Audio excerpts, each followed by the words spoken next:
Newsflash, newsflash. We have decided to enter the building 20 minutes early. Facebook, he's with us, or they're with us. Twitter is with us. And obviously, YouTube is with us. So many people are expecting the 9 o'clock stream, but there is a heavyweight clash about to go down. And there was no way myself and my brother was going to miss this one. Ladies and gentlemen, in the magical words, the now famous words, let me introduce to you the greatest podcast in the world. The fight is right. Ladies and gentlemen, dream it, believe it, become it. Come on up. Yeah, We ain't playing today. Fraser Clark is in the ring already, and so is Dave Allen. Fraser Clark looks like he's done a little bit of a workout inside the change room because he's got a sweat on him.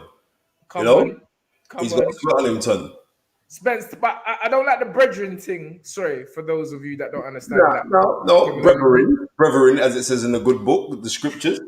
Tonight, Fraser cannot. Yeah, I know Philip answered. We was going on at 9 o'clock, but come on, man. If you're boxing, man, we can't miss this type of fight. We got to back our man Fraser. So look, what you mean our man Fraser? So Dave Allen's not our man? No. Remember Dave Allen tried this me. Bun him. I want him to get broke up. I'm just being honest. Sorry, you know me. I don't carry feelings, but yeah, I don't forget. This is what I'm saying. When people are insulting me, I let them insult me because you know what? Down the line, you never know what's gonna happen. So tonight, take it away. All right, Fraser Clark, straight on the front foot. Fainting. Yeah, I like the mental pressure by Fraser. Right hand to the body by Fraser. Touching him with a jab. Dave Allen using all his experience, though. Let's not forget he's a wily cat. Hands low, hands high by David. Double jab, right hand by Fraser Clark. I like that. Quick hands. Fraser looking sharp today. Jab by Fraser Clark. Moving. Not solid yet, but he just, listen, he's an Olympian. Good jab there by, what's his name now? Right, Dave Allen. That's a good jab. Dave Allen looks in reasonable shape. He's in good shape. He's been training with Jamie Moore and Nigel Savage.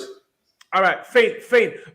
Feinting by Fraser Clark. This is good work on the front row. Jab by Fraser Clark. Dave Allen using this. Good jab by Fraser Clark. I like that. Feinting by Fraser Clark. Feinting by Dave Allen. You can see Dave Allen's got the experience, but Fraser Clark is adding the mental pressure as we go. Jab by Fraser Clark, still on the front foot. I think for such a big man, jab by Fraser Clark, touching him down. I think for such a big man, Fraser Clark should impose his will a bit more, but that's a good double jab by Fraser Clark. Again, jab by Fraser Clark. And these are good jab by Fraser Clark. With his left hand low, best to keep it out because David Allen, he knows how to throw the little sneak. Good jab. Left foot by Fraser Clark. I like that, Fraser. Touch him up again, brother. Left foot right up by Fraser Clark. Yeah. Fish and chips is working. Jab by Fraser Clark. Jab by Dave Allen. Jab by Fraser Clark. Feints. Movement. Jab by Fraser. Jab by David Clark. Let's go. Movement. Left, right. Yeah. Up. Feint. Side. Shoulder by Fraser Clark. I like this. The feints are making the fight look good, so I'm not gonna lie. Jab by Fraser Clark. Jab by Fraser Clark. Jab by Dave Allen. Dave Allen just, he's a seasoned guy still, but Fraser can clap him with the right hand. Jab by Fraser, jab by David Clark. Jab by Fraser Clark. Jab by Fraser Clark. Jab, hook off the jab by Fraser Clark. 1, 2, fish and chips by Fraser Clark. Jab by Fraser Clark. Let's go. Jab by Fraser Clark. Good back foot work by Fraser Clark. I like that. Feinting. Let's go. Jab by Fraser. Good jab by Fraser. Good jab by David Clark still. Jab by Fraser. Hook by Fraser. Jab by Fraser. Jab by David Clark. David Allen, Tundi. David Allen, sorry. David Allen, don't get me name. 1, 2, 3. Jab by Fraser Clark. I like that. Left hook to the body by Fraser Clark. And a jab after. Jab by Fraser Clark. Jab by David Allen. Jab by Fraser Clark. Let's go. Right and left hook. Jab by Fraser Clark. Jab by Fraser Clark. Jab by David Allen. David Allen now. Adding the mental pressure. See, but nothing really going on. Jab full shoot by Dave Allen. Jab by Fraser Clark. I like that. Jab by Fraser Clark. Right hand by Fraser Clark. We can kind of right up. Jab to the body by Fraser Clark. Touching him. Jab by Fraser Clark. Inside work. First entanglement of the fight. Yeah, right. Okay, the inside by David Clark. You got to mind them little sneaky moves by Dave Allen, Dave Allen, sorry. Clark is on my mind. Right hook, jab by Fraser Clark. Very good opening first round for Fraser Clark. Administered his jab really well. Dave Allen is trying to use his wily experience to try and get close to administer shots, but he's not doing anything. He's just there. It seems like he's just happy to be at the races right now. And he's kind of feeling sorry for himself because he's feeling the jabs. He's happy just to be in there just to get punched in his head, because there was some good work there by Fraser Clark. Fraser Clark tricked the jab, went down with a left hook to the body. And I could see a right uppercut coming in from Fraser Clark in his arsenal to hit my guy really, really hard, because he's boxing really, really smart so far. But we'll see what Dave Allen has got left in the tank. Remember, he's a wily old pro right now. So he's been in the game. He's been a pro for like nearly a decade. So we're going to see what he does. But at this present moment, he's not imposing no will. So he's going to have to switch on, because it seems like he's a little bit turned off, to tell you the honest truth, Ton. Who's that? Dave Allen? Yeah, Dave Allen seems turned off. Out for round 2, Ton. Out for round 2. Hey, come on, right hand, straight jab by Fraser Clark. Fraser Clark, jab, feint with a head movement. Jab by Fraser Clark. Feint, jab for jab. Jab by Fraser Clark again. Dave Allen walking forward with his hands out, but a short left uppercut on the inside by Fraser Clark. Jab on the back foot. Right hand by Fraser Clark. Jab by Fraser Clark. Right uppercut, left foot by Fraser Clark. Follow with a jab, makes it boxing. I don't like the way Fraser Clark, he goes in a bit amateurish when he gets close. Yeah, you see, that's why you're getting cap on the back of your head. He needs to learn to fight on the inside. The coach needs to touch him up on that, because he don't look good when he come on the inside. Right up to the body by Fraser Clark. I like that. Jab by Fraser Clark.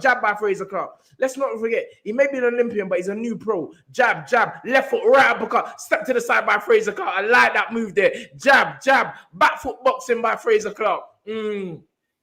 You can see Dave Allen's just waiting for the honey punch. Overhand right by David Allen. And that's the shot he's looking for. Believe me, Spencer. He's looking for that sneaky overhand right. So Fraser Clark, let's keep his left hand up. I'm telling you, when my man get good left hook, right up to the body, followed by a jab by Fraser Clark. Good combination. Right hook, left hook to the body by Fraser Clark. Yeah.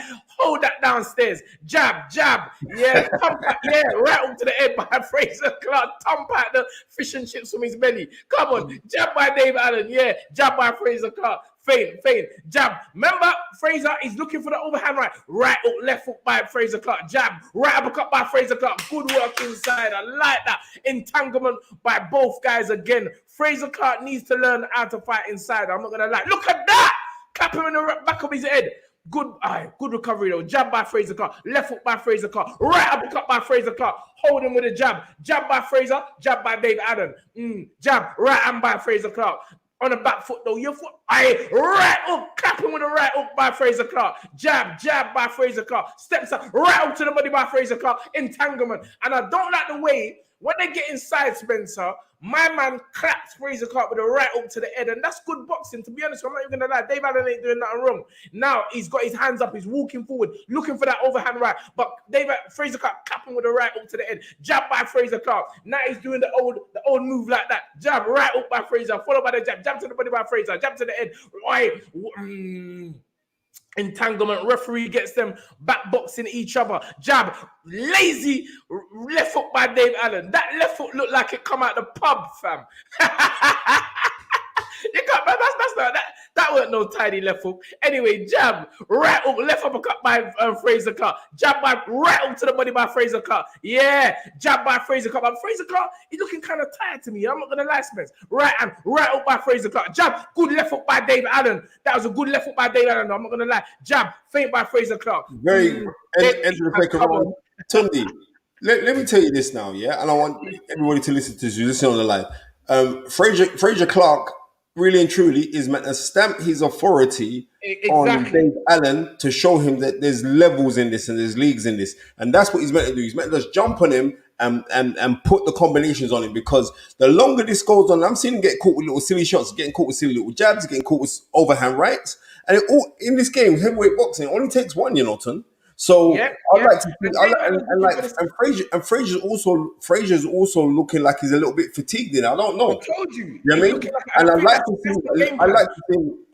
to see him a little bit more sharp and popping his jab a little bit more. But I did say that watch for that right uppercut, and he started to throw it in this round, in the second round. But what he needs to do, he needs to throw that jab Get into punching range when he's thrown it and then let off that shot and come back with a left hook. He's not doing that at his present moment, but I'd like to see him do it. I really would. Yes, absolutely. All right, out for the third round. So I'm trying to text. Overhand right there by David Clark. But Fraser Clark, David Allen, right uppercut, jab by Fraser Clark, jab. But he's just being warned by the referee. I'm telling you, Fraser Clark, best man out for the overhand right. Left foot right up, belabored. There it is. Overhand right by David Allen.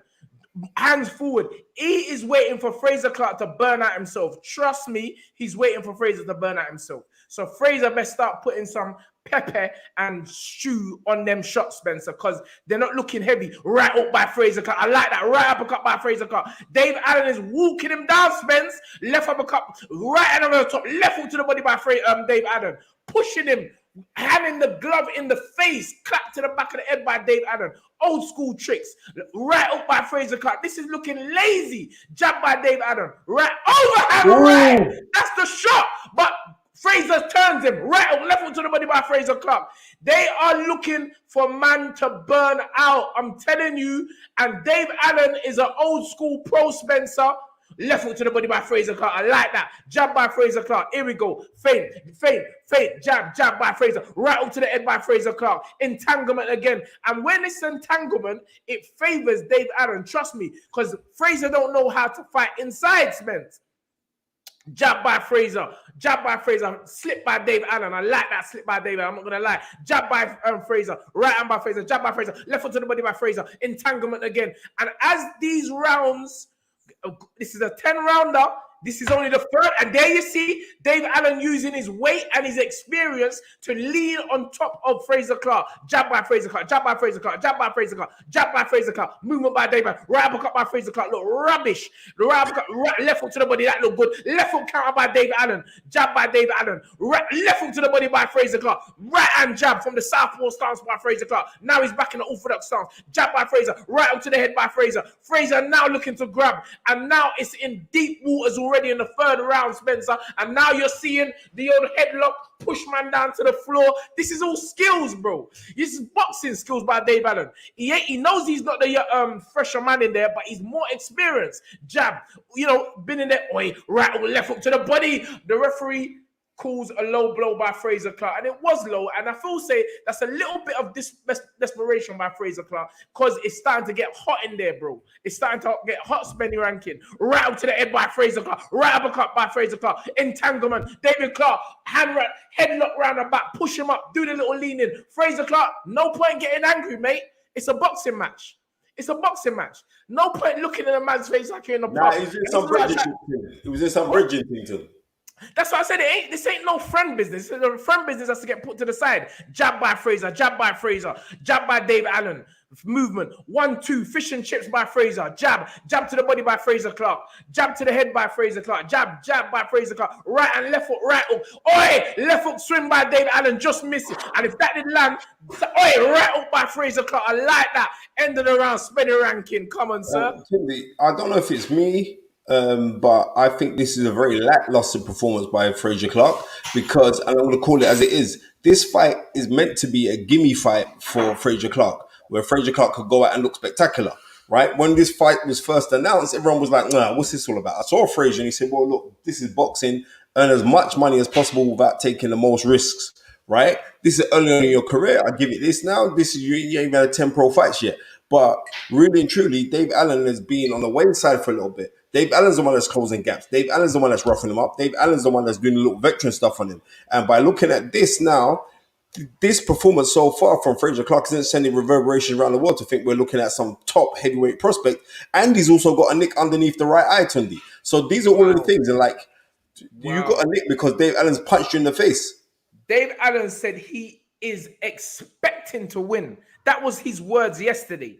I'm expecting to win. Fraser with a pretty boy jab. Left hook, jab by Fraser Clark. It all looks nice and rosy, but the experience of Dave Allen looks to be telling a story now, Spencer. Left hook by Fraser Clark. Entanglement straight away.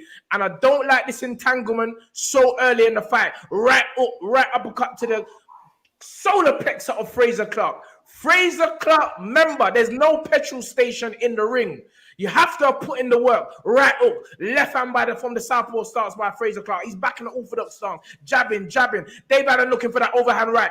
Goes in with a head, old school, headlock, push him down, more energy, burned by Fraser Clark. Here we go, jab by right hand by Fraser Clark. Right hook, and these are not heavyweight punches, Spencer. These are some lightweight punches by Fraser Clark. Getting bullied right now. Head in the head business, entanglement, elbow, headlock. Dave Allen is using every trick in the book to wear out Fraser Clark. Right uppercut on the inside by Fraser Clark. Entanglement. He's doing. Listen, mate.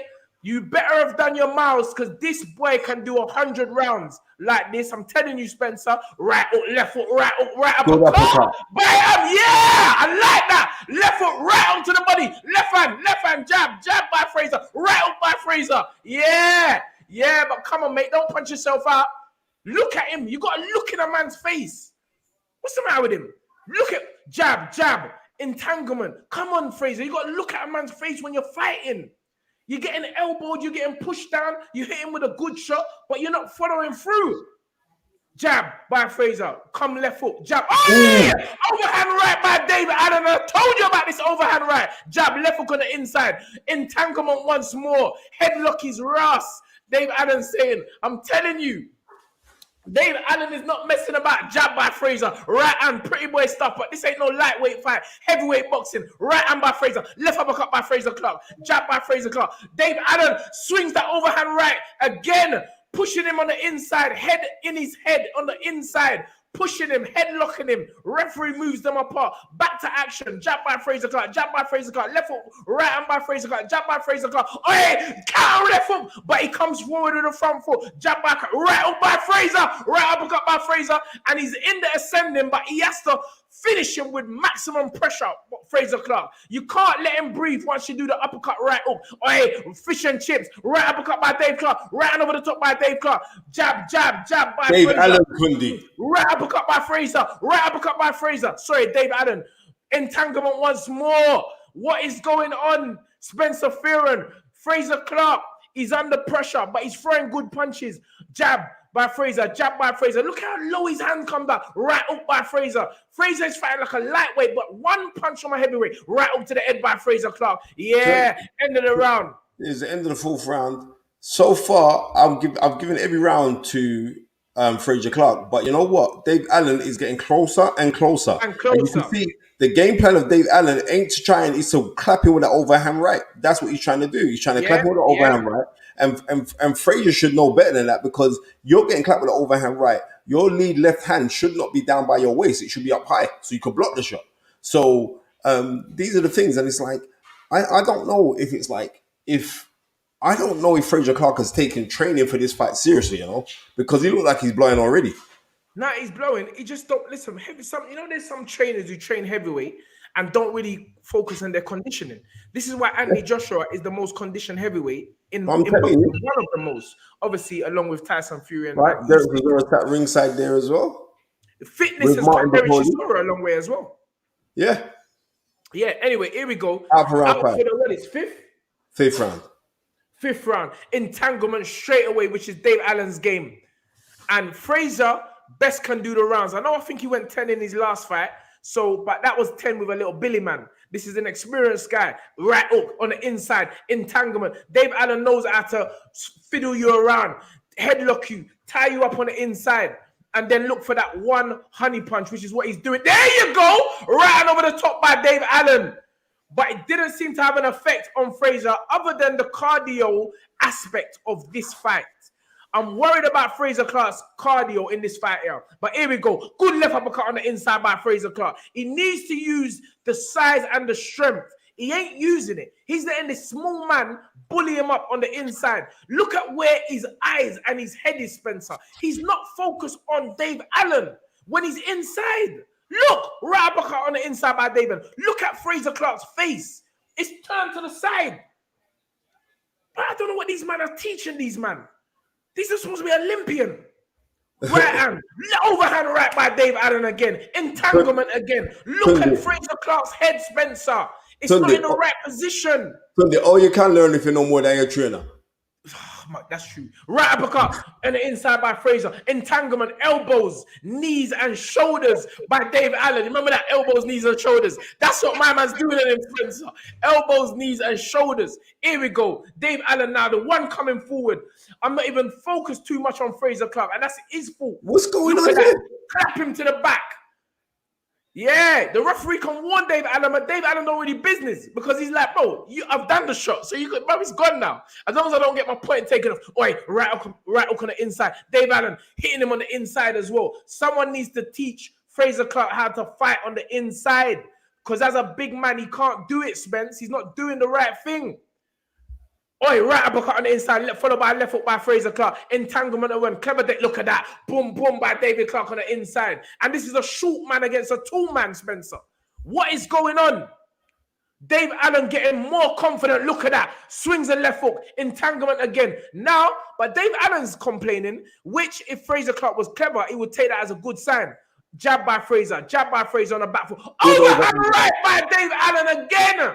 As I told you from the first round, the game plan is evident. It's an overhand right that Dave Allen is looking. Left uppercut by Fraser Clark, right uppercut by Fraser Clark. But again, on the inside, he's turning his head to the right. I don't know what's going on. Here we go. He needs to stay focused. Right hook, left uppercut. Yeah! Clap him again. Yeah, trust me, I don't know what I'm saying. But yeah, Dave Allen's milking it. He's doing an Usyk. He's looking at Oscar. He's doing the old Usyk move. Yazdi, thank you so much for the £5. Best boxing show, quality analyst, humor and energy, second to none. Take my money. Yes, and we are. Big up yourself. Come on, old tight Jasmine. Thank you for that £5, sir. Dave Allen is doing cut, you know. Fraser's cut on his left side of his eye. Here we go. That's the overhand rights. Yeah, I told you. Left hook to the body, right uppercut. There you go. Yeah, jab. What's he waiting for? Listen, the round is finished. He's lucky. But let me just tell you this now, yeah? My man's trying to milk this body shot thing. The ball protection is really high, and that was a legit body shot as well, right? So I don't want to hear no talk from no one. Listen to me. I'm going to be real with you, and I'm going to. So I know Fraser watches the show, but this is not a good performance from him right now. Nah, this might be a former Olympian who they're pushing, and I'm going to tell you this now. What's the you come on the show, Jamie TKB? What's his name? Yeah. He's at ringside right now, and I guarantee if he gets past this fight, they're going to make that fight with Jamie and Fraser Clark next. I guarantee it. I stand on it, Tony. Watch and see. I guarantee it. Look at that. Right up to the arm. Left uppercut. There you go. But Dave Allen, he's doing an Usyk. Where's the body belt? Why is the body belt up there? I higher than the shorts. Yeah, clap him again. He just missed. He's lucky he missed the right hook. But Fraser Clark should be looking at it as a go downstairs again. Now, what's that? But ref, 1 point. You see, you're taking it. See, and this is what I'm saying. When situations like last week happen, it reverberates around the world, Tunde. No, referees are on, you understand, they're over-exaggerating now. So anything, because it's too fresh in their mind, they're warning people. But look at Dave Allen's shorts, Spencer. Look at the protector. Look where his cup is. Look where his cup is. But his shorts coming here we go. Again, Dave Allen, jab. Yeah, left hook, entanglement. Now Dave Allen grabbing for the knees. He's looking but Fraser, focus please. Left hook to the body by Fraser. Come on now. The referee again. That's ridiculous. Tunde, that wasn't a low blow. It wasn't a low blow. The man is milking it, Spencer. He's doing the Usyk. They're taking the biscuit now. He's doing the Usyk. Nah, you're taking the biscuit. But you want me to be honest with you? If Fraser was clever, he would just clap him to the head. Because he could knock him out to the head. Fight smart. Now he's going to be weary. There you go. Right up to the head. Right uppercut by Fraser Clark. That's it. Be smart, Fraser. Jab on the back foot. Right uppercut. Yeah. Clap it. Yeah. That wasn't no blows. Don't try that, Dave Allen. Right up to the head. Left hook. Right uppercut. Left hook by Fraser. Entanglement. Now, again, Fraser, you need to watch some old Evander Holyfield tapes and Riddick Bowe tapes how to fight on the inside. Exactly. He needs to study Evander and Riddick Bowe.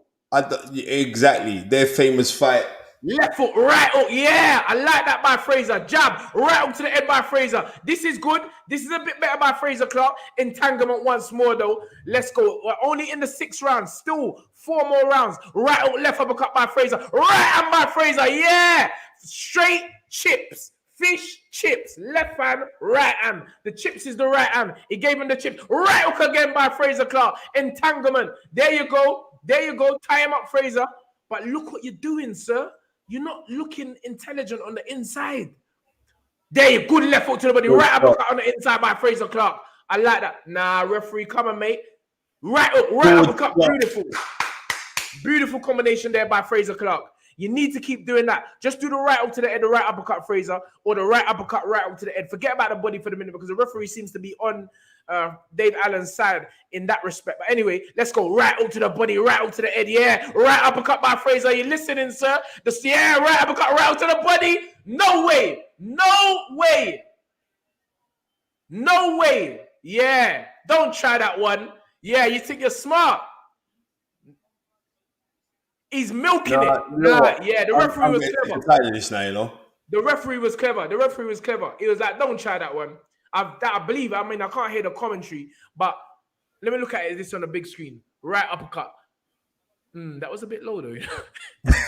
That did look a bit low, though, Spence. I'm not going to lie. I'm just watching it on the replay on the other screen. That did look a bit low still. But it's where he shoots her. I'm not going to lie. It's where he shoots her.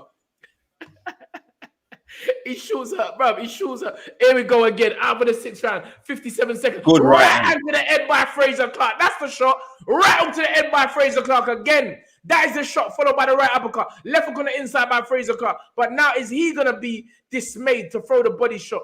Dave Allen rubbing his forearms in the face of Fraser Clark. Here we go. Jab by Fraser Clark. Right up to the head by Fraser Clark. That's the shot. Right uppercut by Fraser Clark. Good. Shots on the back of the head. On the elbows by Dave Allen. Here we go. Come on. Straight. Let's go. Back again now. Referee. Back to business. Right up to the body. That's the shot he needs to do. Because that's not more evident. There you go. Right uppercut. Left foot. Right uppercut on the inside. Left foot. Right up by Dave Allen. Pushes him to the floor. Bends him over. Literally. Dave Allen bent over my man. Anyway, let's go. Jab by Fraser. Jab by Fraser Clark. Fainting. That's what you need to do. Keep it long and clap him with the chips. There you go. Clap him with the chips. Straight. The straight right hand is the chips. Right hook again by Fraser Clark. Right hook again. Right uppercut by Fraser Clark. Left hook by Fraser Clark. There you go, sunshine. You know what? There you go. This is very good, but why, Tundi? We have to ask ourselves, and I also Fight is Right listeners as well, right? Why did it have to take 2 points being taken away from you for you to start realizing where to start hitting a man in the head? Do you know what I mean? And also, and that's when you started to, because you knew like you had to go play catch up. You're taking this thing too relaxed. This is not no bridging thing. The bell's gone. You ain't friends no more, right? I'd like to see Fraser Clark administer a double jab right hand. Simple thing. Double jab right hand. Hey, it's called it off. Sure. Yeah, get out of there, mate. It's undaunting. Dave Allen, he tried his best, but eventually he folded. Fraser Clark, ultimately the victor tonight, but I feel that other heavyweight prospects will be looking at that fight. I'm telling you. And salivating at the prospect of defeating Fraser Clark. Or also, what's going to happen is this. What's the JKV? What's his name? Jamie.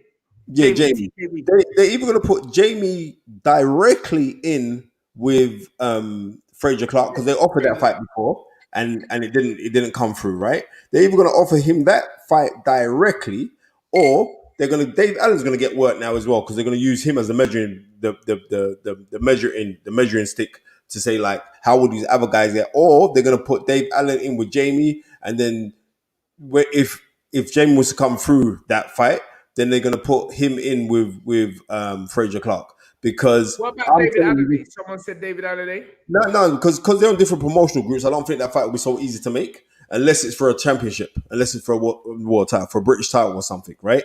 Well, isn't David Adelaide supposed to be fighting Fabio Wardley? He's meant to be fighting Fabio Wardley out in. He's meant to be fighting Fabio Wardley. The talk is that it's going to be on the Tyson Fury undercard, but we don't know for certain. But what I am saying is this performance here wouldn't any of the contenders in the heavyweight division wouldn't be thinking, "Oh my goodness gracious, I don't really want that fight. I don't really want that fight." It was a very lumbered performance. I have to keep it 100. Frazier's my guy, and Frazier's got to know that if you want to go to the top level, just imagine, Ton, ex-Olympian, right? And I'm not even going to say Anthony Joshua. I'm going to say Joe Joyce. What would Joe Joyce, at this stage of his career, just turned pro, a year in or so, what would he have done to someone like Dave Allen? So this is how you got to look at it. It's not these. Everything's have parameters and all the rest of it. But I'm telling you now, Frazier Clark needs to look deep within himself. And I also like, and this is no disrespect to his trainers, them. Good luck to them, yeah. But I'm seeing a bag of novice man in his corner. Yeah, it's true. I'm a bag of novice. Look, all Will works alongside in 258 management. What does Will know about boxing? This is not me dissing Will. I'm saying you don't know boxing, man. But you're all in water.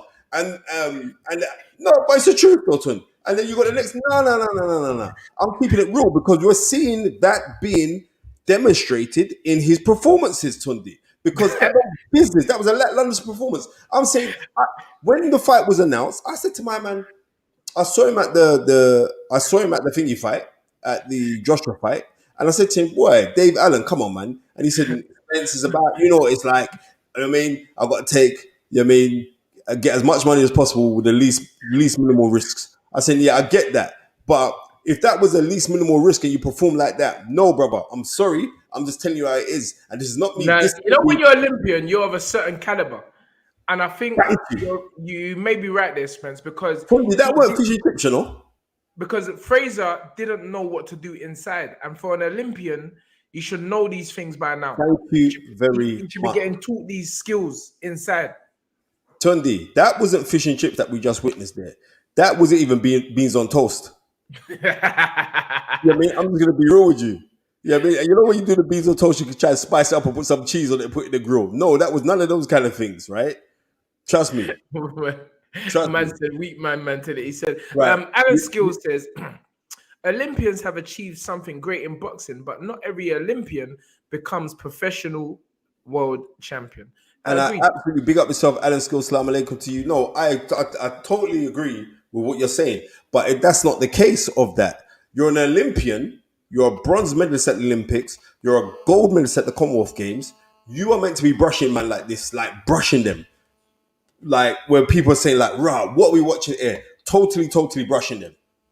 Yeah, 1 second, Ton. I got to take this call. Yeah, I was gonna say let's just go off for 5 minutes because, or just less than 5 minutes. I'm gonna take myself off the screen.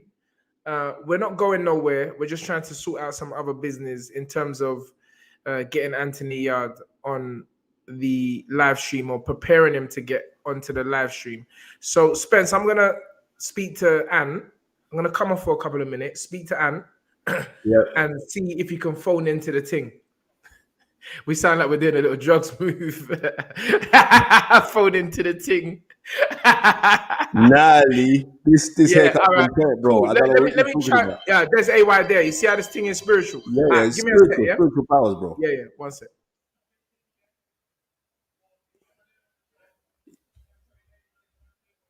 Big Fraser just saying that you learn on the job, and I'm just keeping this thing totally 100.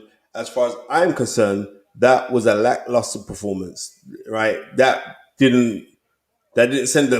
I'm looking at something special here, and I know Fraser very, very well. But I'm just keeping it real. No, you were in with Dave Allen. Dave Allen, remember Dave Allen? Just a few got blasted out by a completely.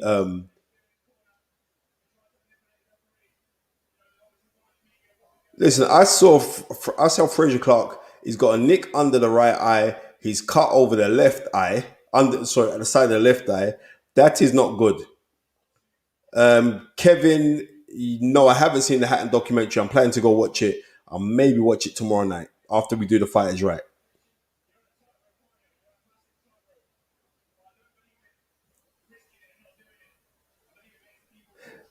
What's that? Bomber Clark Boxing saying Ben Shalom knows Frazier Clark ain't ready for a British title yet. You know what? I just think like maybe it's because they were friends. Why he didn't perform a certain way, I don't know. But I'm trying to say friends or no friends. When that bell goes, you're just meant to blast that man. I didn't see nothing in that performance. I remember this is pay per view, and when I say that fight there was worth pay per view, I have to be honest with you guys and say no. What makes this fight pay per view is Chris Eubank and Liam Smith, right? That's what makes it pay per view. This as a undercard or like as an undercard fight, I'm sorry, I'm sorry. If Fraser Clark would have gone out and blasted out Dave Allen in 3 rounds, then I'd have said yeah. But he was like struggling, and I'm telling you now, that Jamie MKV or whatever his name is, who came on the show, but big him up because it's all love now, right? He'll be licking his lips right now saying, I want that fight. And nobody can't tell me that he's not looking at that now saying he doesn't want that fight. Yep, Jamie TKV's there.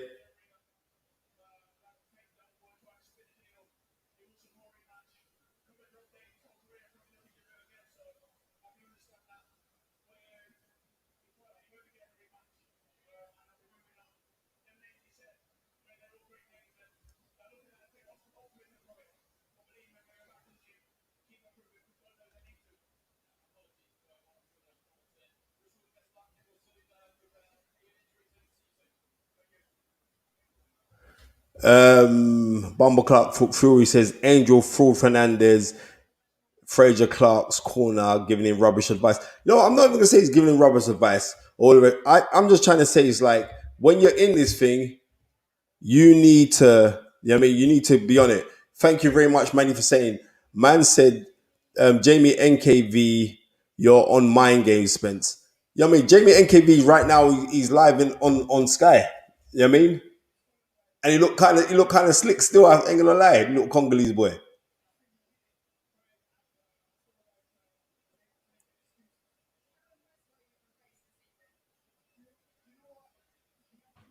Spenny. Yes, man. Everybody's gonna try phone the phone now, yeah? So see if you can do the thing, yeah? Right, remember you got to do it because I can't link you to the thing. You got to. Oh, I gotta do it. So whose phone's gonna No, you got to do it, Ton. Oh, okay, cool. Yeah, so from it you can just click him into the thing. I gotta do it. All right. Yeah, because you cool. phoned me, remember? Okay, all right. Yeah, one sec. Yeah, cool. Yeah, all right, love.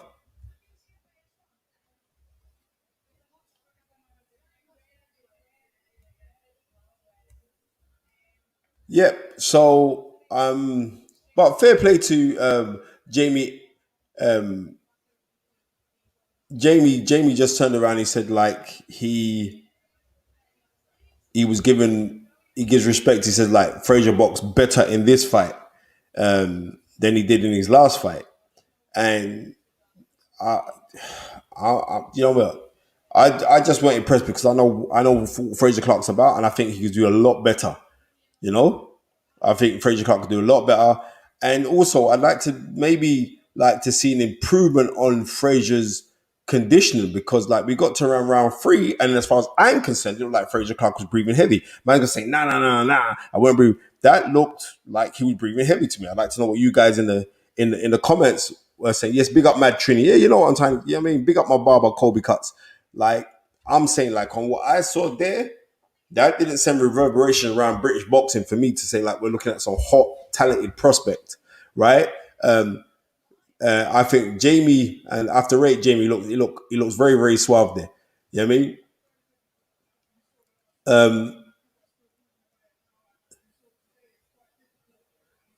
Yeah, I would say they're gonna make that fight soon. That Jamie they're going from Tottenham, they're gonna make that fight with Fraser Clark very, very soon. I don't think they're gonna wait out even longer to say we're gonna make it build, we're gonna make it build. I think the next 2 fights, I think these two are gonna end up fighting each other. That is what I believe.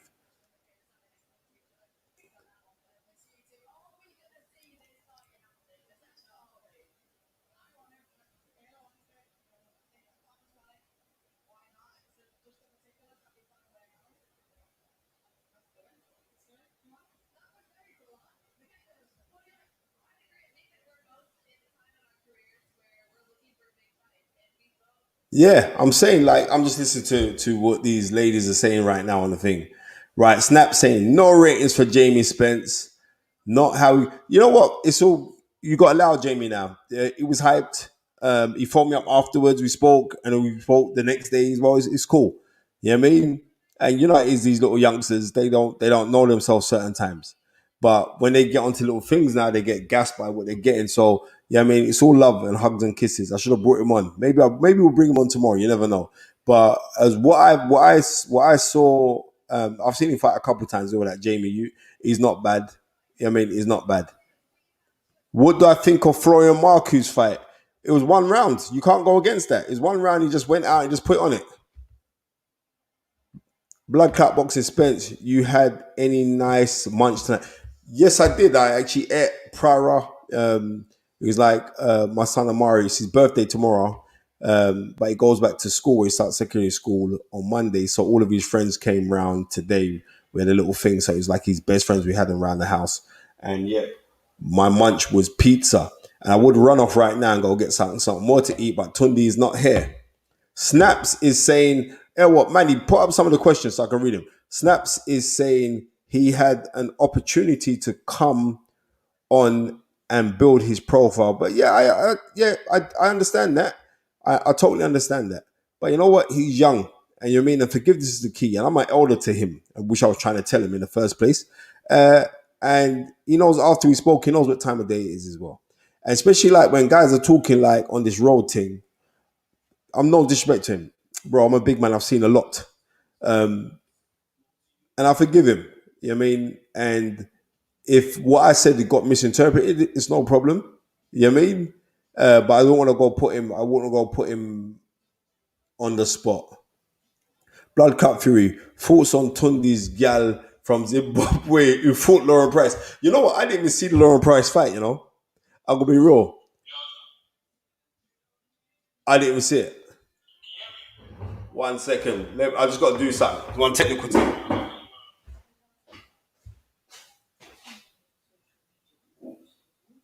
What you lot did? Can you see the TV?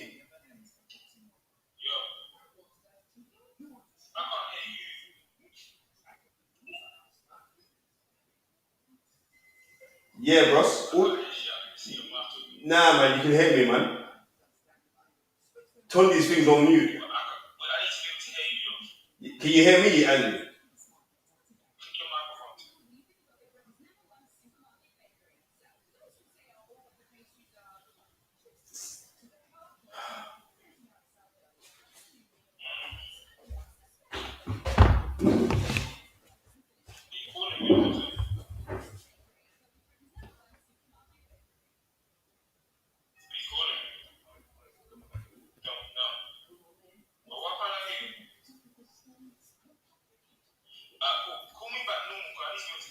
Your thing's on mute. That's why Andy can't hear you. Yes, man. Remember, you have to mute it. What else exposed up Tundi? Big millionaire Bubble Tundi Jai can't even buy the ticket, you know.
Yep, my apologies there. We've got a little technical glitch going on right now. So we're just trying to. Adam Azim's up next.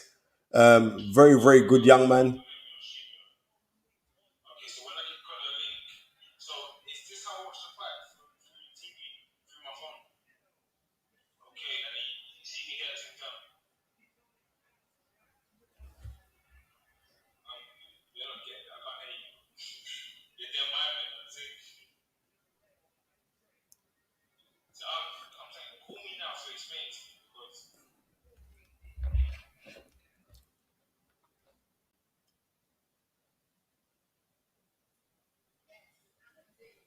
Yep. Adam Azim is up next. You got Florian Marku up in the studio right now after his emphatic 1 round win. So we got to give him all the credit in the world.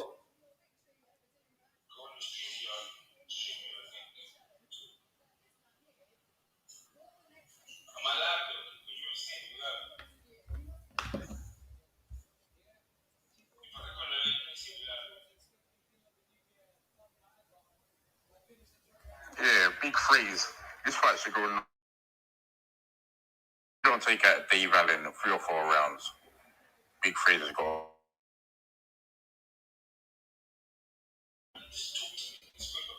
Wait, my brother Country Don just reiterated something that we're saying, like that Big Frey should have taken out Dave Allen in 3 rounds, and he didn't do that. So you know what I mean? Like I said, here was an opportunity, as far as I'm concerned, for him to put in a real burst of a explosion. Right now, ladies and gentlemen, Tundi's sorting out some technical glitch what we're going through with Andy Yard to get Andy Yard up on the screen. So that's what we're going through right now. Listen, we're seeing Florian Marku destroy this Moran. It was vicious. He weren't playing. He just came out to bang out this guy. And it's weird because he started off as southpaw, then he switched, and he just went berserk, throwing really hard power shots. Listen, man, Florian Marku is serious, and I would like to see Florian Marku in with Chris Congo, because him and Chris Congo they had a little heated stuff at a press conference recently where Marku pushed, and I have to rate Marku as well because he was one man up. Chris Congo had all of his guys around him, and Marku didn't give a flying fish because he just pushed him in his chest like, "What? I'll have it with you." That's a fight that I'd like to see happen. You know, because like with Marku, people look on Marku because the big ticket seller being Albanian. You know, I know about that from when I used to promote Hard Knocks. I used to promote Krasnik Chateau. He'd sell out the places. I'm Albanian.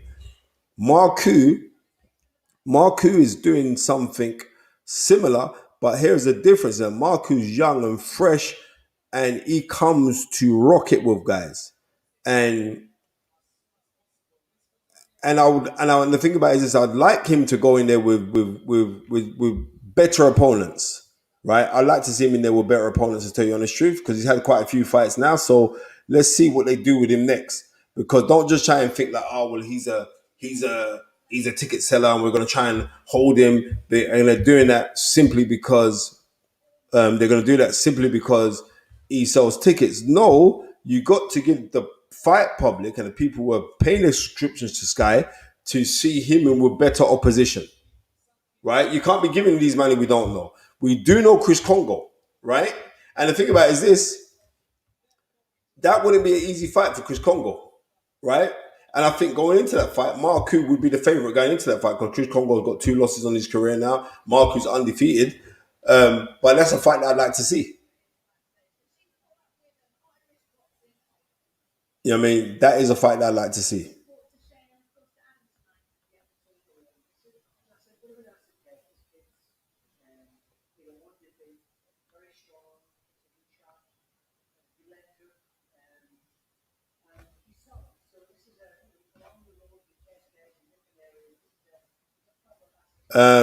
Steve is saying that Congo would batter him. You know what? I'm not rightly sure, you know? And I'm going to be real with you. I'm not rightly sure that Chris Congo would batter Marku because Chris Congo likes to box at his own pace. When people stick it on him, that's when he kind of comes a cropper. Yeah, I mean, I heavily favor Chris Congo to come out and be the winner against Parkinson, and he didn't. And I want you guys to realize it was me and Tundi that made that fight happen because we were the ones that put that out on the Fighters Right when we both had them on because both promotional parties were not interested in seeing that fight happen. That much I can tell you. So we kind of made that fight happen. Not kind of, furthermore, we made that happen. Give us the Fighters Right its dues. Anton Allen interviews and documentaries. Blessing, brother Spencer. Yep. How you doing? Tundi's sorting out some technical bit because Anthony Yar's meant to be joining us on the thing. So you know what I mean, I'm just sitting down waiting for that to happen.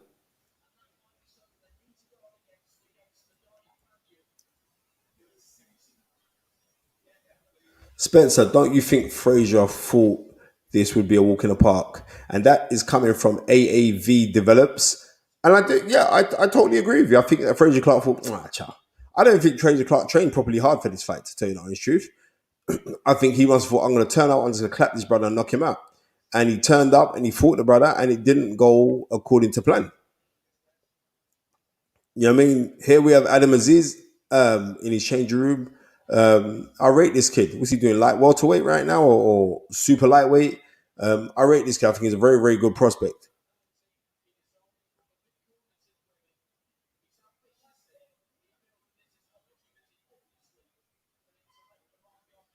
Too blessed. What happened with your time and work at Sky Sports, Spence? Nothing happened. I'm no longer at Sky Sports. My contract wasn't renewed, and I'm just doing my own stuff. So I do a lot of freelance stuff as well, and I work behind the scenes with stuff. But I'm so blessed. Lee S. Spencer carrying the show like a pro. Of course, I'm going to carry the show like a pro.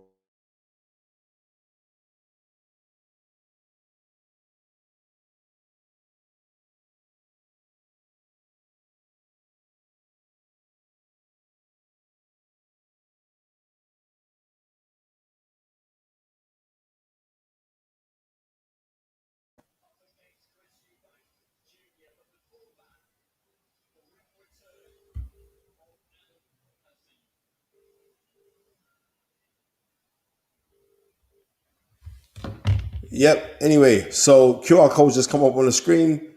You can hear me now. Well, it was just briefly muted. Now Tundi's back. Yeah. All right, we've done that now. So boom.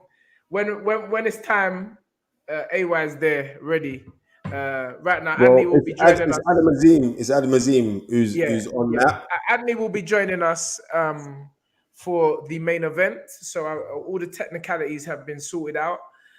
So we're good to go, Spencer. We can just do this fight before, which is Adam Azim against, I don't know, where they find this fish and chip shop man from. Nah, this guy's not bad, you know.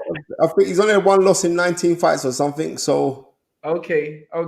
Well, yeah. Well, obviously Adam is the star, the one that they're being billed as the star. So it'd be interested to see his improvement thus far in his career. He's still young. I'm absolutely glad that now they have put him as, you know, a little bit down the bill. Still the chief support. But for this embryonic stage of his career, I didn't really agree with it. I ain't gonna lie, man. This phase nuts, you know. I ain't gonna lie. Listen, we're talking about the show.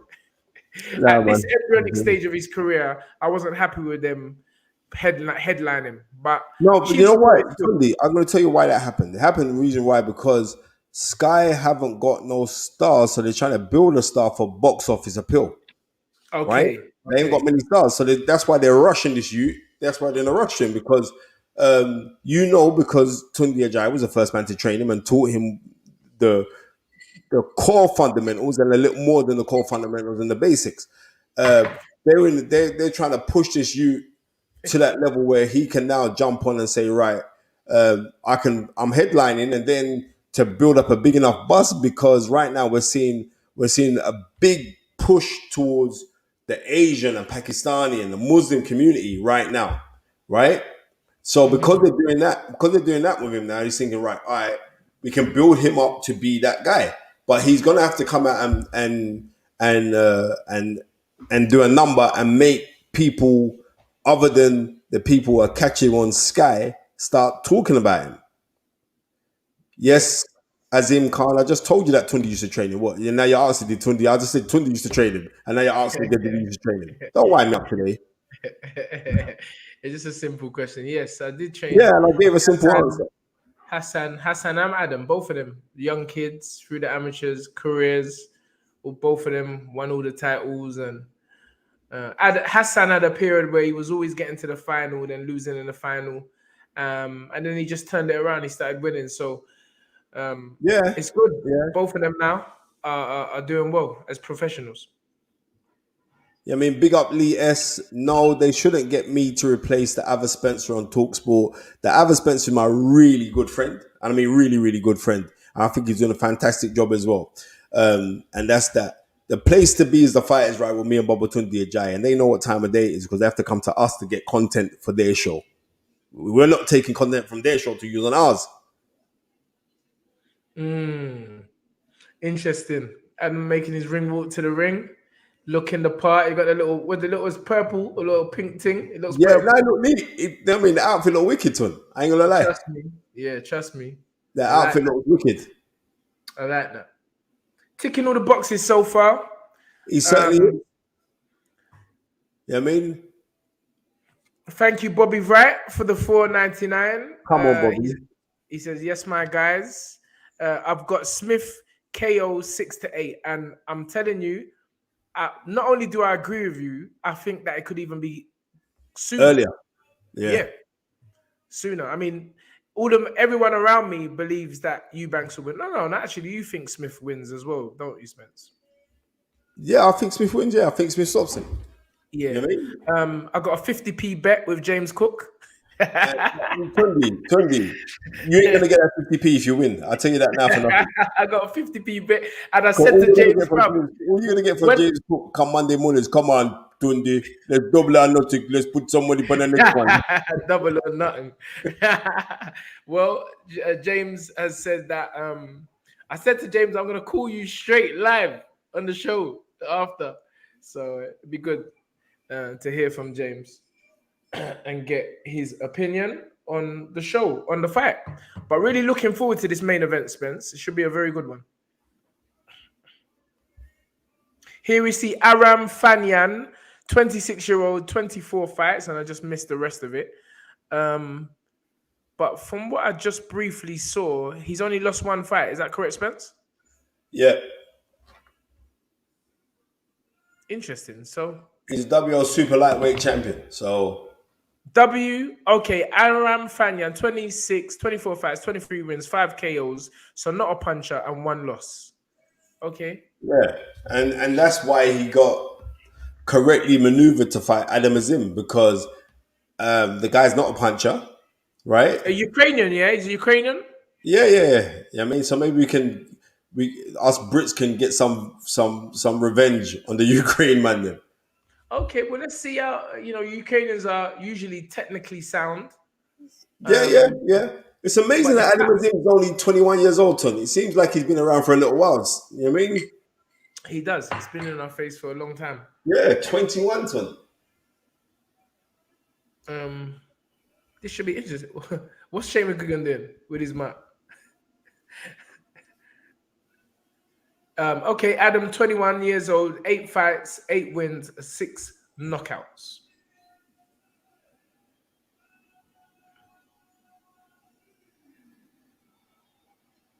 No, I like that still. What's that? He just put his hands up. He said, God is great. Okay. Thank you, Got Manners. Real champ coming on Stamina for Sale is the place to be. Referring to the AY, Mr. Anthony Yarde. Yeah, it's going to be good, man. Looking forward to it. Looking forward to having Ant with us tonight. And also has his upcoming fight. Here we go anyway, Spence. Straight out.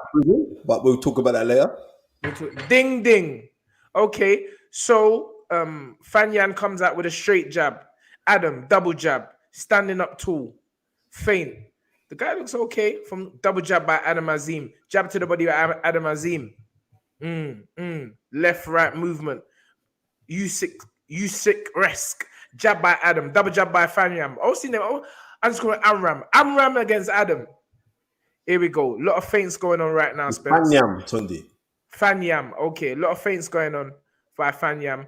Feint by Fanyam. Feint by Adam Azim. Wide stance. Double jab by Adam. Jab. Left hook. Straight jab by Fanyam. Interesting. Jab by Adam Azim. Jab by Adam Azim. Quick jabbing. Movement. Feint. Jab by Adam. Fanyam doesn't look like no pushover though. But Tundi ain't no pushover. He's experienced. We get to see how he deals with the power of Adam. Jab to the body by Fanyan. Feint by Fanyan. Movement by Adam. Feint.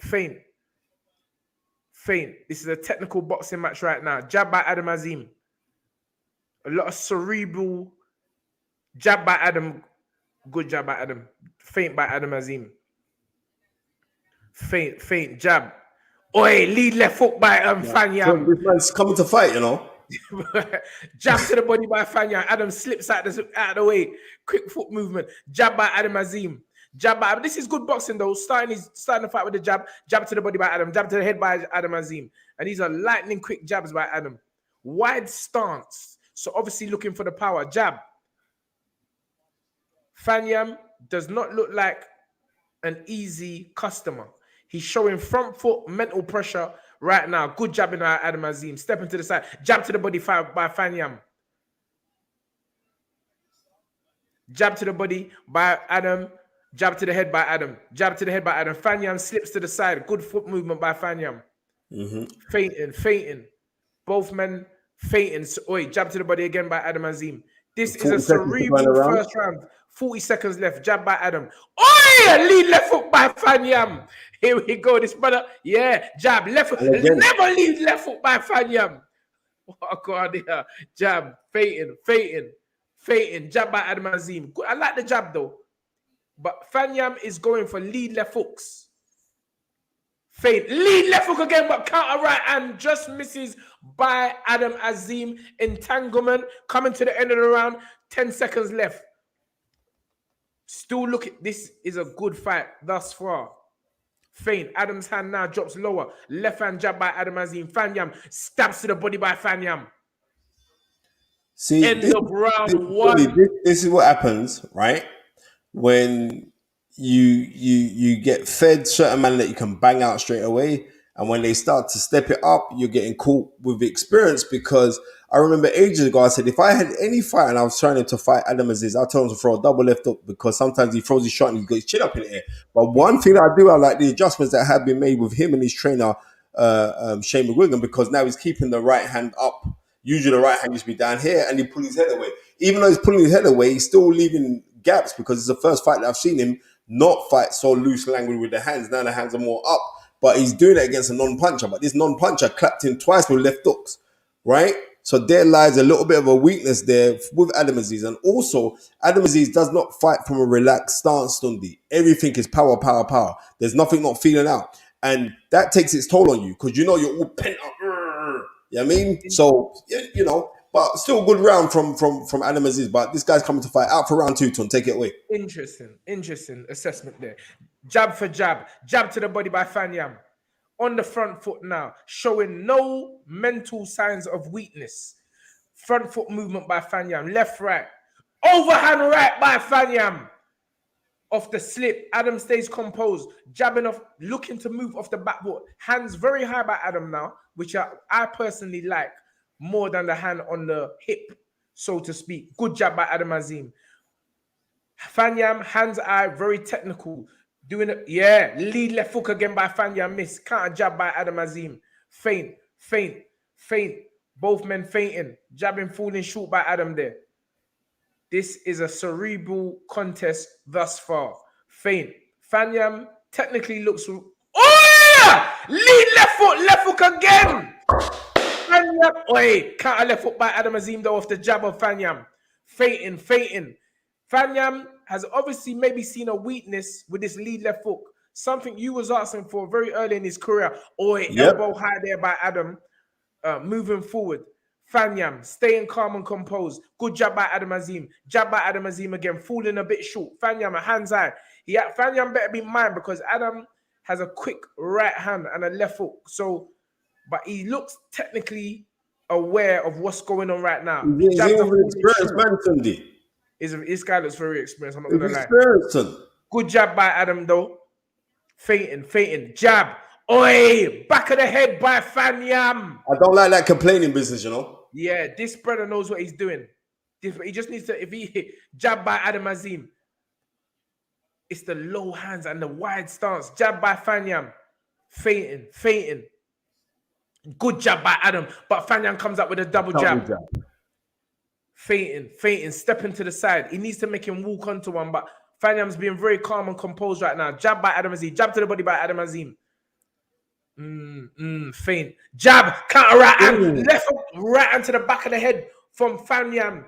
Adam tries to punch inside. This guy is a little old trickster, Spencer. Yep, he certainly is, Tundi. Feinting. Feinting. Jab to the body, falls short again by Adam.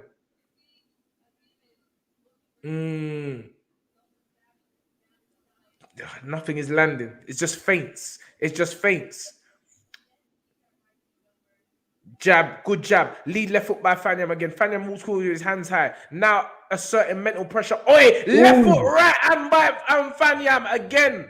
Adam does the old Kaleno and turns the head to the side. But he got clapped with it though. He could turn his head all he wants. Body, lead left hook again by Fanyan. Tundi, that was Fanyan's round. That was Fanyan's round, Tundi. Let's be real. I'll give that round to Fanyan. Listen, Adam Azim, he's boxing 2 tenths, Tundi. So when you're boxing tenths, he's doing some good work, like he's jabbing head and body, but everything's coming hard. Everything's coming hard. Like when we had the great Mike McCullum on the show, he said like the problem with fighters today is like they don't like to try and tap their way in and like feel their way into full man, then let off hard shots. Everything comes hard, aggressive. So if everything's coming hard, aggressive, then you have to ask yourself then, Tundi, when do you like just trick a man with a little tap shot to fool him to throw a hard shot? If everything's coming hard, everything's coming at 100%. Do you think that maybe a little bit too much pressure has been put on Adam this early in his career, Spence? Of course it has, Tundi, but I told you that already. Sky are trying to build a star. Boxer are trying to build a star, a pay-per-view star. And he was the kid where there's a lot of pressure. But when you think that a lot of pressure has been put on him, a lot of finance has been put on him as well, you know? So it cuts both ways. That's correct. Out for the third round, Spencer. Thus far, what score do you have at Spence? I've got it 19-19, 1 round apiece. Okay. Ping of the Wheat has 2 rounds to Fanyan thus far. Okay. Adam comes more on the front foot now, which may suit him more. But Fanyan, jab by Fanyan. Fanyan got a dangerous left hook and a dangerous counter right hand, which Adam has to be very wary of. Right now, he's on the back foot. His feet are wide open, so there's not much mobility being allowed once he punches. Oh, left hook by Fanyan again. Jesus. Feint. Jab to the body by Fanyan. Adam needs a counter right hand. He needs to find a counter right hand for this left hook. Feint. Fanyan looking cool, calm, collective. Adam's left hand is way too low for me. Jab by Fanyan. Jab by Adam Azim. Jab by Adam Azim. Jab to the body, left hook. Entanglement once more by both fighters. Adam, when his head's down, is susceptible to back of the head shots. So you've got to be wary of that. Quick jab by Adam, falling short. Jab, right hand by Adam, on the back foot. Wide stanced. Yeah, but the thing about it is this now, Tundi. We're in round 3. Adam. He ain't punching confidently, Tundi. Yeah, I've noticed that. But he needs to, jab by Adam. I don't know. Jab left hook by Fanyan. Full short though, the left hook. Adam, hands eye, feinting, jab by Fanyan, moving, jab, double jab by Adam Azim. Oi, left hook. 2 of them threw left hooks, both of them missed. If any one of them did a catch, there could have been a result there, but feints. Fanyan still hands high, cerebral intelligence still looks quite high. Jab, pull count, a left hook, Spencer! What is going on? He's catching him with a left hook all the time, Spence. Tundi, it's like the man's people who listened to the fighters right when I was telling you about left hooks and shot for Adam Azim. Jesus, what's going on here? Left hook, chin up in the air.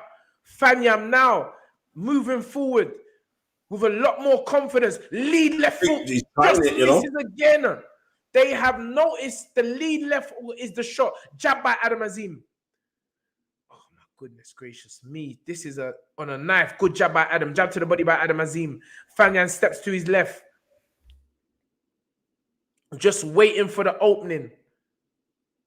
Left hook again on the inside by Fanyan. Catch Adam at the bottom of the chin. So it's good job this guy's not a puncher. Jab by Adam. Looking a bit more confident now. Coming with the right hand by Adam Azim. Feint. Wide the legs. That's what I left hook again. Tundi, I gave that round to Fanyan. Yeah. Right? I'm just keeping this thing totally 100. I gave that round to Fanyan. Fanyan is doing not the busier work, but the clever work. And this is what happens when you get a young guy. Everything is power-based shots. Everything's coming at 100. No, you got to trick certain things, and certain times your jab don't have to come. The jab can come out at 45.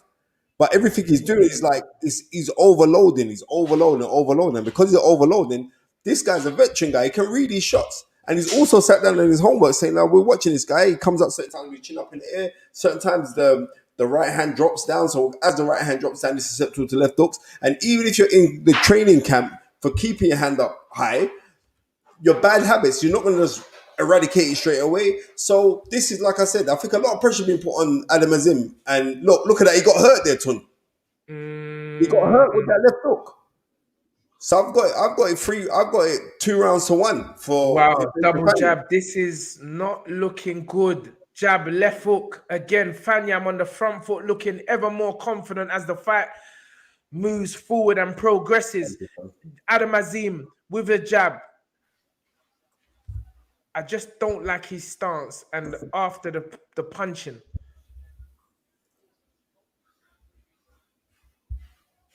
Oi, left hook again by Fanyan. Adam on the back foot. I feel that Adam, again, jab by Adam. This is what happens when you put people in with experienced guys. People don't realize that their experience leads them to act and operate a bit more confidently. Yep, but obviously, if they believe they have a star, then I think the thinking is that Adam should get rid of him. Left foot right, and back got caught with a left foot right up by Fanyan. Off the counter, Adam Azim. That's what he needs. He needs 2 pieces. Jab by Adam Azim. Fanyan, hands up high. Very technically well. Right now, he needs a bargain bucket. He don't need 2 pieces.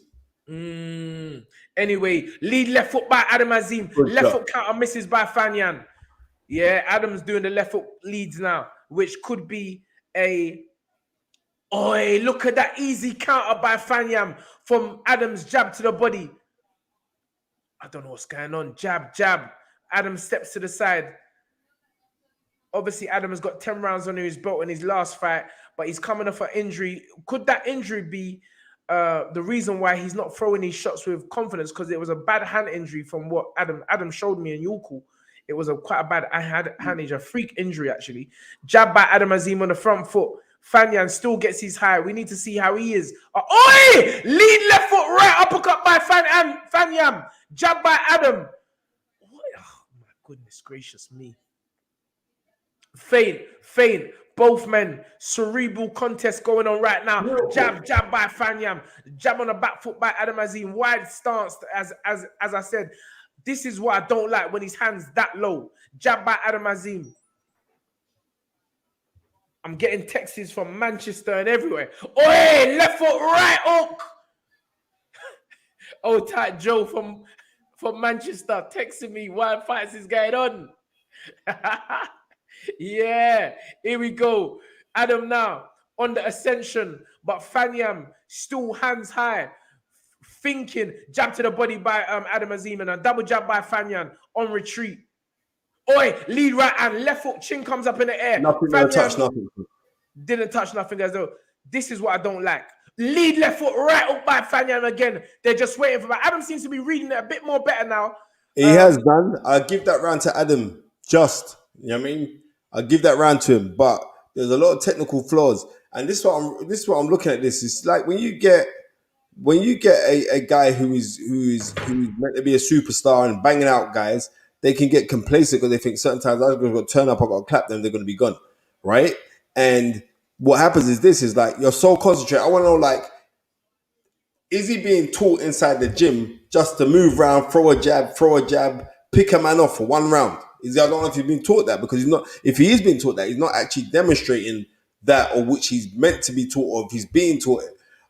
This is like he's loading up. He's looking for a spectacular. I'm going to hit the guy and knock him out. And I'm not overly impressed so far, but I've got it 2 rounds apiece going in, so I've got it 38-38. 2 rounds apiece. That's how I've got the fight right now. Too. Into the 5th round. Here we go. Fanyan comes out on the front foot. Adam on the cheek, boxing up, staying center ring now, not moving to on the forward front foot. Feints. I can't remember if it was his right or his left that he showed me that was injured. Maybe it was the right hand. But Adam on the front foot. Fanyan, hands up high, stepping, doing little steps, intricate step. Oi, lead left hook again. Whatever, look at that back of the head. And this is the thing, a young prospect, sometimes when you put them in too soon, to deal with this very early, it can work both ways, I guess. It's experience. If you could, a right hand counter by Fanyan. What is going on? No, good right hand by Adam Azim, but I can see kind of pulled out. That's why I'm thinking, Spence, it's the right hand that was damaged. Jab by Adam. Feints. Everyone looking. Fanyan now having his hands low, but stepping to the side. Don't have his hands low against Adam Azim. I'll tell you that now for Nothington. Yeah. Lead left hook and another left hook again. Both of them are fainting. Jab by Adam. Feints. Jab to the body by Adam Azim. Walking more forward now, but Fanyan moving left and right as Ukrainians like to box. They box on both Fanyan brother's a good boxer, mate. He's clever. Right hook. He's very clever, Spence, and he's stepping left, right. Oi! He tries the shoulder, but gets hit with a right hand by Adam, and comes with a counter right hand, but it misses. Adam was gone. Straight jab by Adam Azim. Is Adam growing in confidence here? Fanyan. It's seemingly so. I don't know. Fanyan's jab to the body by Adam Azim. Jab by Fanyan. He's looking to pull counter Adam. You can see that jab. Slip by Fanyan again. Adam comes forward. 1-2 by Adam. 1-2-3 by Adam Azim. Adam does a jab to the head, jab to the body, and moves forward. Fanyan now looking for the pull counter. I can see that. Yep, he's looking for it to drop that right hand. You can see it. Yeah, you can see it. Fanyan has got little skills, I'm not gonna lie. There you go, lead left foot, right hook. Adam steps to the side. Jab by Adam. Adam ain't using the right hand as much as I would have liked. It could be the right hand that's damaged him. Yeah, I believe so. But there's a counter right hand and a left foot counter by Fanyan. Fanyan does the little skip to the loo and comes forward. You know when you do the little skip? Yeah, this is movement now. The fight is warming up. Yeah, Fanyan is mirroring Adam's hand movement and stepping to the side. Counter right hand by Adam. Jab by Adam.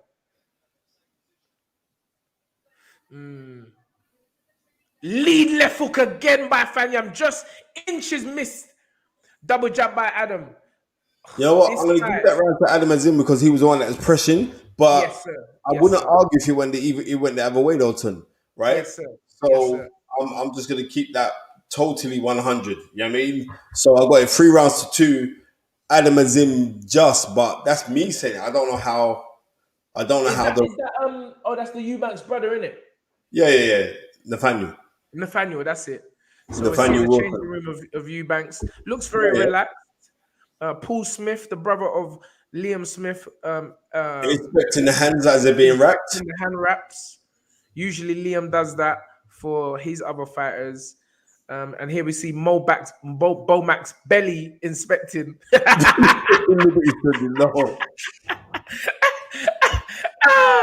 Bro, yeah, Bomac is a presence, bro. He's a presence. Do you see Bomac dash the towel? He tried to dash the towel. Liam Smith. Anyway, we're out for round 6. Out for round 6. Here we go. Jab by Adam Azim. Jab by Fanyan. Fainting. This is heading for another points victory by Adam. Overhand right just misses by Fanyan. Jab to the body by Adam Azim. Double jab by Adam. Lead left hook by Fanyan. Adam steps to the side. Wide stance again. Fanyan's feet look perfectly placed. He's moving forward. He's moving left. He's moving right. He's fainting with a jab. And you can see for left hook, right hand. Lead left hook. Catches Adam's jab and he counters with a lead left hook or just a normal left hook. But that is obviously the game plan which they've worked on, and they're staying true to it. There we go, left foot right up by Fanyan, off Adam's jab to the stomach. Adam jabs to the head, jab by Fanyan, feint.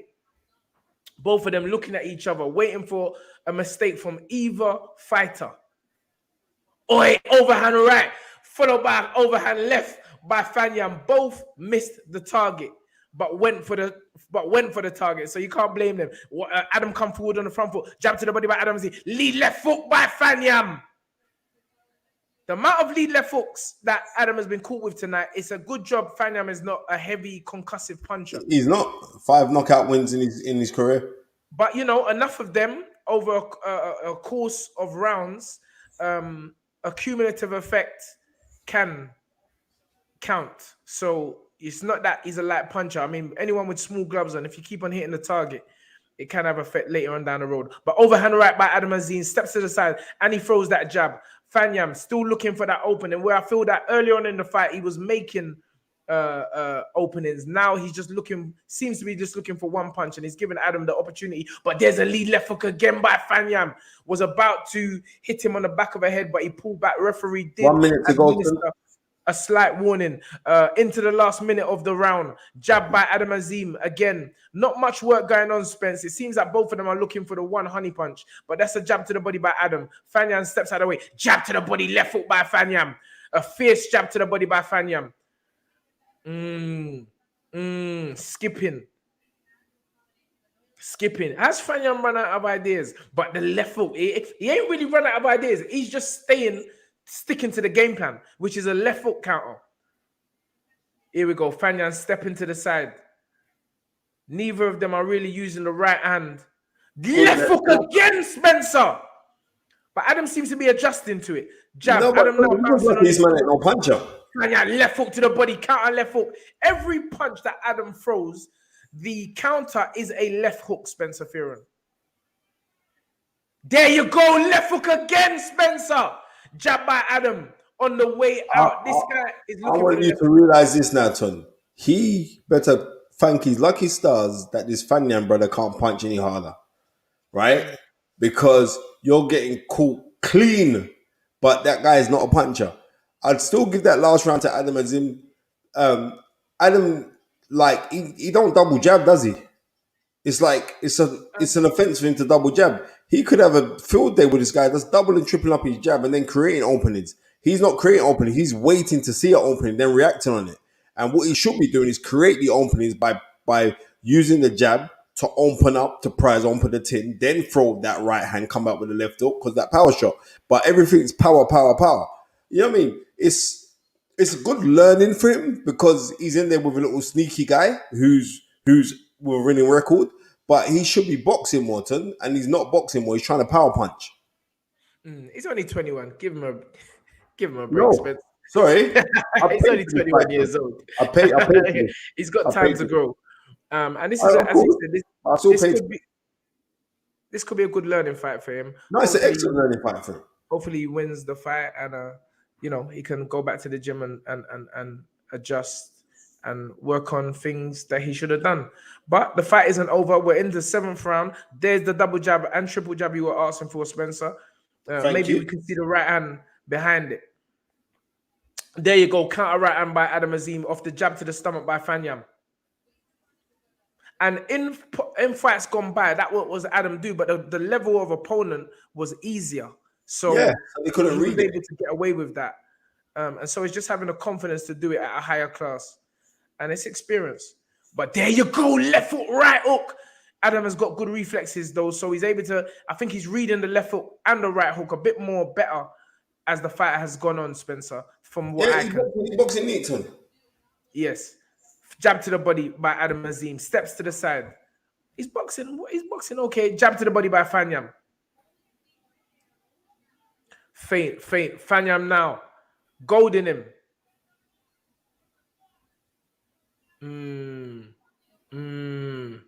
Nothing going on. Lead left hook by Fanyan. Adam skips out the way. Read that very well. Jab by Adam Azim. Jab. There's the right hand by Adam Azim. He goes to pull the trigger again, but didn't fire. Here we go. Jab, lead left hook by Fanyan. He's saying, I'm doing this for the whole fight until one of them land. That's what Fanyan's saying. And he's being very persistent. And Eastern Europeans are very disciplined in the work they do. But there's the right hand by Adam Azim. Steps out after the right hand though. Jab, waiting, stance, jab by Adam. Fanyan still having a movement. Overhand right, left foot by Fanyan. Adam skips out the way. Again, he's getting away from these punches now, Spencer. Jab by Adam. Jab by Adam. Jab to the stomach by Adam Azim. Feint. There you go. You're there, son. Lead left hook by Fanyan. Did that land? Because I'm watching it on a small screen, Spence. It did. It did, innit? Jab. Here we go. 537 people on the live. Right hand by Adam. That was a good round. Left foot right hand by Adam Azim again. Those two good shots by Adam there. Fanyan definitely felt those two shots. Oi, pulls out of the left foot to the body. Lead left hook again by Fanyan. Headlock business by Adam Azim. And take that cheeky right hand to the side. You know what? End. Yeah. That was around for Adam. So yeah, I mean, I think he's pressing ahead on points. In my mind, I believe that he's pressing ahead on points. Won the last yeah. 3 rounds. Yeah, I mean, yeah. I've got it 5 rounds to 2. That was the end of round 7. That's how I've got it. But what I am saying is, like, there's certain things that he should be doing that he's not doing, and that's part of the experience as well, you know. Like just to box around and to look for openings. Not every shot that you're gonna throw on someone that you're gonna knock them out. And everything is so they're fast because he's a fast puncher, right? But I like to see him relax. Amir Khan and his brother. Remember the brother? Yeah, Haroon. Yeah. Haroon Khan. Yeah, I remember the brother.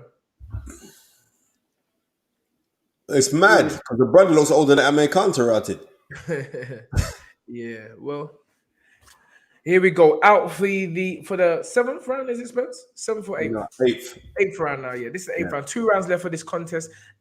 And no matter what, Fanyan is still looking for that left hook and still hoping for success. Adam is still boxing and moving, using his jab. His right hand is more now pinned to the side of his face, which is a good sign. Left uppercut by Adam. Left hook by Fanyan.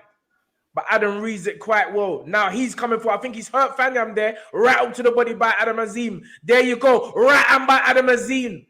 Right hand again by Adam Azim. Coming forward now. And you know Adam is a good finisher. Lead left hook on a left hook. Jesus, that left foot right and left foot to the body by Adam Azim. Adam Azim now on the ascent, looking for the finish. Jab, lead left foot by Fanyan. Adam still on that front foot. Adam is, once he smells blood, left foot, right hand, left foot missing by Fanyan. Right hand by Adam. Right hand again by Adam Azim. Right hand, left foot by Adam Azim. Fanyan throws the left foot counter at the same time. Jab, right up to the body. Left hand counter by Fanyan. Left foot to the body by Adam Azim. Jesus Christ, what is going on here now? Adam now on the front foot, hunting him down. Right hand by Adam. Fanyan, left uppercut by Adam Azim. Jab, right hook by Adam Azim. Jab, right hand by Adam Azim. Left hook by Adam Azim. Right hand by Adam Azim. Jesus Christ, what is going on here, Spencer? Right hand by Adam Azim again. Going for the kill, Spencer. Right hook, left hook counter by Fanyan. Here we go. In 1 minute 24 left. Right hand by Adam Azim. They don't look like there's nothing wrong with the right hand now, Spencer, because he's throwing it like no one's business. Here we go. Left hook on the back of the head by Fanyan. Adam crouching low, up high, looking for the left hook to the body. Left hook by Adam Azim. Hands down, walking forward, which he needs to be careful of. Right hand by Adam Azim. Going forward. Right hand again misses by Adam Azim, but he's throwing it. Yeah. This is what I like to see. Jab to the body. Jab. Right hook by Adam Azim. Left foot by Adam Azim. Counter right hand by Fanyan. What is going on, Spencer? Left foot right hand by Adam Azim. Yeah. Jab to the body by Adam Azim. Fanyan says, what's that? That ain't nothing. Left uppercut by left foot by Adam by Fanyan. Yeah, the thing's getting exciting. Jab. He should be finishing these man right now. I'm being honest with you. This man should not be able to get out of this round. Left hook entanglement. He's gonna get out of the round. 8 seconds left. Entanglement, referee splits them up. Adam still going for the kill. Overhand right by Fanyan. Left foot to the body by Adam Azim. 1-2 by Adam Azim. Fish and chips down a pipe. Fish, chips. Left foot counter by Adam and by Fanyan. Headlock on the way down as well. Yeah. Excitement guaranteed.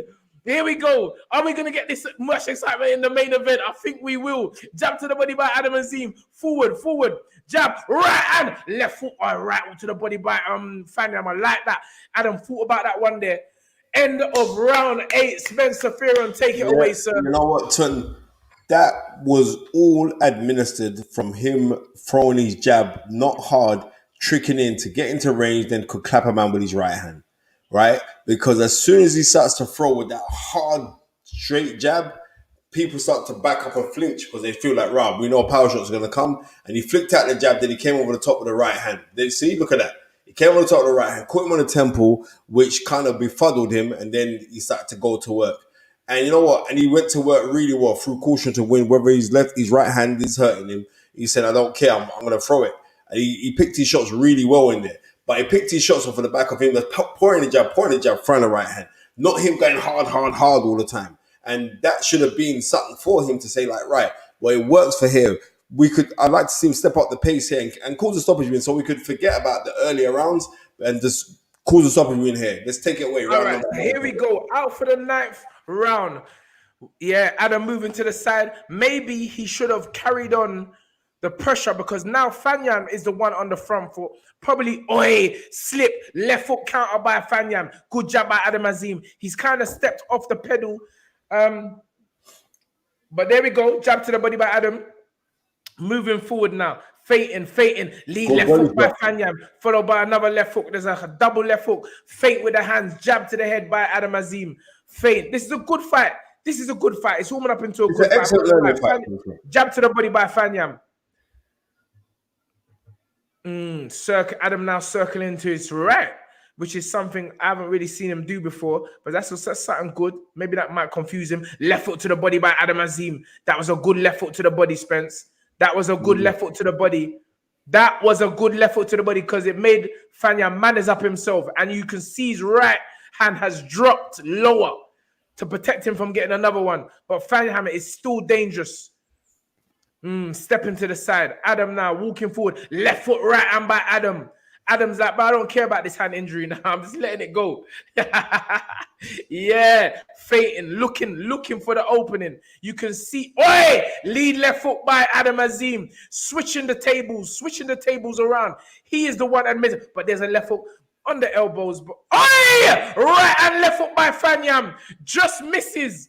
Good. He swung it though, Spence. Feinting, stepping to the side, left hook, come left uppercut by Adam Azim, jab by Adam Azim on the front foot, jab right hand by Adam Azim. That was good. 1-2 again, fish and chips down the pipe by Adam Azim. Here we go, feint by Adam, looking for the left foot, right hand, left foot by right hand counter by Fanyan, left foot by Adam Azim, left foot right hook by Fanyan, entanglement once more, referee, splits him up, has a word. I don't know who he's really talking to. But anyway, let's go again. 48 seconds left in the round. Is there still time for Adam to get a knockout? And do not count out Fanyan because he's still moving. Right hook to the body by Adam Azim. Overhand right hook by Fanyan. Adam was 1-2 by Adam Azim. Headlock business by Fanyan. The headlock is becoming increasingly prevalent in professional boxing. Man's been studying the headlock thing from primary school. Forearm business. Forearm business by Adam Azim. Right hook, left hook by Fanyan. On the movement now. Jab by Adam Azim. Yeah, let's see what's going on now. Feint. Jab to the body. Entanglement again. It's been a good fight thus far. Both men are definitely feeding the pace. It's a high-paced fight. Well, it has been later on down the road. Adam tries to lead right hand, but pulls out the right hand. End of round 9. We're going into the penultimate round. Spencer, take it away. We're going into the penultimate round. You know what? Seeing how Adam's coming in the last 3 rounds, like in the beginning, I was deliberately hard on him and rightfully hard on him. But he's learned to kind of change variation in a fight and change tempo because everything was being thrown hard. And it was realized like, wow, I'm going later on in the Blood Clot Fury. I don't know what you're seeing 9-0 fan now. I don't know what fight you're watching. But I think like he's changed and he's readjusted. And we're sitting down now with bated breath to see what's going to happen. Shane's telling him to go downstairs to the body, step out, and then throw a left hook to the head. But let's see if he can go out there and administer that because we don't rightly know. But what I am saying is it's the 10th round, and we can't, if it goes the complete 10 rounds, we can't fault the kid because he was in with a fighter that's only lost 1 fight. not noted as a puncher, but a very experienced man. So it's not bad. It's not bad for him. It's very good, in fact. Fanyan comes straight with a stab to the body and a left hook. So he's going low and then coming high. A left uppercut by Adam Azim and a left hook counter by Fanyan there. Jab by Adam Azim. Out for the 10th round. 2 minutes, 46 seconds. Let's go. Jab by Fanyan. Step into the side. Feint by Adam. Hands up high. He's looking to counter. Oi. Back of the head shot by Fanyan. Adam. Wide stance. Moving. Looking. Oi. Lead left hook by Fanyan again. What's the scores? Okay. They've got 7 rounds up. I don't know. No, that's the verdict of the people watching at home, Tundi. And most of the people watching at home don't know nothing about boxing. Okay. Well, that's a stab to the body. Adam moves out of the way. It's a good contest. I would say like 6 rounds to 3 or thus far. Yeah. Just for the bird's eye opinion. But that's a lead left hook by Fanyan. Entanglement once more. Fanyan now doing the old amateur thing where you're looking, you've got your hands out there and you're still, a man still in front of you. You don't do that in professional boxing, Spencer, because shots can come from anywhere. Let's go. Feint. Jab by Fanyan. Hands up high. Right uppercut, left hook by Fanyan. Steps to the side. Left foot to the body by Adam Azim. The one hard shot. Right hand, left foot counter by Fanyan. Left foot to the body again by Adam Azim. Right hook, left foot by Adam Azim. Here we go. Jesus. What's going in there? Jab by Adam. I don't see no fluidity though. That's the only thing. Right hook by Fanyan and a left foot counter by Adam Azim. Jab by Fanyan. Jab. Entanglement once more. Fanyan, left foot to the body again by Adam Azim. And that hurt him, Spence. Right hand by Adam. Right hook, counter by Fanyan. Right hand to the body by Adam Azim. Going for the gusto in the last round with 1 minute, 4 seconds on the clock. Adam is still looking for it. Jab by Adam Azim. Coming forward, left hand low, looking for that right hand. Here we go. Feint. Here we go. Into the last minute. Left hook, lead by Adam Azim. Hunting him, double jab, right hand, fish and chips, 1-2, fish and chips down the pipe again by Adam Azim, jab, fish and chips, left foot, right hand, left foot by Adam Azim. That was a good left foot, right or left foot there by Adam Azim, jab by Adam Azim. What is going on? Is there still time for the stoppage? This has all been Adam Azim in the last round. Adam Azim, Fanyan turns his back. Referee pushes him. Left foot, right hand by Adam Azim. Fade, left foot, right hand again by Adam Azim. Oh my goodness gracious me. Jab by Adam. Is he going to get the knockout? No, it doesn't look like. Only 10 seconds less. So even if he just beats the count. Right hand misses, left foot counter by Fanyan. This is going to the distance. Jab by Adam Azim, who has done very well in the last 4 rounds. And that's a right hook counter to finish the fight. I've scored that fight 97-93, 7 rounds to 3 in favor of Adam Azim. I see Two Blessings done exactly the same thing. That's how I've got the fight. But you know what? I think these kind of fights are good for Adam Azim if he wasn't so high up on the bill. Yes. Right? But because you're so much higher up on the bill, there is a great expectation that is put on your head that people are looking to see how you go when you fight these brothers. That is the truth. You can see the team don't actually look happy either, Spencer. They're not, because they're looking for a knockout win. They were looking for something spectacular and they didn't get it. Here we see Christopher Eubank Jr. in the changing room. Is there going to be the adjustments which are needed tonight to revenge on Liam Smith? I will ask people to put up 1 for Liam Smith and 2 for Chris Eubank Jr. Who do you think is going to win? 1 for Liam Smith and 2 for Chris Eubank Jr. I keep on saying Eubanks, but it's Eubank, right? Eubank, yes. Yeah, big up yourself, my brother.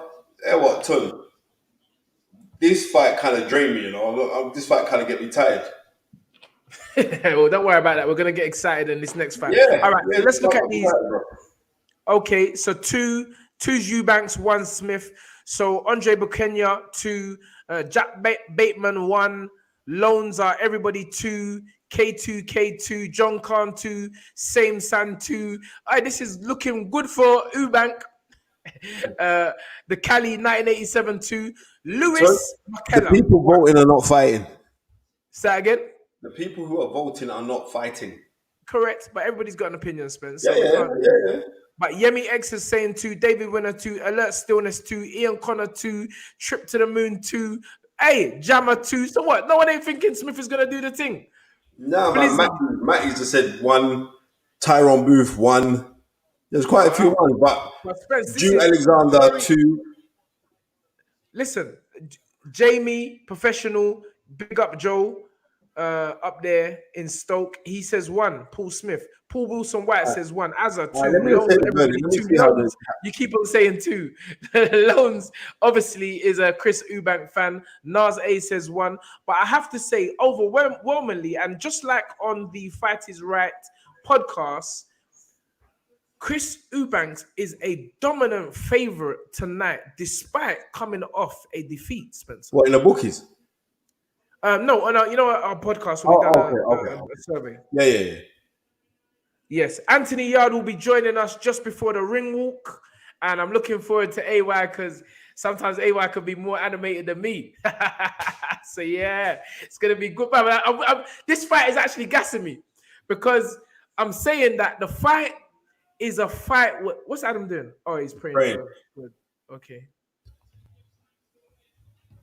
Okay. Let me just shut my mouth. Anthony, I can see you. AY's in the background. A cracking joke. Well, because Anthony can read my mind right now, but I just have to hold my tongue. Yeah. Listen, boxing. It's boxing. It's a sport we love. It's where the energy comes from. We just love this sport. Spencer Fearon, the master analyst, the master strategist, and a person that has so much historical knowledge, you would be a fool not to take notes. So here we see Adam with the belt, congratulating his opponent for a gallant effort. But I feel that we was expecting a little bit more tonight, Spence. I totally agree with you, Ton. I think we were expecting a little bit more, and unfortunately, we didn't see more. But yes, the thing about it is like he was up with a very, very experienced man who's only got 1 loss on his record. yes. But I think because of the billing that the young man's getting, this is what I'm trying to say is this. When we got guys like Amir Khan, right? Yeah.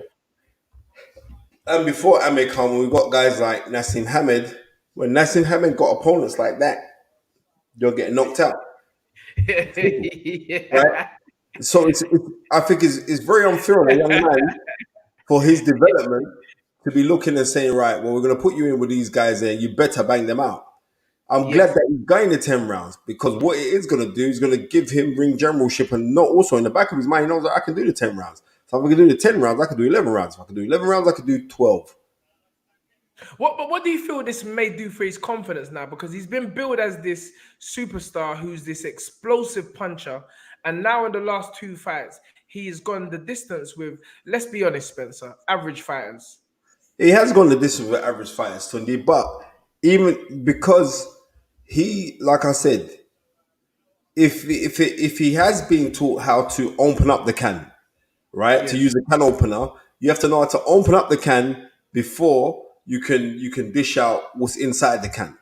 So we want the baked beans, but man's not opening the can properly. He's thumping through the middle of the baked bean can where you should be going through the top and just using the can opener and prying it open. He's not prizing it open. When he started to prize it open a little piece, he looked better. Success in round 8, 9, and 10. But he needs to start learning how to prize things open. It's not everything has to go hard because you're watching highlight reels of Nassim Hamed when Nassim Hamed used to knock out man for fun. No, certain times you got to prize it open. And especially when people know that you're going to come hard, they know you're going to throw shots. While the old pros like you just had today, they know they're coming with hard shots, so they're going to be tight guard, moving around, and then they're also going to know like you seem very susceptible to left hooks.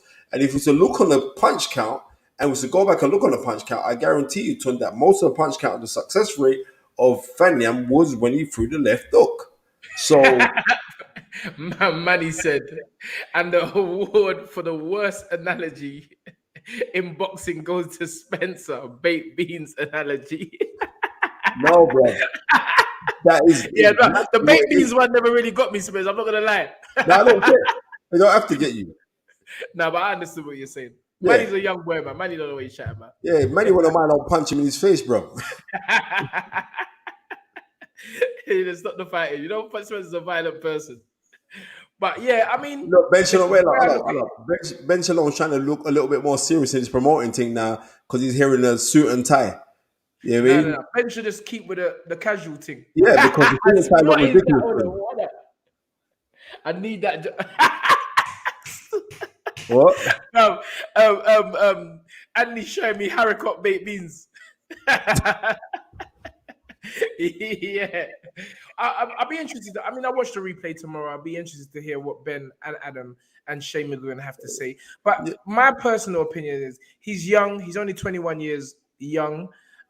He's got a bright future ahead of him, and it just shows sometimes fights like this. Yo, man, I'm gonna bring Ben Shalom suit shopping because that suit don't make it to. Spence, what's the matter with you? Bruv, I'm like just the being guy- real. bruv, no, sometimes you know, like you're trying to play the part, but sometimes it's just best to be natural. I Just be actually think yourself, that he bro. should have kept it casual. Because I'm telling you that suit like it come from Marks and Spencer's. What's the matter with Master Spencer's? No, Don't no, disrespect sorry, I Master apologize. Spencer's. Not Mr. Byright stood, but Mr. Yeah, Byright. yeah. Master Spencer's is an A-class shop. But yeah, well, the show goes on. Listen, he can look at the fight, go back, watch the tapes, see what he has to work on, and improve. He's 21 years young. And you As know I what? said, I think they'll Also, look I'm at still on the tonight. side panel now. Like everyone's trying to do this casual look. You got big 55-year-old Johnny Nelson in Adidas traders and nah, brother. And Bro, nah, I nah, don't know why you always dissing Johnny. Now Johnny looks sharp. no, But he's Tundu. parroting my look though. He's parroting the Adidas thing. He's parroting the Yeah, of Adidas course he shoes is. with the Of black. course he He's is. parroting that. He definitely copied my style on that. Duke Alexander, thank you for the 35 ZAR. Great show as expected. Hope Eubank wins as he is a star attraction. Is a star attraction for pay-per-view. I don't think anyone would tune in to watch Smith otherwise. And And you that know is what? a Just a very second. good point. We have to realize how big of a star Eubank is, because when I was ordering the fight this evening or this afternoon, there's a voice message with Chris Eubanks about the fight, not Liam Yeah, Smith. yeah, Just come on. showing you that the numbers that Chris Eubanks is Come generating on. is, and he is actually the star attraction of this fight. Whether you look at him as a bad guy from the perspective of a bad guy or a good guy, either way, it's all about him. So Yeah. for business purposes, we're expecting Eubanks to win. I just feel, I mean, listen, before he does come on, before they do come on and make that ring walk, I just want to get your final prediction. Yeah, you know what? Let's bring in Anthony Yarde to the show. Ladies and gentlemen, the one, the only, listen, the Lion King. And I realize that everyone start calling themselves Lion, but as we all know, you have to be put in a lion situation to confirm you are a lion. And this young man has done that over and over again. Ladies and gentlemen, let me introduce to The Fight Is Right, the one, the only, Mr.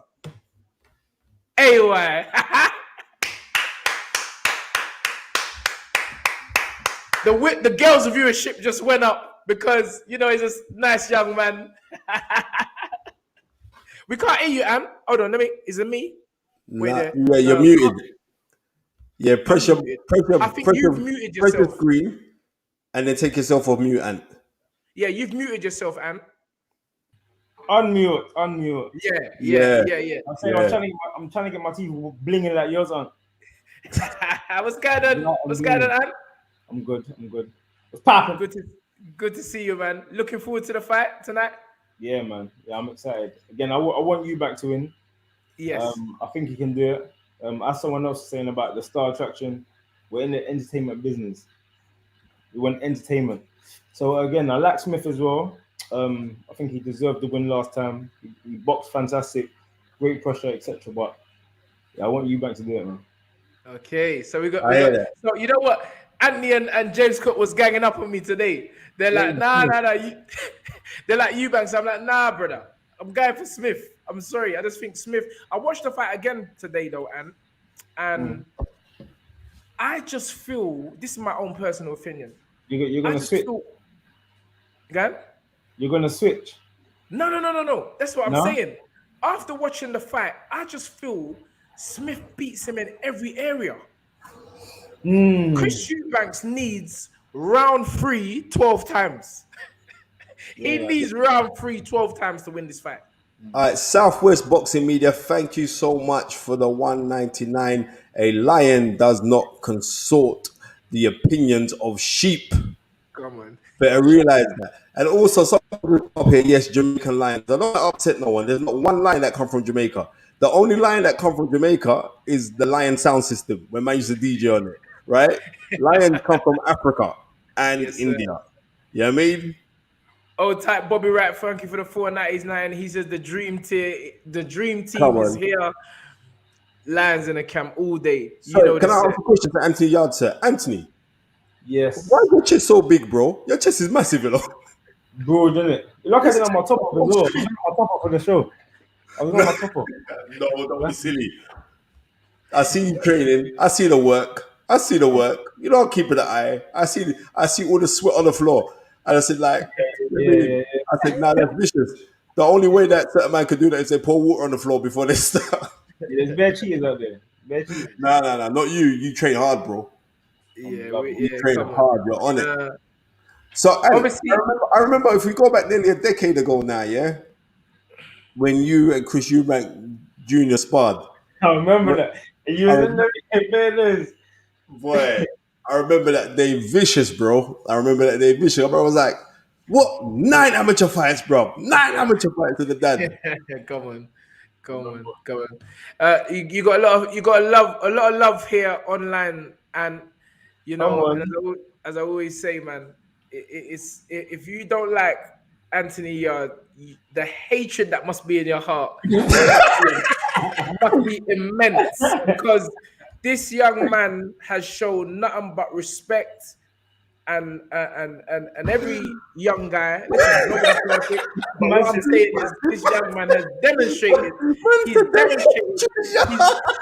No, you know, I don't know why you're not laughing. I'm just saying the truth. Of the heart. It's In the heart. If you don't like AY, Anthony, your heart must be black. It's you can't say black that. You know why inside. you can't say that? No, that's true. Because everybody has say again, everyone is not for everyone. So some people don't like the respectful person. You know what I'm saying? Some people That's true. They don't gel with it. Some people in this world are good, some people are bad.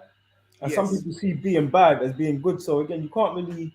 I'm just that kind of person. I don't judge no one. If you don't like me, stay over there. Just don't come in my space. I'll punch you up. Yeah. I like that. And I definitely stand corrected, because you're right. And enough time, Spence. I always tell you, Spence, that Ant may be younger than me, but sometimes I get some valuable lessons from him, because you know I'm a bit of a hothead. And sometimes Ant has to cool me down and just show me and explain things in very much the same way he did just then, you know. And he's right. Not everybody likes the winner. Not everybody likes the guy who's a good guy. There's some people are just designed to dislike people. So anyway, thank you, Duke Alexander, for the 35 ZAR. He said, Tundi shiny head, shiny t-shirt. Sponsorship coming in from Shine Enterprise PLC. Looking forward to learn of AY's next Right, wait a fight. minute. Who's this rapper you in the ring? Hey, you ain't called me. It's cool, man. Let's see if I. Oh, what's this? Oh, this is Joshua Watson. I thought he was a rapper twin. And Dan Aziz. Okay, both of them in the ring. And I'm gonna bring you in on the something anyway.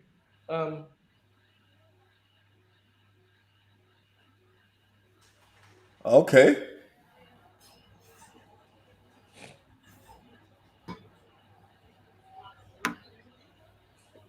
Boy, that is sweating hard though, you know, twin. Look at the sweat. You see the sweat, Ant? I'm waiting for Ant to answer the phone. Oh, the video. Yeah. Why is it not connecting? Oh yeah, you're on. Yeah, you need Nah, to mute your turn off phone. the thing, man. You got to look. Yeah, turn off the sound.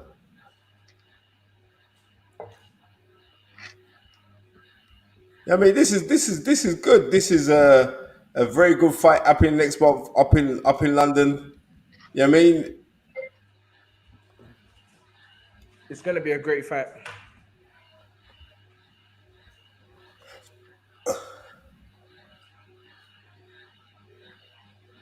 Are you good? You good, Ant? Yeah, I'm good. Okay, good. Good. Okay. Why am I still seeing you though? what are you talking about? Why does Joshua Boy seem like some Boba Dread man from front line?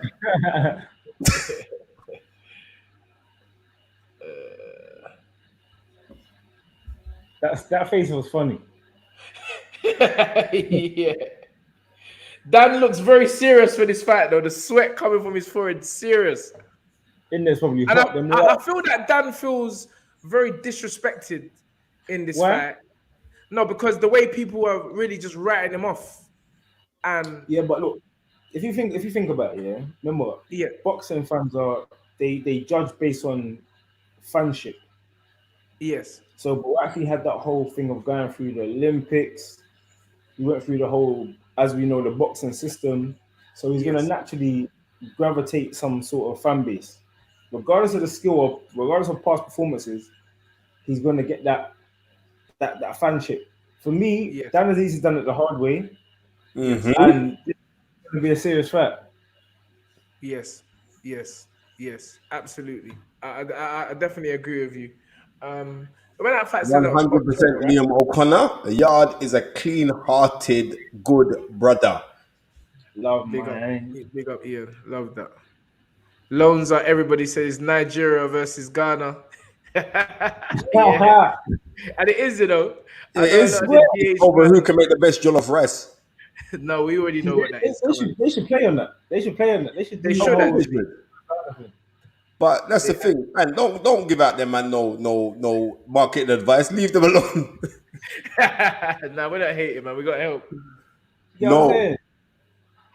So let's. They must appear for that, Anthony.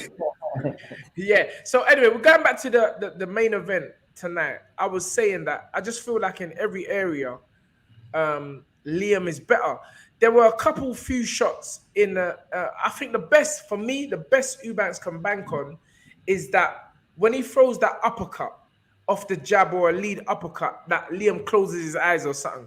Because even in the third round, when he was doing the uppercuts on Liam Smith was very composed. He had his hands and his head was calm. And when they got inside, every time they were inside, Liam Smith was just bullying Eubanks. It was bullying him. And I think if that fight had gone even further, it would have been worse. So listen, let's hope Chris has made the adjustments, but he just didn't react. And I'm just watching some highlights here again. He just doesn't react when it gets close. Well, you know what? You can get 66-1 for a Liam Smith first round knockout. Wow. That's a good bet, you know. I know. I'd dash a pound on it if I was a gambler. Yeah, that's a good bet. That is a good bet. One thing I would say, Chris Eubanks does look at that uppercut. God almighty. One thing I would say is Chris Eubanks does look in good shape. He does look in very good shape. He looked big as well. He looked big. Yeah, he looked very glowing at the weigh-in. He actually commented on Liam Smith. He said he looked dry and the weight affected him. But I just feel that sometimes, you've seen it over and over again in boxing, that sometimes when these fighters find it hard to work, it doesn't necessarily mean they're not going to be, live and direct on the night. And I feel that Liam Smith's experience, the amount of remember, this guy, he's got 3 losses on his record: Canelo, Mungaya, and the Russian, which was hotly debated. This guy ain't losing against normal, average fighters. He's been up there. He's fought on the world level. We were there ringside. Anthony fought on the Canelo versus Liam Smith in Texas. Remember, we was there, and Canelo really put on. Yeah. Canelo's punches sounded heavy that day, but Liam Smith has been in there. Wait, you box on that show, innit? I box on that show. Yeah. That's where you knock out the Yankee boy with the left hook, innit? Yeah. That guy was a gangster. Real gangster. He come to the weigh-in. He got demoted. Taking weight. He come to the weigh-in and said, "Take it or leave it. I'm not making weight." I said, Yeah. "All right, Yeah. take it." Yeah, Nah, the guy was about. I think the guy was like 14 stone or something. Yeah, he was just under 14 stone. Yeah, it was mad. Yeah, and obviously the match was made at light heavy, and he said, "Man, Take it or leave Oscar it." De La Hoya, they got money, man. They got money." Bro, he got money, and he made the most of it. But yeah, that guy. That's mad, you know, because you He look was physically contracted, bigger than yeah. that man, you know. Yeah, I remember because it was I weighed in at 12:10, innit? I weighed in on Yes, the 12-10. yeah. That's what they said it will be 12:10. That left hook was serious. Yeah, here we see Liam Smith in the changing room. Well, I'm seeing it. It's delayed. He looks sharp, Spence. He looks sharp. He does look sharp. The thing about Liam Smith and all the fighting Smiths, to be honest with you, they've just got one consistent style, and they fight from a high guard. They don't usually drop their hands low, and they can, but they fight from a high guard. And I feel their thing is counters.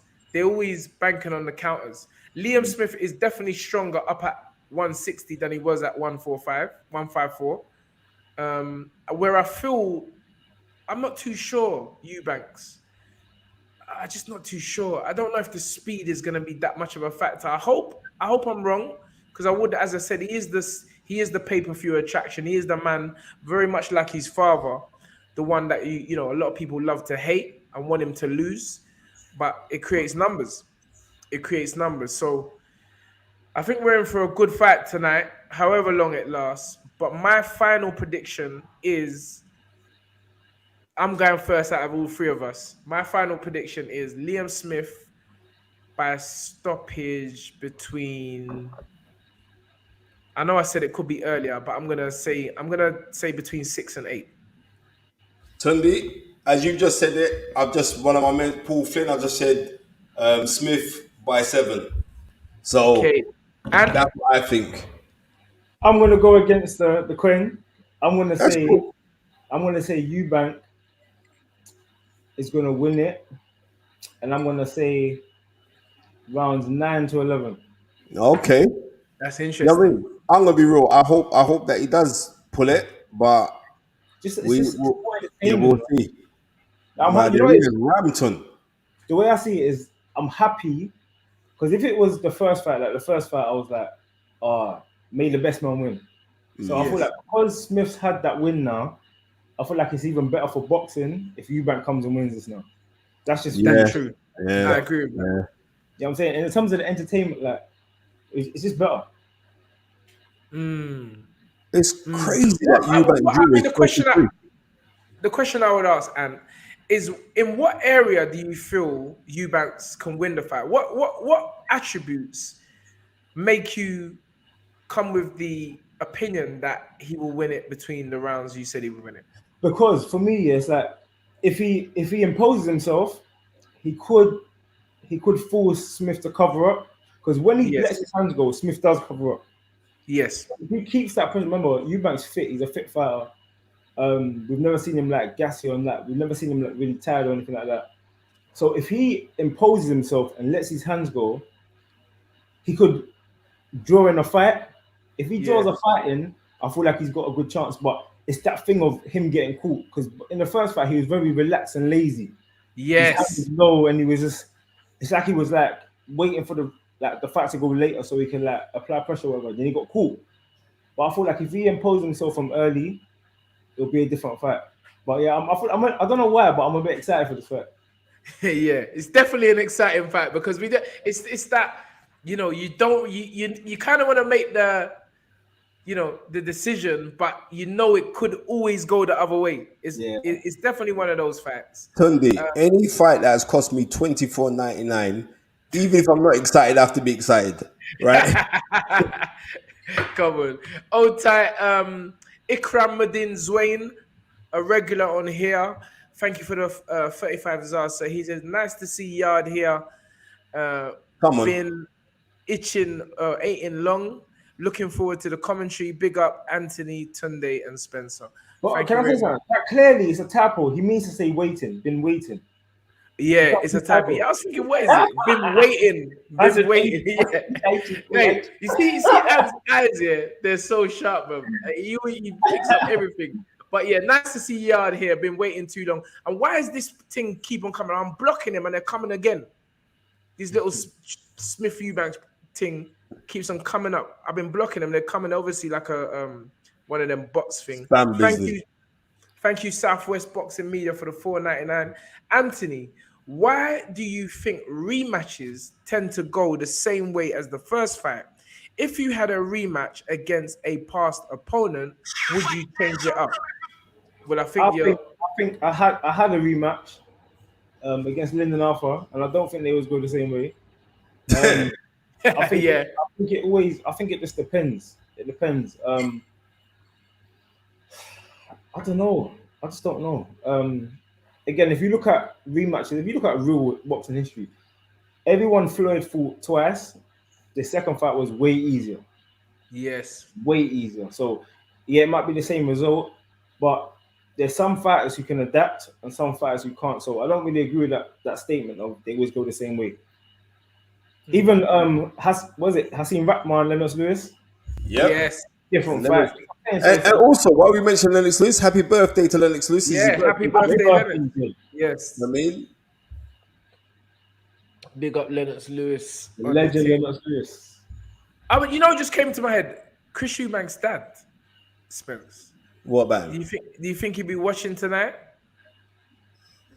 I have no time to watch this. You ain't gonna be watching that. Yeah. You start with your impersonations again. No,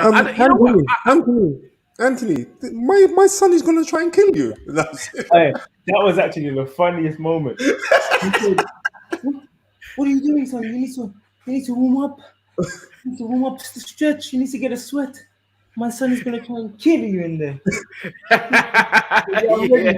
Let's go. All right, it's cool. I remember that day. Yeah, that was a funny day. Loans, everybody says Eubanks will win. You just watch. Well, we're definitely watching. I just don't know. I just the way I saw Eubanks reacting on the inside, what Eubanks has got to be able to do, which I'm not sure he can do, is really box, kind of like how he boxed Liam Williams, Spence, where he was fleet-footed, he was moving around the ring, he just wouldn't stay still. That's how he can beat Liam Smith. But the minute he stops moving, Liam Smith just bullies him. He bullies him. There have been rumors flying around that the only time Chris Eubanks was training is when the Sky cameras was in the building. But I don't know. Rumors in boxing, you take them with a pinch of salt. He looks in good shape to me, but as I said earlier, he's an athletic type character. Yeah, sometimes a few sit-ups and press-ups could just make a man look in shape. So, but I don't know. I think it would be the height of stupidity for him to not have prepared for this fight. Because, as he said, his back's against the wall. The outfit's cold, no? Huh? The outfit, the outfit's cold. It looked bad. Oh, yeah. Oh, come on. I'm watching a different screen. Yeah, I like them colors. What's my man's name? The big brother at the back. You know. Yeah. What's his name, Spence? He's Napa. in Dubai, innit? Napa. Napa. Remember he used to rap in it? He used to rap roll deep. Oh, crack your skull. Yeah. Yeah, he was on a power rhythm. Yeah. All right, cool. Well, Chris Eubanks, very much like the first ring walk from the last fight. I watched that today. I watched all of that. I watched how he was doing the shadow boxing. He looks exactly the same to me. I haven't seen nothing different thus far. I think, can't say his focus looks a bit more better because it was exactly the same. This is exactly the same, the ring walk. Dirty girl in the building. Hey, 5 pound. And you see this girl here, Dirty girl. It's one of our best subscribers.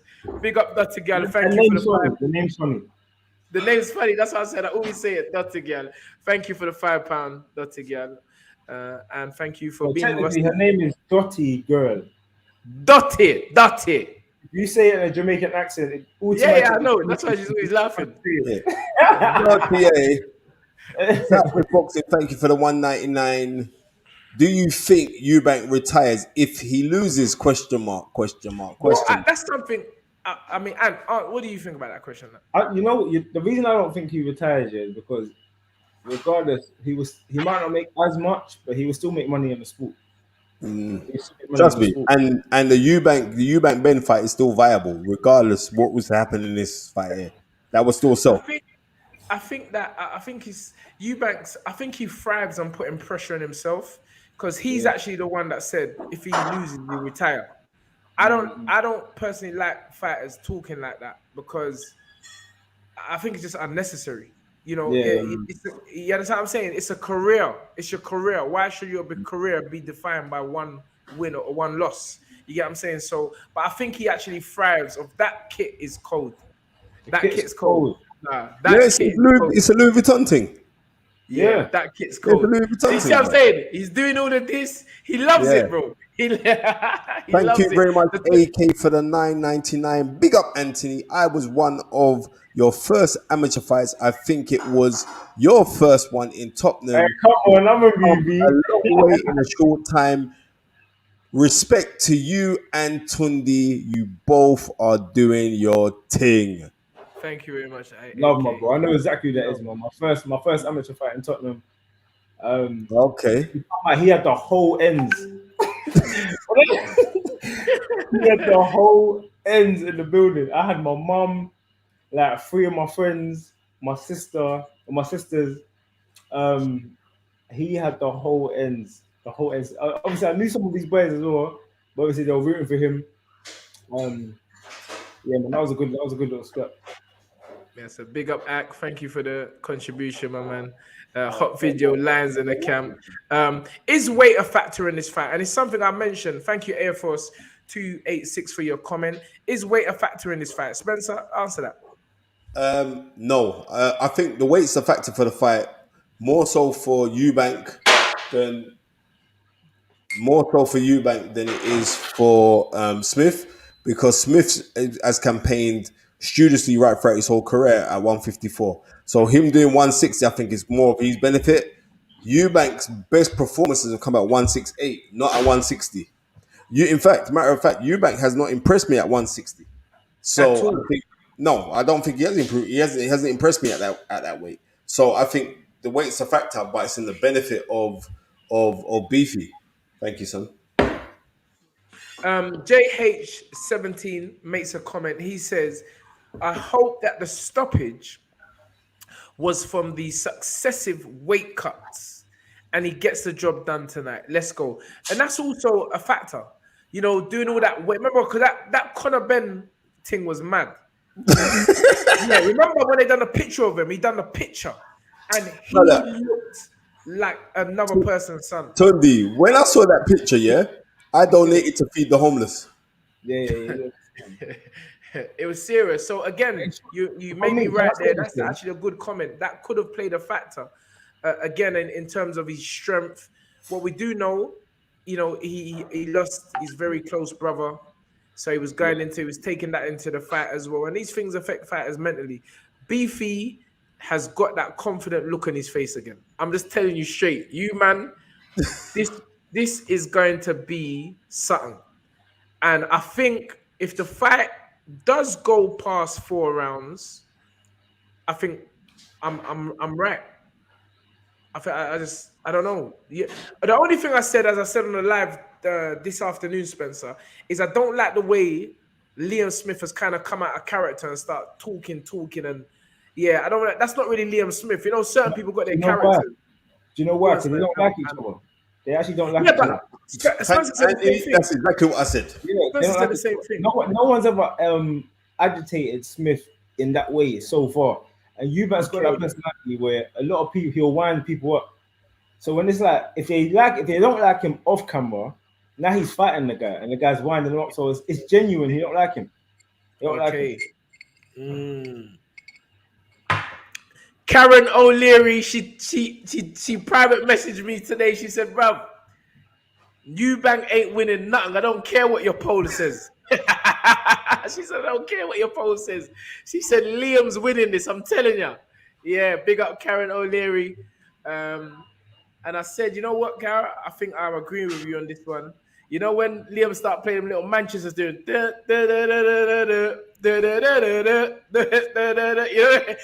everybody started, yeah. Right, he's coming out to Eye the Tiger. What's he coming out to this time? Eye the Tiger. Okay, he should have just kept the same that Manchester tune, man. That tune's bad. And then did you guys come out to the I can't even hear the TV side. Did you guys come out to the Dre? Yeah, tune? Dr. Dre. Yeah, that's you can't change it now. You can't change it. Yeah, he can't change it. That's a signature for him. Yeah, he's been doing that from the beginning.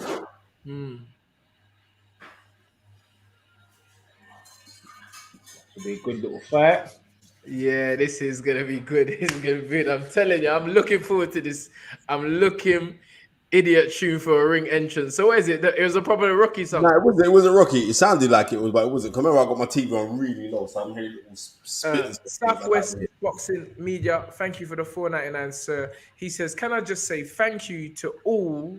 Thank you to you all. Been a privilege." Hold on, where's that gone? To ask you 3 questions, and Mr. Yarde clearly is a down-to-earth chap. Credit to you, Tundi. No, credit to Ant. He's above. If you want to know anything, I ain't changing Ant. And he's always been like this. Is not a show. He is definitely a down-to-earth guy, but they're trying to upset him. Then you'll see something different, like a volcano. What makes me laugh here? Even I'm gonna respond to that guy here. I'm gonna say thank you for saying I'm down to earth. But how can you? Would you credit Tunde for me being down to earth? No, but you got to understand how it works. Because you know why? Because they look at me as, I tell you why, Anne. Because they look at me as the leader, you know, the person that is not orchestrating, but the person that is you understand what I'm saying? Like you got a family in it. So the head of the so-called family is a reflection. Everyone around him is a reflection. So you may see an ignorant fighter. You look at his trainer, he's 99 times out of 100 the same. So I get what you're saying. Why are you crediting Tun? But I disagree. Yeah, I know me and you always do disagree. But I mean, maybe I'm explaining something which he doesn't really mean. But I'm on Andy's side on this one as well. I don't believe 100%. that. It's nonsense. If you that's not saying Angelo was nothing like Muhammad Ali. They're gonna blame Mike Tyson. They're gonna blame Customato for the way Mike Tyson was. No, Mike Tyson. But Mike Tyson wasn't like that when Cuss was around though. But that's what I'm trying to say is the environment. Okay, so they're gonna blame. He was just marketed well to him. I would say read Mike Tyson. Mike Tyson said he's just as good as dead. He come to me with such primitive skills. He's just as good as dead. So really, he always wanted to say badness. He just said it in a nice way. All right, cool. You lot don't bring me in your argument anyway. Thank you for the 499s. I don't want to be involved. Thank you, War. You know what? Eubank's kit is hard, you know. Yeah, but brother, I hope he ain't. Brother, he better be on it. That's what I'm saying. Warsome, I'm gonna go get a piece of cake, bro. Yeah, Warsome, the man. Thank you for the 499. So he says, yes, Spence, Tundi, and Yarde. See it, believe it, achieve it. Keep doing your thing. Original Warsome. You man make me laugh, though I can't lie. Thank you, sir. Thank you for the 499. I appreciate it. Southwest Boxing again. Tundi told me to say that. He said, I told you. He said, Tundi told me to say that. Oh, it's like, bro, you better try to put me in it. No, but that's the thing about Ant. Ant's got his own opinion and he's not shy to say it. Half Past Fashion, thank you for the 9.99. She says, just because you two are the best in this overly saturated boxing YouTube channel game, stamina and vibes and knowledge for sale. Come on. All day. Thank you, Half Past Fashion. Appreciate it. We are minutes or seconds away from the rematch. And will it be repeat for Liam Smith or will it be revenge for Chris Eubank Jr.? And oh man, yeah, Spencer's gone. You know Spencer and his food. Man's gone for cake. You know, Spence has got no. Spence, man, Spence eats so much on this show. Everyone knows. Man said Tundi paying for compliments. I'm Nigerian, bro. This part of the thing. 59.95. Come on. Yeah. You know what? If I could put AY in the middle, I would. Because he is the. Let me. No, I can't even do that. See, I'll put me as the main man now. No, that don't work. Yeah, I don't know. It's just the way it is. Manny, is there a way we can put Ant in the middle of the screen? Yeah? You frozen there. Yes. Is your thing buffering?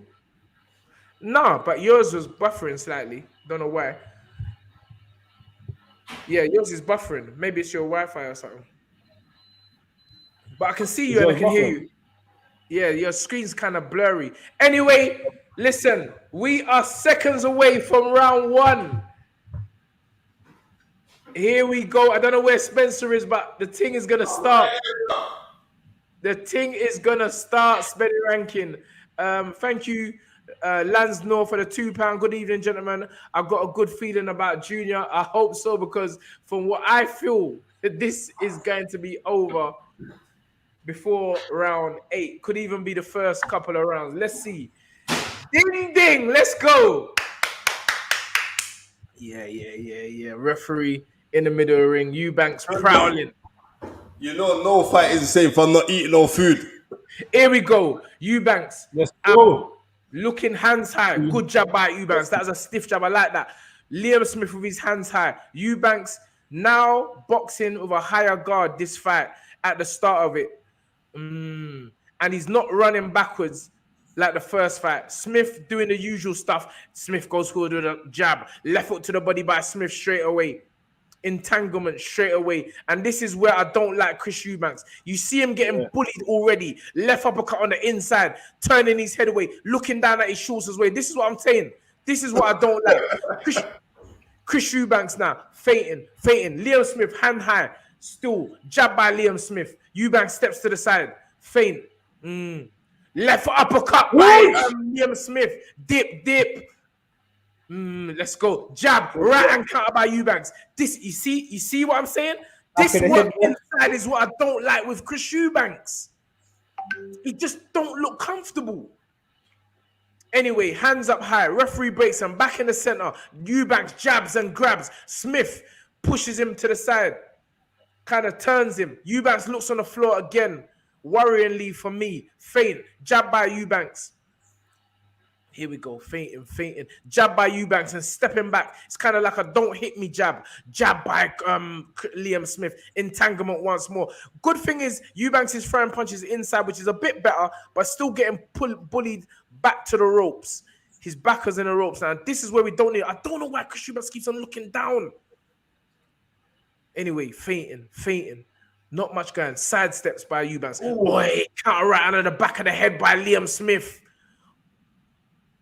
At least Eubanks is doing work inside, but he's actually getting pulled. If you look at Liam Smith's head, it's always looking in the direction of the back. What happened there? What happened there with Smith? I see him stretching his leg. Something went wrong there. Shimmy. Something went wrong there with Liam Smith's leg, but that's a jab. Feint. Right over the top by Chris Eubanks. Stepped out to the side. Jab by Chris Eubanks Jr. Jab by Chris Eubanks Jr. Right up on the inside by Chris. Hands up high by Liam Smith. Jab, dip. Yeah, you see Liam Smith ready to clap him on the back of his head. Come on, them Scouser, man. Anyway, feint. Left. This is very untidy. Left foot to the body on the inside by Liam Smith. Very, very untidy work. And I feel, getting pushed and bullied. This is where this kind of work favors Liam Smith. Liam Smith looking to the ref, though, doesn't usually do that. But anyway, back on the center of the ring. Jab and grab. This is very, very untidy. But you see him getting pushed and bullied. Liam Smith, to me, looks the stronger. But Eubanks is doing a jab and grab movement this first round. Moving to the side. Jab. There's no confidence. I don't see no confidence. Left foot to the body. At least Eubanks is on the right side of the ropes. It is. I'll I still think give that that was first. I'll give that first round to Chris Eubank Jr. simply 100. because he done the more work, even though he didn't look confident in there. It's He's still nicking maybe it, man. reverberation of the first fight. He's doing the jab and grab thing, but he's also nullifying the work of Leon Smith because when he's up close, Leon Smith can't work, and Leon Smith wants to work. And what do you think?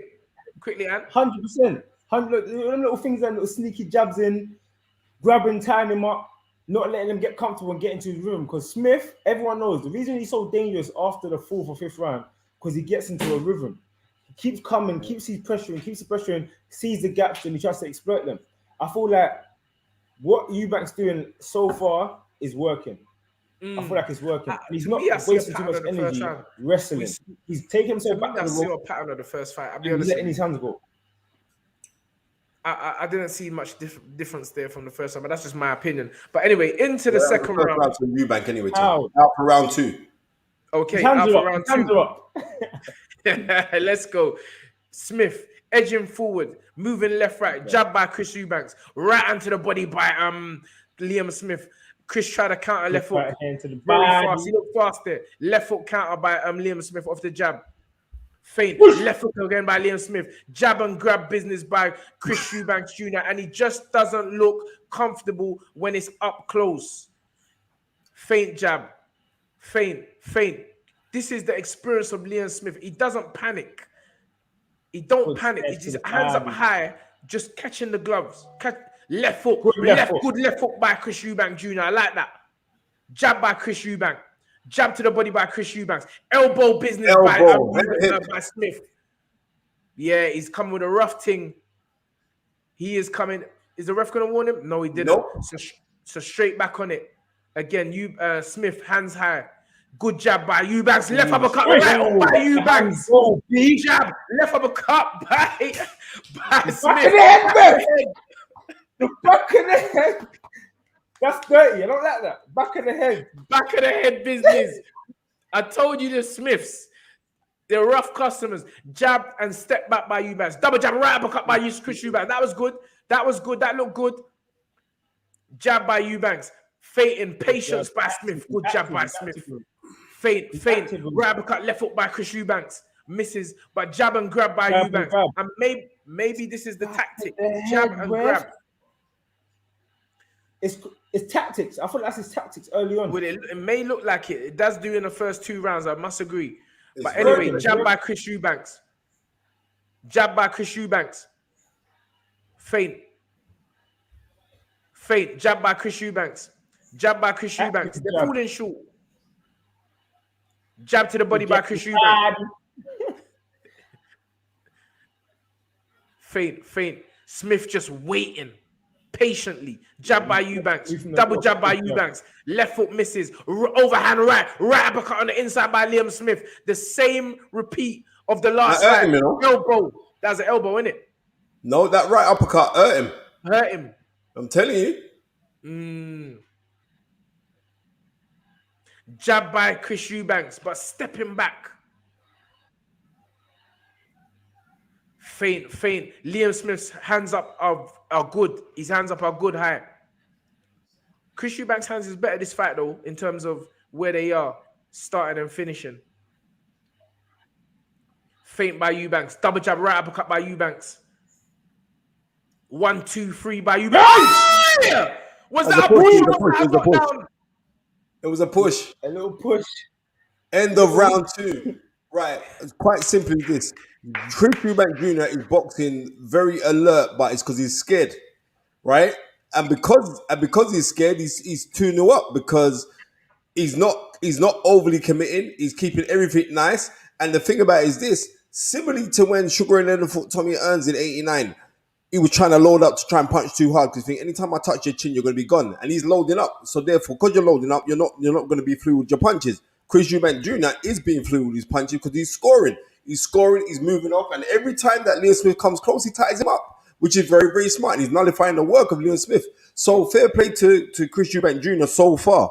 But, like I said, Liam Smith is getting closer and closer. So we see like what happens when he gets this close and he lets off his hands. But I've got him 2-0 up. So I've got it 18-20 to Chris Eubank Jr. Wow.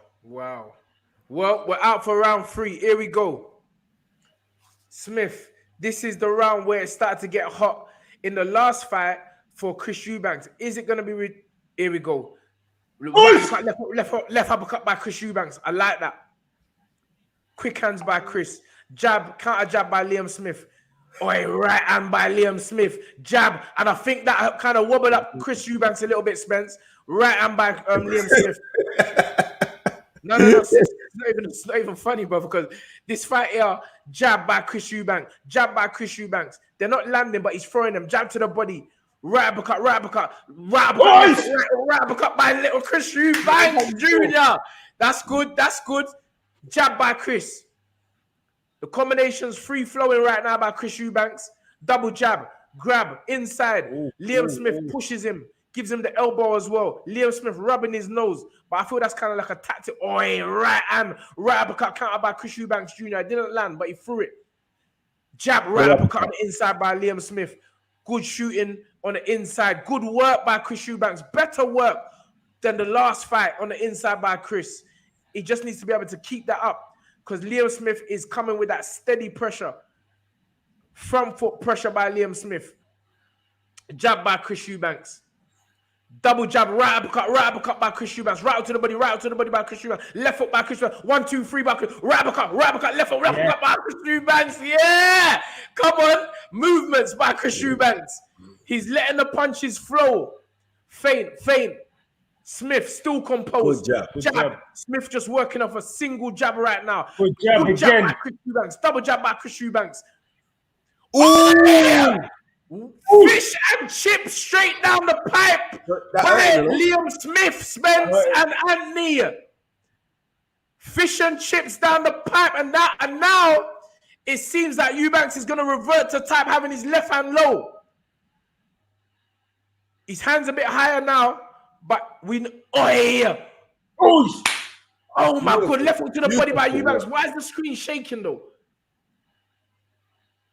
Here we go. Liam Smith smells blood. Oh my goodness gracious. Mia. Here we go. Back again. Eubanks on the back foot. Smith on the front foot. Eubanks needs to keep moving. This screen is the screen blurry to you, Spence? It's moving mad. Yeah, it's moving slow. Oh, it's moving. I don't know. Maybe Spence. Maybe I don't know. But anyway, we can see it, but it's just not clear. It's fuzzy.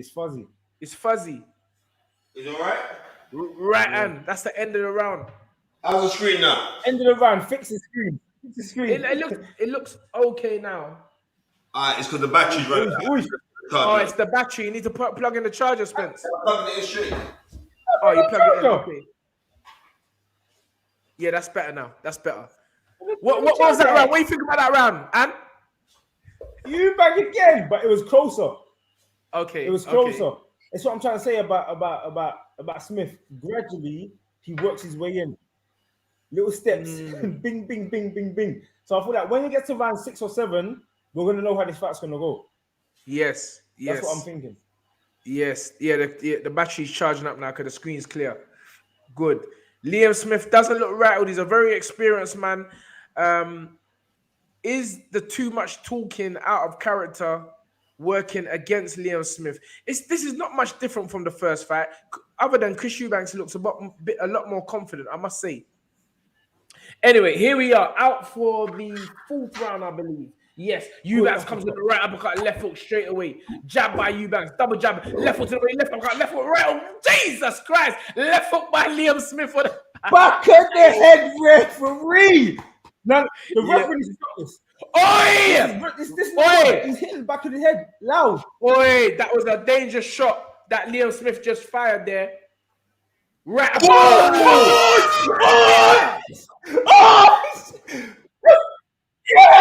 Yeah, now you come back. Please. What an uppercut by Chris Eubank Jr. Oh, what? No, the fight's not over. What an uppercut. He's got a count. And that's an old pro trick by Liam Smith to spit the front shield out. The people online Liam Smith has just dropped by a serious right uppercut by Chris Eubanks Jr. When the chips are down, Chris Eubanks says, all right, what's going on? Chris Eubanks now on the alert, on the citation. Again! Right on left foot by Chris Eubanks Jr. Yeah! It's getting hot right now. Everybody right uppercut by Chris Eubanks Jr. Confidence, double jab, right by Chris Eubanks Jr. This is what we wanted to see. Jab by Chris Eubanks Jr. Right uppercut by Chris Eubanks Jr. He is doing round 3 and round 4 again, people. What is this entanglement? Chris just needs to stay calm. Cool, composed. Smith still walking forward. Double jab. Right uppercut by Chris Eubanks again. Smith, hands high. Chris is getting through the looking for that left uppercut. You can see him now. Chris looking. What? Right uppercut, left hook by Chris Eubanks Jr. Here we go. Movement. 1, 2, 3. Combination. Chris Eubanks Jr. He is moving like Roy Jones tonight, even though Roy Jones ain't there, brother. Listen, Fane, the confidence is with Chris Eubanks Jr. right now. He jumped to the body, counter left hook by Liam Smith, but that was weak. I'm going to be honest with you. Liam Smith coming, right and left hook by Chris Eubanks Jr. Right and left uppercut by Chris Eubanks Jr. He is on fire tonight, Spencer Fearon and Anthony Yarde. Jab, left uppercut by Chris Eubanks Jr. Liam Smith doesn't know what hit him. Jab, right hand by Chris Eubanks Jr. And we know when Chris Eubanks Jr. historically is a great finisher. He needs to finish this brother now. Come on, he's showing you. Jab, moving forward, fainting, looking for the opening. Jab by Chris Eubanks Jr. Oh my goodness gracious me. Jab by Chris Eubanks Jr. Still looking for the opening. You know when he gets inside, he lets them uppercuts and hook. Good jab by Chris Eubanks Jr. Pushing Liam Smith back. Jab by Chris Eubanks Jr. Fantastic work. Very patient by Chris Eubanks Jr. this evening. Jab, left uppercut, right uppercut by Chris Eubanks Jr. End of the round. Sunday, Anthony Yarde, let me tell you this. I don't know what kind of powers that. What I say? Yeah. Huh? Seriously. That is. Listen, I have never seen this new box like this. What I say, huh? And I don't know what spirits. I don't know what spirit. Okay, calm down. Hey, Anthony, man. Hey, Anthony. Come down, man. Come on, man. Right? But this is something spectacular that we're witnessing from Chris Eubanks Jr. What a uppercut. Spectacular that we're seeing from him. Look at that. Can I tell Bam. you what I think it is? Can I tell you what I think it is? Done. The difference. The difference is in this fight is Eubanks' mentality. If you look at the first fight, he was so relaxed and I'm going to win this easily. Yeah. This fight came out serious. I said it, and he let his hands, he's letting his hands go, and he's boxing seriously. He wasn't boxing like this in the first fight. All right, well, the fight ain't over. Let's not get too excited, even though we are going to get excited. Out for the 5th round now. Eubanks on the front foot. You can see the confidence is there. Body by Eubanks. Jab. Left by Smith. Left right by Eubanks. Left right by Eubanks. Jesus Christ! Right,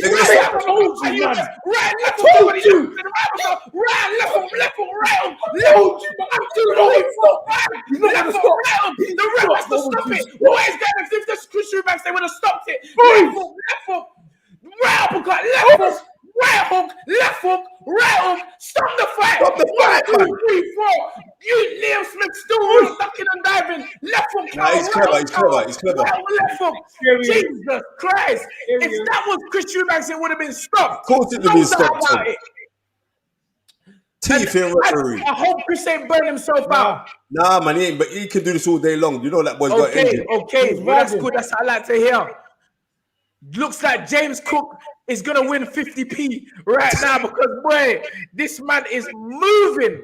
I just hope that he can keep doing this. I'm going to be honest with you. Chris Eubanks is moving serious tonight. Liam Smith, Beefy, still got his hands up, though. I don't know. I think he doesn't know what's hit him. Right uppercut, and he said left uppercut, left hook, right uppercut, left uppercut, left hook. Jesus, combinations.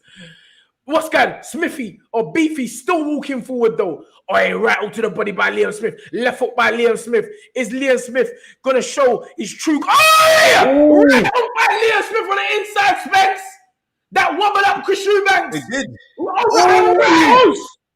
Overhand right. And I told you, is Smith gonna come back for the verse and show how much of a champion he is? Because that rattle was dangerous, Spencer and Anthony Yarde. And this is why Smith is dangerous. Smith now coming forward. Jab by Eubanks. Jab by Eubanks. Smith waiting for that overhand right again. You can see it. Oh my goodness gracious me. What a fight we have here. Oh Eubanks. Oh, please. Smith is a bad man. Smith is a bad man. He's got experience. I'm not going to lie. That's why I said don't get too excited here. But I'm telling you, if that was the other way around, it would have been stopped. But anyway, Smith still walking forward. Jab by Smith. Entanglement again. 18 seconds left in the round. Dangerous. And I was saying at the beginning of the fight, Spencer, and Anthony, that something looks wrong with Liam Smith's ankle or something. I saw that and I was like, oh, what's the matter with his leg? Overhand right by Liam Smith, looking for the same shot from the first fight. What a fight. Right? Is something wrong with Smith's legs? There is something, but it's because when he got clapped, he moved back. No, it's not that. It was before. Remember at the beginning of the fight, I said, hold on, why does he just do that move? Well, I said it.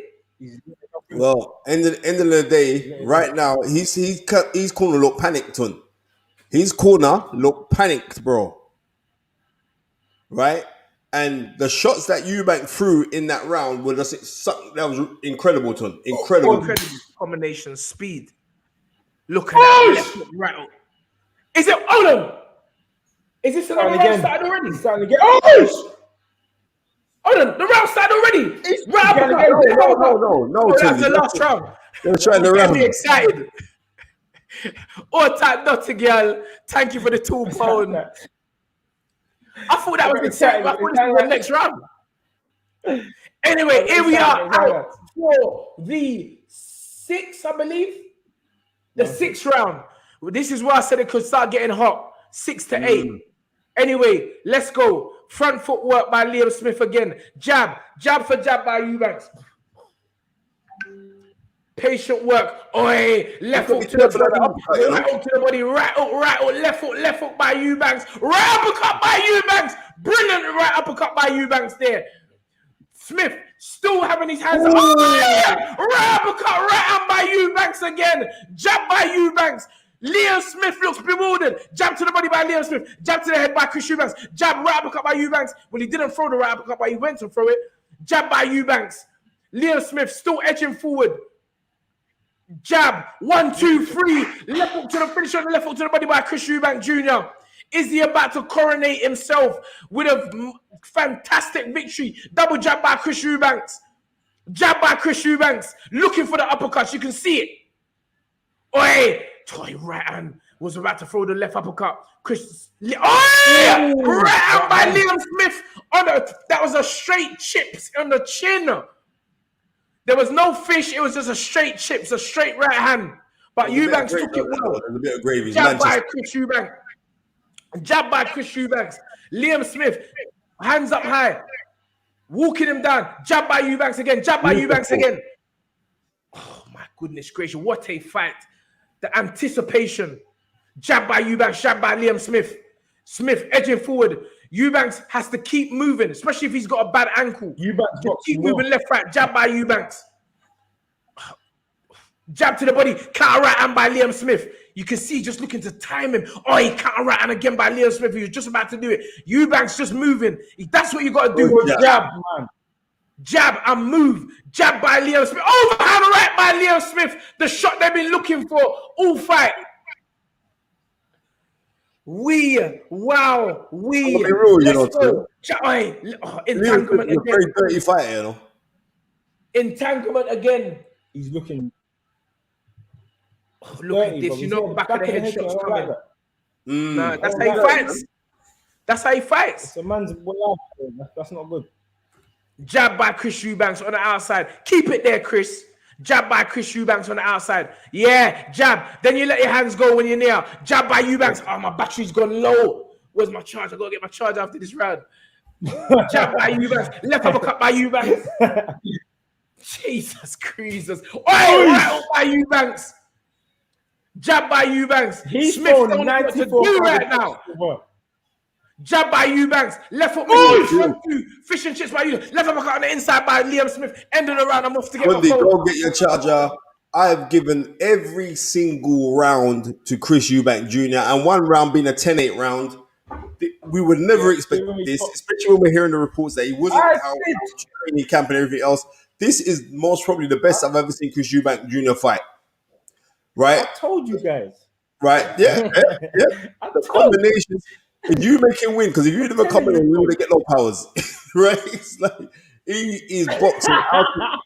He's boxing out. He's boxing out of his skin. And credit due, I just hope that he can maintain this simply because every time he does get caught by Liam Smith, he does get hurt. But Liam Smith's only hit him one shot.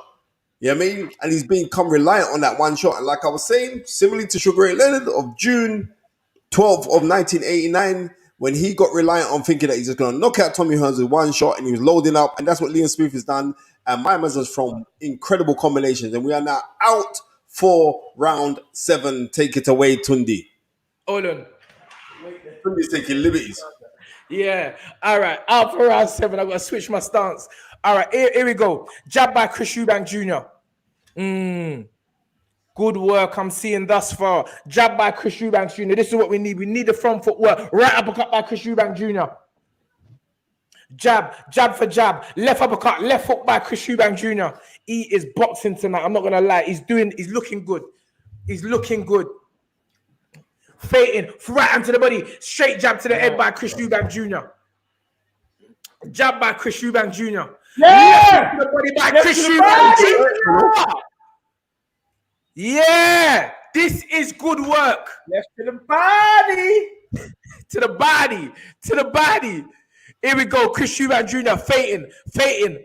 Liam Smith, don't look. Oh, hey, right uppercut on the inside by Liam Smith. Put that on it. Come on. Let's go. Fating. Still steady work. We're into round 7. This is the round Spencer actually predicted. I said 6 to 8. But right now, both of our predictions are looking a bit shabby, Spence. Because Eubanks is boxing. I'm so happy they look shabby right now. Yeah, but Eubanks is boxing out of his skin tonight. Jab by Eubanks. Liam Smith's foot is definitely mash up. Right onto the body. Right uppercut just misses by Chris Eubanks. Right up to the body misses by Chris Eubanks. But he's throwing it. His activity is good tonight. Oi, overhand right uppercut on the inside. Good movements by Eubanks. Left hook to the body again by Chris Eubanks. Whoever said he ain't training for this fight is lying. He's been training for this fight here. Lion. Lying. Back in the head, bro. I don't like this, man. Come on, ref. Boy, overhand right by Liam Smith. Pushing him back. His balance is gone. Eubanks has to play on this. Jab by Eubank Jr. Jab right up by Chris Eubank Jr. Jab by Chris Eubank Jr. He is fast as a fiddle tonight. Jab by Chris Eubank. Jab by Chris Eubank Jr.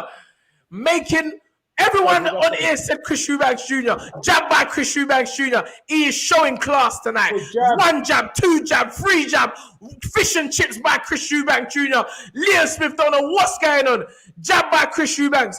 Jab to the body by Liam Smith. Jab by Chris Eubank Jr. Jab by Chris Eubank Jr. Right by Chris Eubank Jr. Right by Chris Eubank Jr. Jab left hook to the body by Chris Eubank Jr. Jab by Chris Eubank Jr. Jab. Fish and chips by Chris Eubank. Fish and chips left uppercut by Chris Eubank Jr. Again. Where's right over left uppercut by Chris Eubank Jr.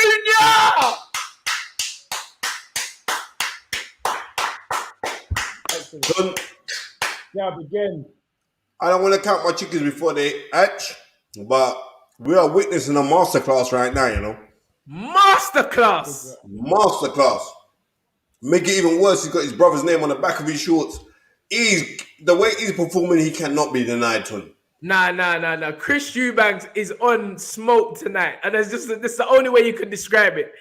He is making my prediction look foolish. And you know what? I'm glad. Yes, he is. I'm glad. I am glad because I'll be happy if he finishes the show. Say it again. I want him to finish it up properly. Congratulations thus far. I don't want to count the chickens before they hatch, but this is looking very dominant. Because it's Smith. It's Smith, yeah. It's looking so dominant. And this is what great champions are about. Smith, we can't count him out. Azaz 100 says 8-0. Left hook. Yeah, Chris Eubanks coming up with a right hand left hook. Jab by Chris Eubanks on the back foot. Jab, counter and misses. Right by Chris Eubanks. So fast tonight. So fast and so accurate. Jab by Chris Eubanks Jr. Jab by Chris Eubanks. Jab by Chris Eubanks Jr. Counter jab by Liam Smith. Another jab by Liam Smith. I don't know what them scorecards are reading, Spence, but they must be quite wide. 7-0. Okay. 7-0. Jab. Roy. Fish and chips down the pipe by little Chris Eubanks Jr. Quick feet, quick hands, quick everything tonight. Right up to the body by Chris Eubanks Jr. Left hook to the body by Liam Smith. That weren't saying nothing. Oi! Fish and chips by Liam Smith. Straight down the pipe. But it didn't really wobble up Eubanks. Oi! Counter right hand by Liam Smith. Right hand by Chris Eubanks Jr. Oi! Inside work. Good work on the inside by Chris Eubanks, which I said from the start, which was better tonight than the previous fight. He's doing everything right thus far. He just needs to keep his focus and concentration. Steps to the side. Oh, left uppercut. Come left hook by Liam Smith. The head referee. The referee should be pulling up Liam Smith on this. He's giving him so many chances. Oh, right uppercut. Left hook to the body by Chris Eubanks Jr. I think Chris Eubanks Jr. fool up, man, with him sparring on YouTube. He fool, man. Yeah, because he ain't looking nothing like that sparring session. This is a performance. Oh, what's this back of the head business? This is very dangerous. This is very dangerous. Jab by Eubanks, but Eubanks staying cool, calm, collected, which is a good sign. Just keep on moving. Right hand counter by Eubanks. Here we go, feinting. Jab by Eubanks. The way James Cook said Chris Eubanks is going to win. Oh, hey, good right hand counter by Eubanks there off the side step. I like that. Jab by Eubanks. Movement. Jab. Right uppercut by Eubanks. Just misses. Now Eubanks is the one doing the headlocks, which is a good sign. And why the referee, first time he does it, he warned him, admonished them. Anyway, let's move forward. Smith still coming forward. All of this has to be kept up. Counter right hand by Eubanks. Off the jab. Good movement by Chris Eubanks. Jab by Chris Eubanks.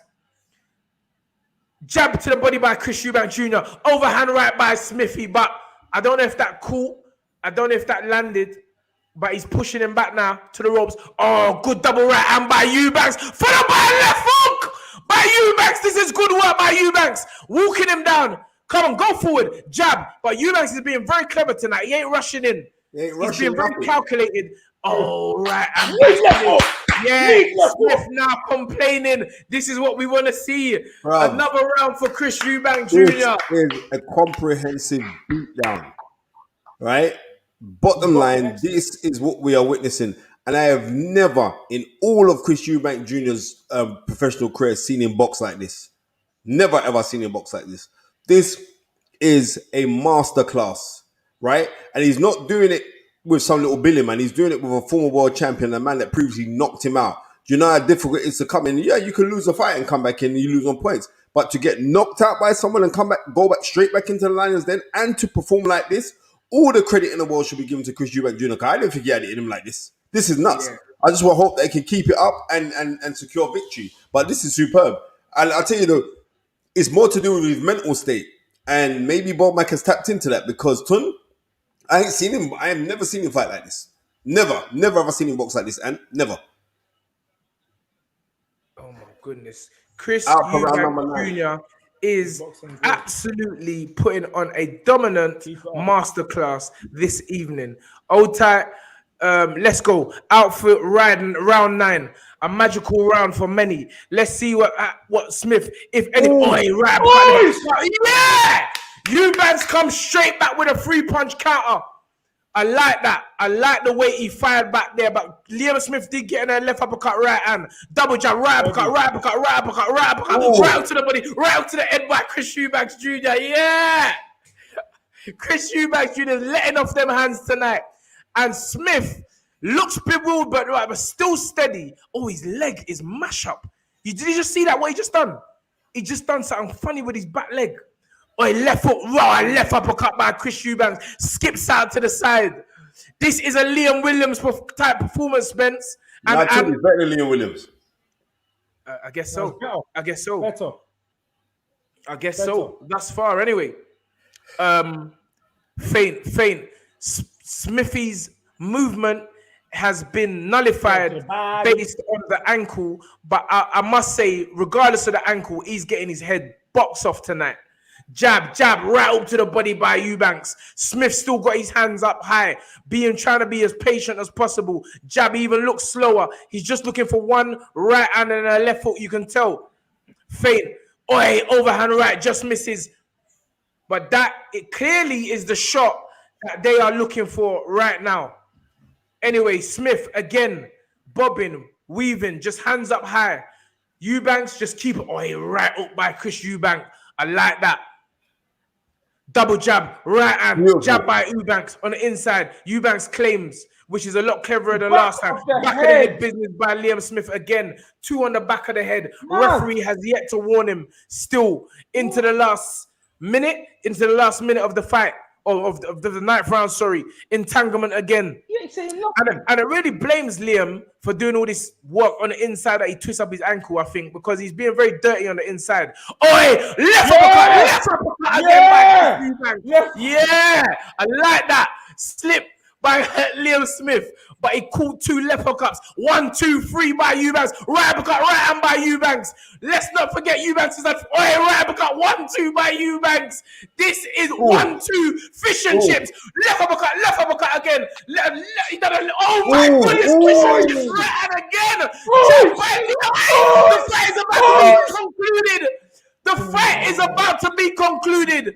The referee is giving Liam Smith ultimate chances, multiple chances, which wouldn't have been afforded to Chris Eubanks Jr. Trust me. No way he would have got this kind of chances. Because he's busting up my man. No way the referee, the corner would do well to stop this fight. Yeah, you know what? You took the words out of my mouth. They should pull him out, you know? They're not going to, but they should pull him out. They should pull him out. The corner will do well. He's mashup, you know? His leg. His right leg or left leg. His left leg. leg. No, the back leg. The back leg. Watch the back leg. No, it's the front. The front as well. Yeah. Both of them are matchup. Both of them are gone. Yeah. Both of his legs are gone. And you know what? This is what happened when you call man a quitter and you're a fighter. What I've noticed is that they always end up quitting. I've noticed that pattern with fighters who call it. Yeah, no, trust me. When you say it openly, because remember, Dubois said that. Yeah, Dubois said that. Yeah, Dubois said that about. And he's always going to disagree with me. All right. Tyson said that about everyone. All right. No argument. Let's go. Left uppercut. Say again. I think you're going to stop in this round. Yeah, the fight is about to be concluded. The fight should be over. Jab to the body by Eubanks. Eubanks is about to double jab right hand. Right hand again by Eubanks. Dominant performance. Left body by Eubanks. The towels come in. They threw the towel at Eubanks, but they are now going to throw the towel in themselves. He's cut as well, you know. They threw the towel at Eubanks. Right hand by Eubanks. Right hand by Eubanks. They threw the towel at Eubanks, but they better throw the towel in.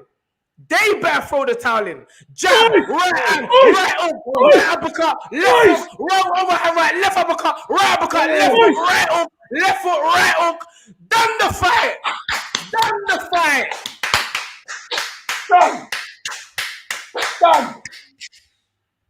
Done.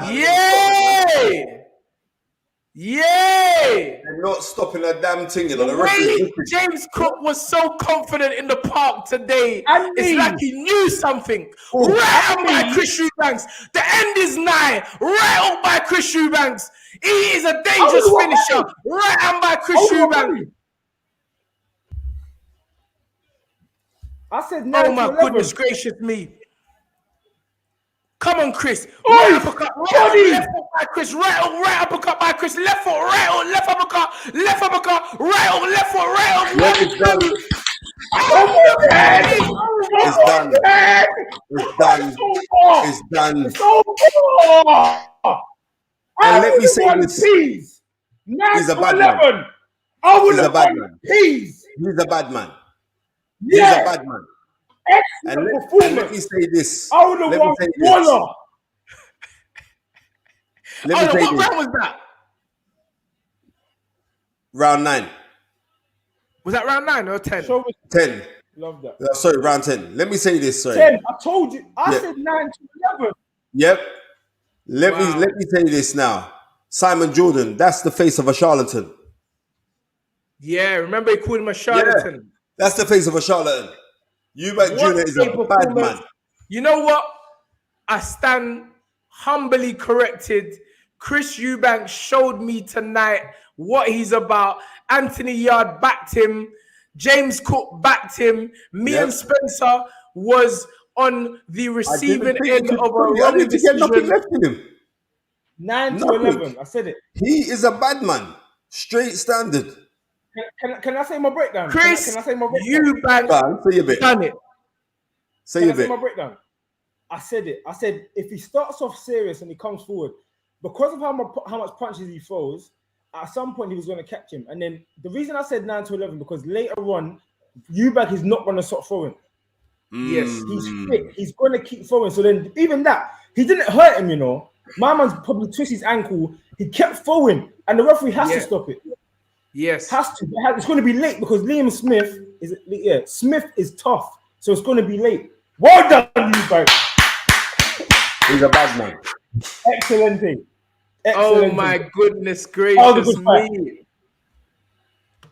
The pay-per-view star continues. I think that Smith was a bit cocksure of himself after the first victory. Man was too confident. He was going on like he was going to whoop Chris. Hold on, Spence.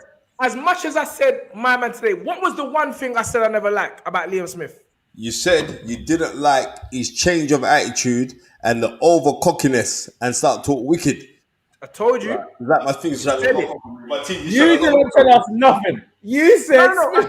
Remember, I said no. And trust me, you heard me in the park. You heard me this morning. I did, but I said I just don't. I said it. I remember you both of you said the character, but I'm like, that's not how he moves. One thing I don't mean about that. Yeah, what I'm saying is this. Eubank has been consistent in his attitude. He's consistent. Same confident brother. Look at this. Right and left uppercut, right uppercut, left uppercut, right uppercut, left foot, right or left uppercut, right or left foot. 9,000 punches. Hey, this brother put on hands on this guy. 9,000 punches he threw, minimum. 9,000 punches. 9 bags. Hey, question, Manny. Based on this performance, let me tell you something. If Conor Ben fights this fight I saw tonight, it's going to be a fight. It's going to be a fight. If Conor Ben fight this guy here tonight at 160, it's going to be a fight. Because we are dealing with somebody who's... Remember, again, Chris Eubank has 35 fights now, you know. He's very experienced as well. He's in there. He's had 35 fights. Look at it. Not even breathing. Athlete. And people saying he's not training are silly. This guy is a dedicated They're lying. That's haters. He's a dedicated athlete. He's a That's dedicated haters. I said take it with a pinch of salt because he was training. He was in shape. What we just witnessed there was something special. That was a special performance by... Look at Cali Salem. Salem is jump.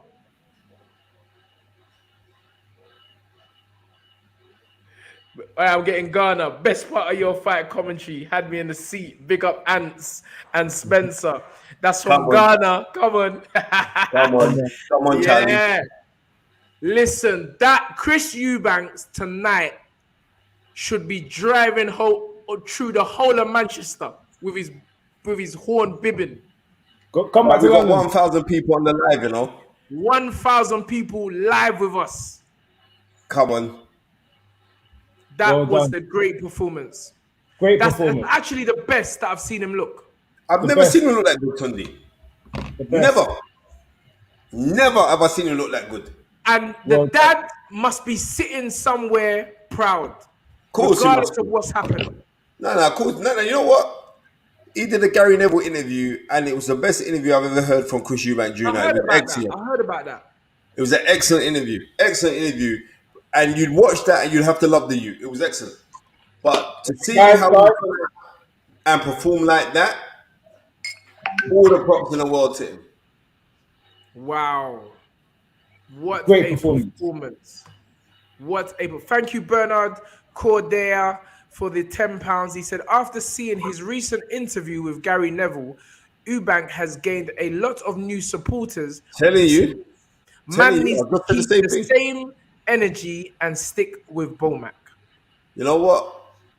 Like I said, they managed to tap into something at you because I have not seen Chris Eubank Jr. in all of his 35 blinking fights perform like that. And bear know, in mind, You can. Can I say one thing? Yeah. Yes. I know, obviously, remember, he hasn't been with Bomac for that long. I think Yes. from that first fight happened, yeah, Eubank made up his mind that he knew what he needed to do to win, and he was going to do it regardless. Yes. He was going to do it regardless. The only difference is, I'll say, him having his hands up was effective, but he's got the attitude to beat Smith. I said this from the beginning. He's got fast hands. He throws a lot of punches. And remember, Smith is consistent at this. So when he is throwing his hands, he's going to stay there until he's finished. Yes. So Eubank needed to be the best version of himself today, take it seriously, and get the job done. I think he got it done today. Excellent. Yeah. Ladies and gentlemen, it has been an absolute honor, privilege, and pleasure to have my Cody, the one and only Mr. Anthony Yarde. I know you're busy, man. You need your not even busy. You need your rest. You know you got your big. I'm busy, man. Hey, I'm busy, man. Thank you for joining us tonight, and appreciate it, man. Yeah, man. And seriously, a plum pleasing pleasure, man. Trust me, you're a good-hearted dude, man. Trust me, I feel the energy. Good-hearted dude. Love, come on. All right. And I want that chain, though, rude boy. I want that chain before you come. And this is a gift, you know. This is a gift. Nah, forget that one then. Forget that one. You can't give a gift. It will mash up. Yeah. Anyway, that's a serious shit. Anyway. Come on. All right, bro. Thanks a lot. Yeah, Big thank you for joining us. Spenny ranking. Tundi. Tonight's show was fantastic. You know, yeah, it was an excellent show. But you know what, Tun? And it is like to see, like I said, please, I'll say to anyone, go and watch his Gary Neville interview. He speaks about his dad, how like his dad used to beat him, and he said he didn't blame his but he said he didn't blame his dad for anything because he was doing badness, so he needed to be reprimanded. How much he loves his dad, you know, it was a kind of like a cry out kind of thing on that far. But what I'm trying to say is like we were hearing the stories of like he's out in Vegas and he's sparring. I know a couple of men that sparred with him, and they said like he weren't sparring good, but he was saving everything to like perform on the night. Yeah. But also, when you see him coming, he's got Sebastian on the back of his shorts, and everyone knows how me and Sebastian were tight still. His brother who passed away. And it's like, for him to go put on that performance, now it's very difficult to say you're coming back in a rematch with someone if you're lost on points or you got stopped on a cut eye, right? But it's more different when you're going into a rematch with someone when you know the brother's knocked you out, right? And he got knocked out in his last fight. He was all over the place and everything else. So just for him to go back into the Lions den, regardless of the outcome, shows to us that you're a very brave man. But in our head, we're saying, you're just doing it to get a big paycheck because you're going to get good money off this pay-per-view and blah. But to go out and perform like that, Tundi, he did not lose a round.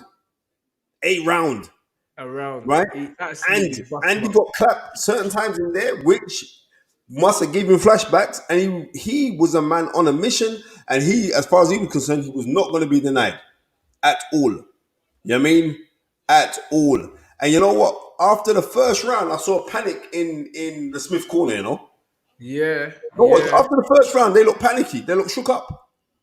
That's All that new how. trainer, brother, the new trainer from up them sides there, good guy. But when he was giving the interviews, he was dropping some bars, but the hatred that they were speaking for Eubank. Well, let me tell you something tonight, mate. Eubank, listen, became a man tonight. Trust me. Oh, look, it's a terrible cut he's got as well, you know. Look at that over his right eye. Yeah, he got bust up. Now he got bust up. And again, all these man, I'm saying, like, you know, I think there's a lot of disrespect. This is what I'm saying. I didn't like the way Smith was talking in the build-up to this fight. And I said it on the live this afternoon. I still picked him to win, don't get me wrong. But I just don't like the way he was talking. It was Yeah, but I hear that. But I have to borderline. agree with what Anthony Yarde was saying, that it was Eubank brought that out of him because Yes. he proper had that inside of him. Right. Yeah. Listen, I'm saying this here. Eubank was absolutely spectacular in that fight. That Eubank might have a chance against GGG, you know, old GGG. Yeah. Listen, that Eubank he was thinking, he wasn't trying to wear his heart on his sleeve. And you know what? Right now, I know Eddie Hearn and them man are licking their lips trying to find a way to make the Eubank Ben fight. Because that fight got life now, you know, Ton. That fight is that Right? fight has got life. Right? Trust me. What a performance. Trust me. What Incredible. a performance. Incredible performance. by- Big up loans, everybody. Bomac #1 trainer. Who's that, man? That's the thing, man. I'm just looking back on it. What are you talking about? It's your I'm just funny. looking back on our life. Oh, you bro, what are you watching about the show? The show's still going on. You're a joker. Anyway, big up loans, everybody. Bomac #1 trainer in the USA. Baba Tunde Muscle, my childhood friend, is the best trainer in the UK. Thank you, sir. Come on. Much love, brother. Yeah, he got bust up tonight. That's just a fact. Tony, I want everyone So to now, just, okay, Country done said Smith is now blaming weight problems, but why are you blaming your the weight problems when you're moving up in weight. You're when moving up in you're weight. moving up a weight? A That man's means you're not moving living. down in weight. Yeah, and my man's moving down a weight. This is what I'm Oh, saying. wait, no weight problems. Listen, like, I mean, Tony, it's kind of sour grapes. You know what I mean? It's sour grapes because when It's sour Eubanks grapes. lost, he said no excuses. Right. He said no excuses. He said he got beat by the better man in the night. It was he's never been dropped. He never been put down in anything, and it was a miracle punch by God. You understand? But that could and I take them things serious because that might have just been something to humble Wait, then him Liam down. Smith said they had to lose 3 stone. Then what are you boxing at middleweight for then? Remember exactly. Oh, he said he had to lose 3 stone. Yeah. Wow. Yeah. Nah, these man, they're full of excuses. I'm not taking that. Bruv, let me just say I'm not this, taking man, yeah? Tunde, I did not think that Chris Eubank Jr. had any fight left in him. No. Right? And what that you had shown, he's thrown a lot. Not only that, I'm just trying to say it's nice, like, to see his other brother, Nathaniel, there as well, Nathaniel Wilson. It was the way he fought, the way he put his hands together, the way how he boxed. It was incredible, man. I'm just gonna tell he messed up. Even he the way he beat up my man was next level. Leo says super happy for Eubank Jr. And you know what? So I am. So am I, should I say? Even though I never had him pulling out a performance like that, but that's what boxing about. Everybody's entitled to be wrong.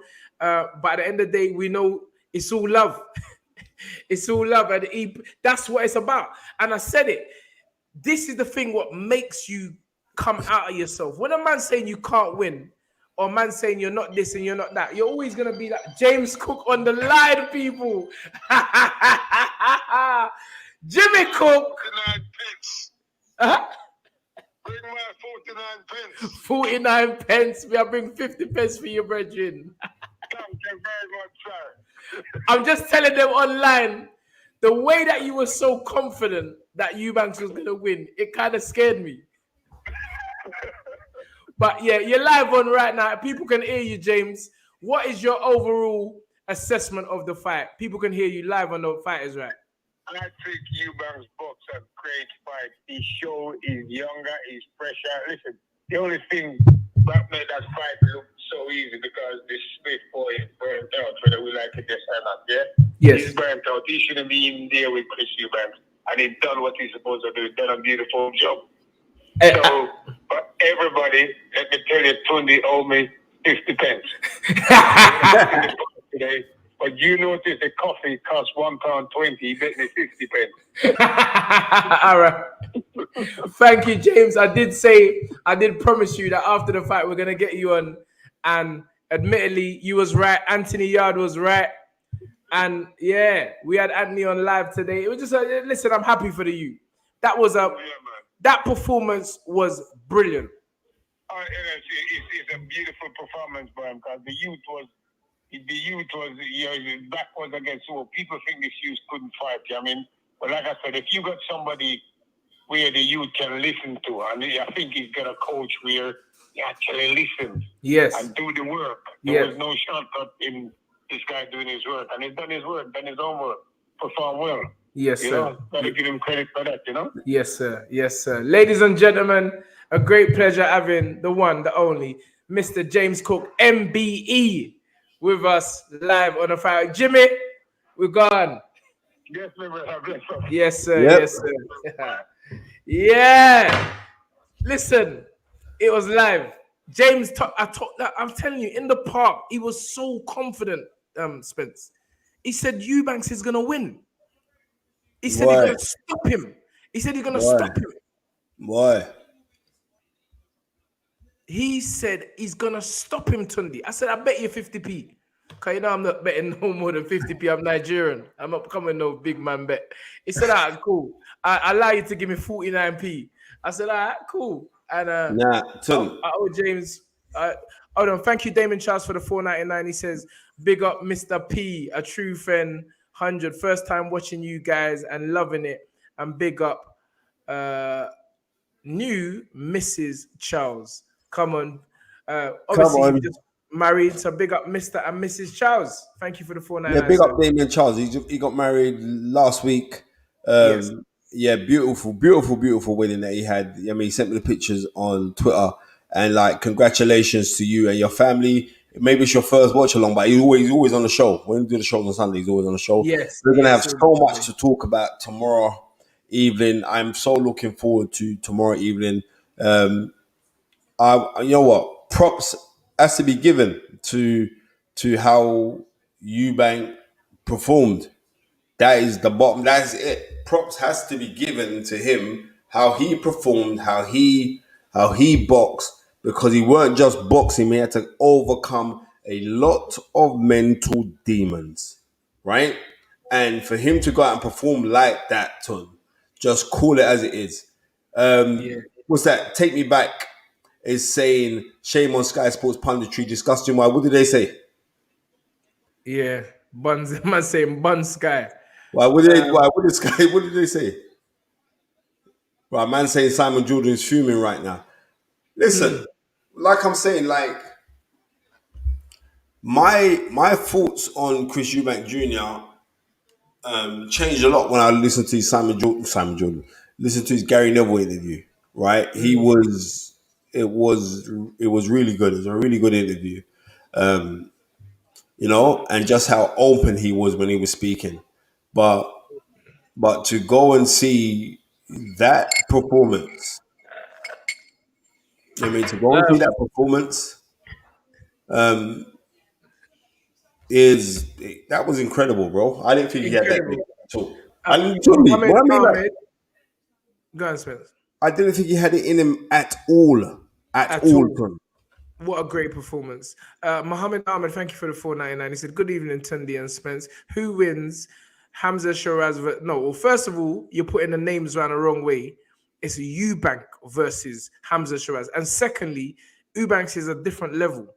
That ain't, you don't talk about that fight yet because Hamza is on his way up. Hamza is a fantastic prospect. Hamza's got to fight Denzel Bentley first. So we can't be just putting man in the top of the tree list first. Nah, you have to earn that. Eubanks is a seasoned professional. And you have to earn your stripes in this spot. So let Hamza fight Denzel, and then we'll talk about that after. But thank you for the phone. I really want to see Eubank Jr. Versus Conor Benn. That is it. I'm just gonna be real. Let's not waste no time. Let's not beat around the bush. Do you know what I mean? That's the fight that I want to see. You know what I mean? You know what? They all thought, I'll be honest with you. Gone. They all thought Eubanks was gonna lose. Of course they did. They all thought lose. I saw a little thing with Johnny Nelson and Spencer Oliver, and they was like, "Yeah, I like he's talking, but you know he's up against it and everything like that." I'm like, "Nah, you man, you're not backing Eubanks." No, but Tundi, it's not a case of backing him. You just don't think he ain't gonna win. Yeah, nobody thinks he's gonna win. But that's what I'm saying. I think I'm gonna be Tundi. I did not believe that he was gonna win. I didn't. Neither did I. I looked at the fight again today. I said he ain't beating Smith. But again, the thing what makes boxing so interesting. Tundi, don't bother coming there with no little racist talk. Who said that? Some little idiot man. Wait, let me finish before I block him. Block this extra vision. That's 23. I haven't seen the comment, but before I finish, I'm saying, you see, he even made me thought because he come with some racist. Anyway, thank you, Hard Pass Fashion, for the $4.99 sticker. Now let me see what you're talking. Oh, wait there. Big up Miss Ringside. Thank you. One-sided fight, but what a art Eubank showed today. Best I've ever seen him. Brilliant. 100%. Let me scroll down to see if I can see what Spencer's talking about. Who's it by Spence? Manny's got rid of him anyway. Okay. Manny's on point. Yeah, okay. Coach Kickson says, my favorite victory ever covered. Yeah, bruv. Man smiling for Eubanks now. And you know what? As I said, I hope I'm wrong. And Eubank definitely proved me wrong tonight. And that was a great masterclass performance. Liam Smith was not even in the races. Weren't in the races? He weren't in the races. He got bust up from round 1 to closure. Round 1 to closure. Eubank showed style, grace, movement, speed, punch power. It was just a great fight. I don't think he'll get GGG now because I believe GGG is retired. He's given up all of his belts, which is the only sign you need to say a man's career is done. Because why would you give up all your belts? Yeah. You're done. Yeah, you're done. Yeah, GGG ain't fighting again. But that would be a good, big money fight. But Chris hasn't got a belt. That's the only thing. Well, for him to fight who? GGG. Yeah, he ain't got a belt. Yeah, Chris ain't got a belt. Listen, why? Listen, the fight is him and Conor Benn. That is it. Yeah, that's the fight. Right? At 160 as well. Not no draining down, no little figgy claws and all the rest of it and blah. Fight at 160 and let's see what I go. Simple as that. Mohammed Ahmed, thank you for the $4.99. Do you think Bomac made a difference to both Spence and Tundi? Personally, I don't think a trainer can make the adjustments needed in 4 weeks. But what definitely was apparent tonight is that Chris Eubank Jr. respects his new team and listens to his new team. And as James Cook said, that's all that Eubanks ever needed. People around him that he respected and could bring it. He actually said it prior when I was watching the build-up that he's never had an actual team. Because remember, by his dad's own admission, his dad thought that his son was him. And that you don't listen, he's a thoroughbred, just leave him alone. Yep. But I never ever believed that. I said it. Like, you don't, you go to school to learn. Like, everybody needs a teacher. you know, or whether directly or indirectly. So just making a guy just come off the street or just come out of his house and go into a gym and you're not listening to the trainer or anything like that because the trainer can't tell you what to do, then how do you grow? You know, you get to a certain level and then you're going to meet a structured team. So it's quite obvious he had a structured team, a team that he listens to, a team that he respects. I mean, why wouldn't you respect the coach of the number Terence one Crawford. pound-for-pound fighter in the world, Terence Crawford? So well done. Again, you're saying Roy Jones is a shit trainer. I don't think that's No, the you case. see these guys. No, he's not. I just think that again, Roy has still got a fighter's mentality, and he's not just training one person; he's training bare people. Even now, Yeah, man. I see Charlo in the gym with him today or Yeah, the other day. yeah. I'm like, how many people are you gonna train? How many people are you gonna focus on? Especially when they got an ego, one as big as Chris Eubank Jr. You know, but he was so on point tonight. And it was just great. Listen, Bomac is having a run right now because A everyone was vicious just run. thinking it's just Terrence, but now he's just revived almost the young Eubank. The uppercuts and hooks what he was throwing was reminiscent of him as a young kid.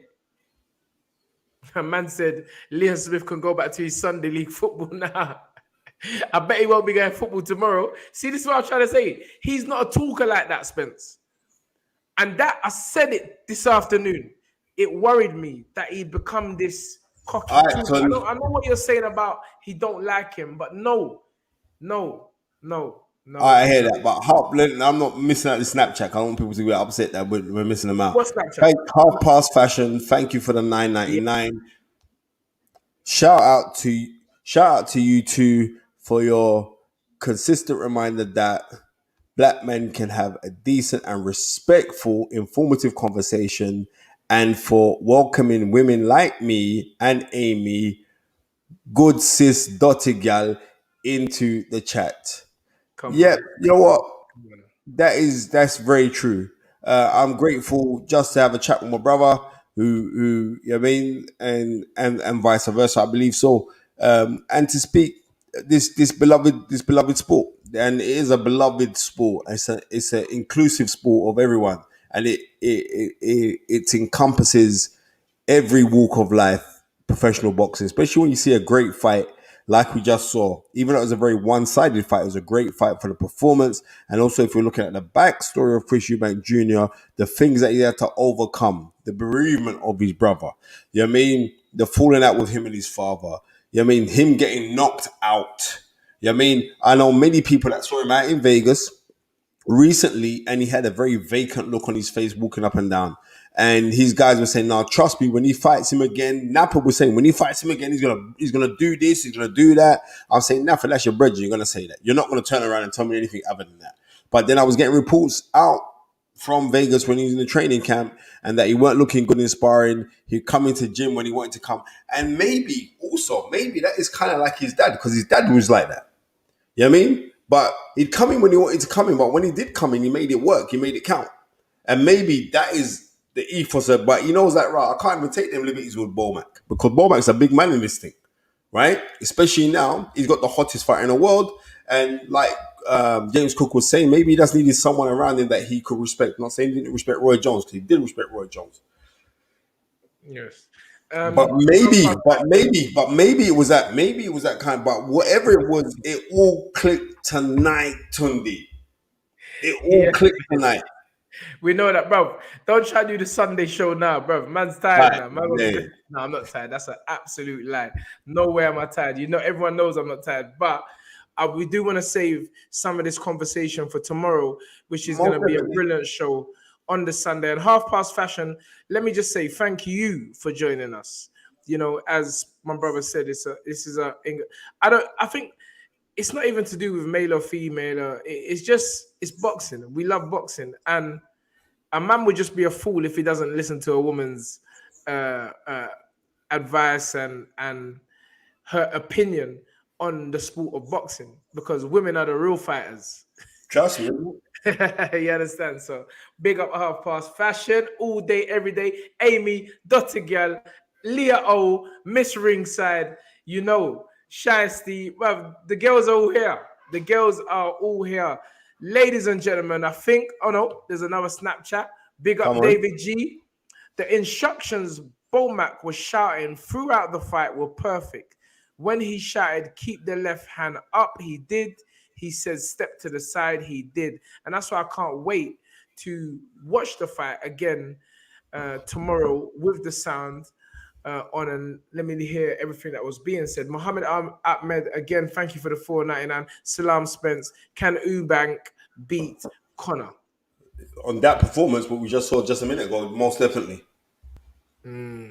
I know Connor be watching. I don't listen. Listen, Tundi. On that performance, what we just witnessed, right? Yeah. It would, I mean, you'd tip him favorite to win that fight, right? But what I am going to say is this, and I'm not taking away from his performance. I did see him get clapped a couple of times. It was like, rah, wagwan. Yeah. Connor be on you to clap you with them overhand rights. But on that performance that we just saw a masterclass, right? I have yet to see Conor Ben in a fight where I said that was a masterclass. He's putting good performances, he's knocked out certain people. It ain't been masterclasses though. You know what I mean? Because Eubank was ready to go 12 rounds. He didn't lose a round. Right? He didn't lose 10 seconds of a round. So therefore, that's what you call a masterclass. So props massive to you know what I mean? That was a big boy performance, man. Hey, Manny, we need to find out about this. Half Past Fashion said, please turn these videos into postcard episodes because money off a mech. I beg you. Exactly. Trust me. So you need to find out about what's going on. You understand? Let's make this cheese cheddar. The Snapchats are still coming in, which is stopping us from signing off. Thank you, Mickey Goldmill, for the 199. Says, do you think Smith was 100%? No excuses. Simple as when that. Eubanks got knocked out, he told you no excuses. So I don't want to hear no excuses from Liam Smith or the camp. They're warriors. They know what they're doing when they're getting into the ring. If you're injured to the point where it's going to affect you, so don't get in the ring. Don't get in the ring. Don't get in the ring, then make excuses after you lose. Because if you won, we wouldn't be hearing about nothing. Yep. But Joe, thank you for the £33. Sebastian Alka Lion Eubank would be very proud. More love, more life, more blessings to all my brothers and sisters, and more blessings to you. Thank you so much for the £33. And imagine we was about to lock off. And the thing about it is this, the brother gave £33 and he was the 33rd person on the Snapchat. More money has to come in. You see the energy. Energy don't lie. Energy don't does lie, not bro. lie. And big money more tonight. people are coming online. Now there's 1,000 people again. We ain't going nowhere for now. Send in more Snapchat. Keep us here. Bro, thing's serious. No. But on the rules, we need to lock off the thing and come back tomorrow. No, Tunde, money we need. Now, 100%. Yeah.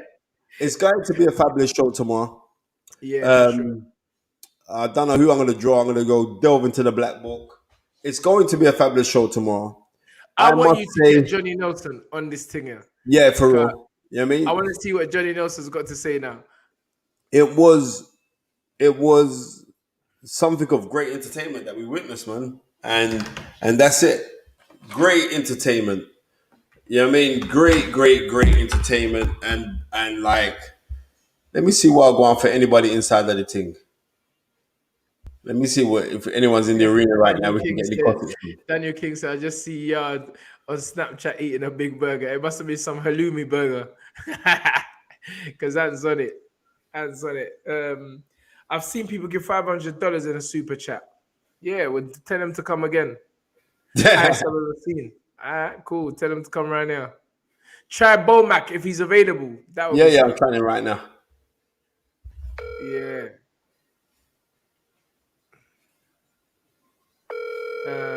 Thanks again, Stamina for Sale.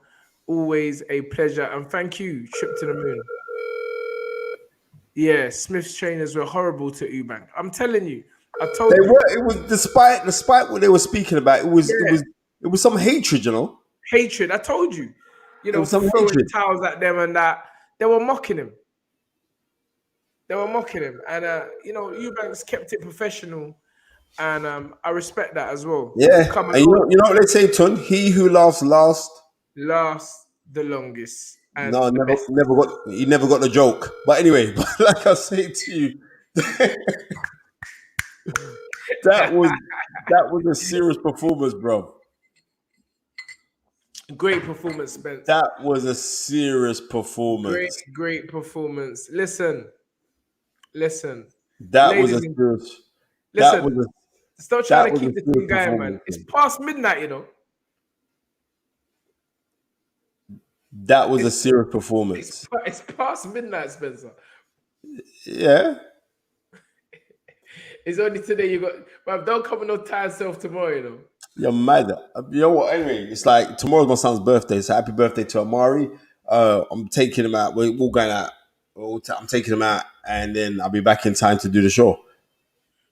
Today make a lot of money. Relax. Yeah, tonight's show's serious. Tundi, that short idiot, that Tundi Tool Sport, that short idiot sounded so bitter. He should never be commentated.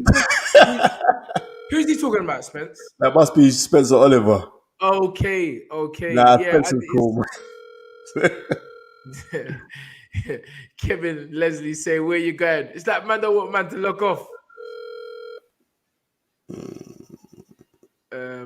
He's telling man to chillax. Yeah, I'm getting Texas. Such a great performance by Eubank. Let me read it. Yeah, watching the live unks, such a great performance by Eubanks. Remember you saying you think Eubanks will win also. Great live. Thank you very much. The one and only Dominic. Yeah, I did, but I did kind of think Smith was gonna do a number as well. But the realist is I wanted Eubanks to win. I just didn't think he had a performance like that left in him. But he was true to his word when he said he can't lose this fight. When his back's against the wall and you tell him he can't do something, he will go out there and show that he can. And absolutely tonight, he went out there and he got run over by Eubanks. Bring some energy.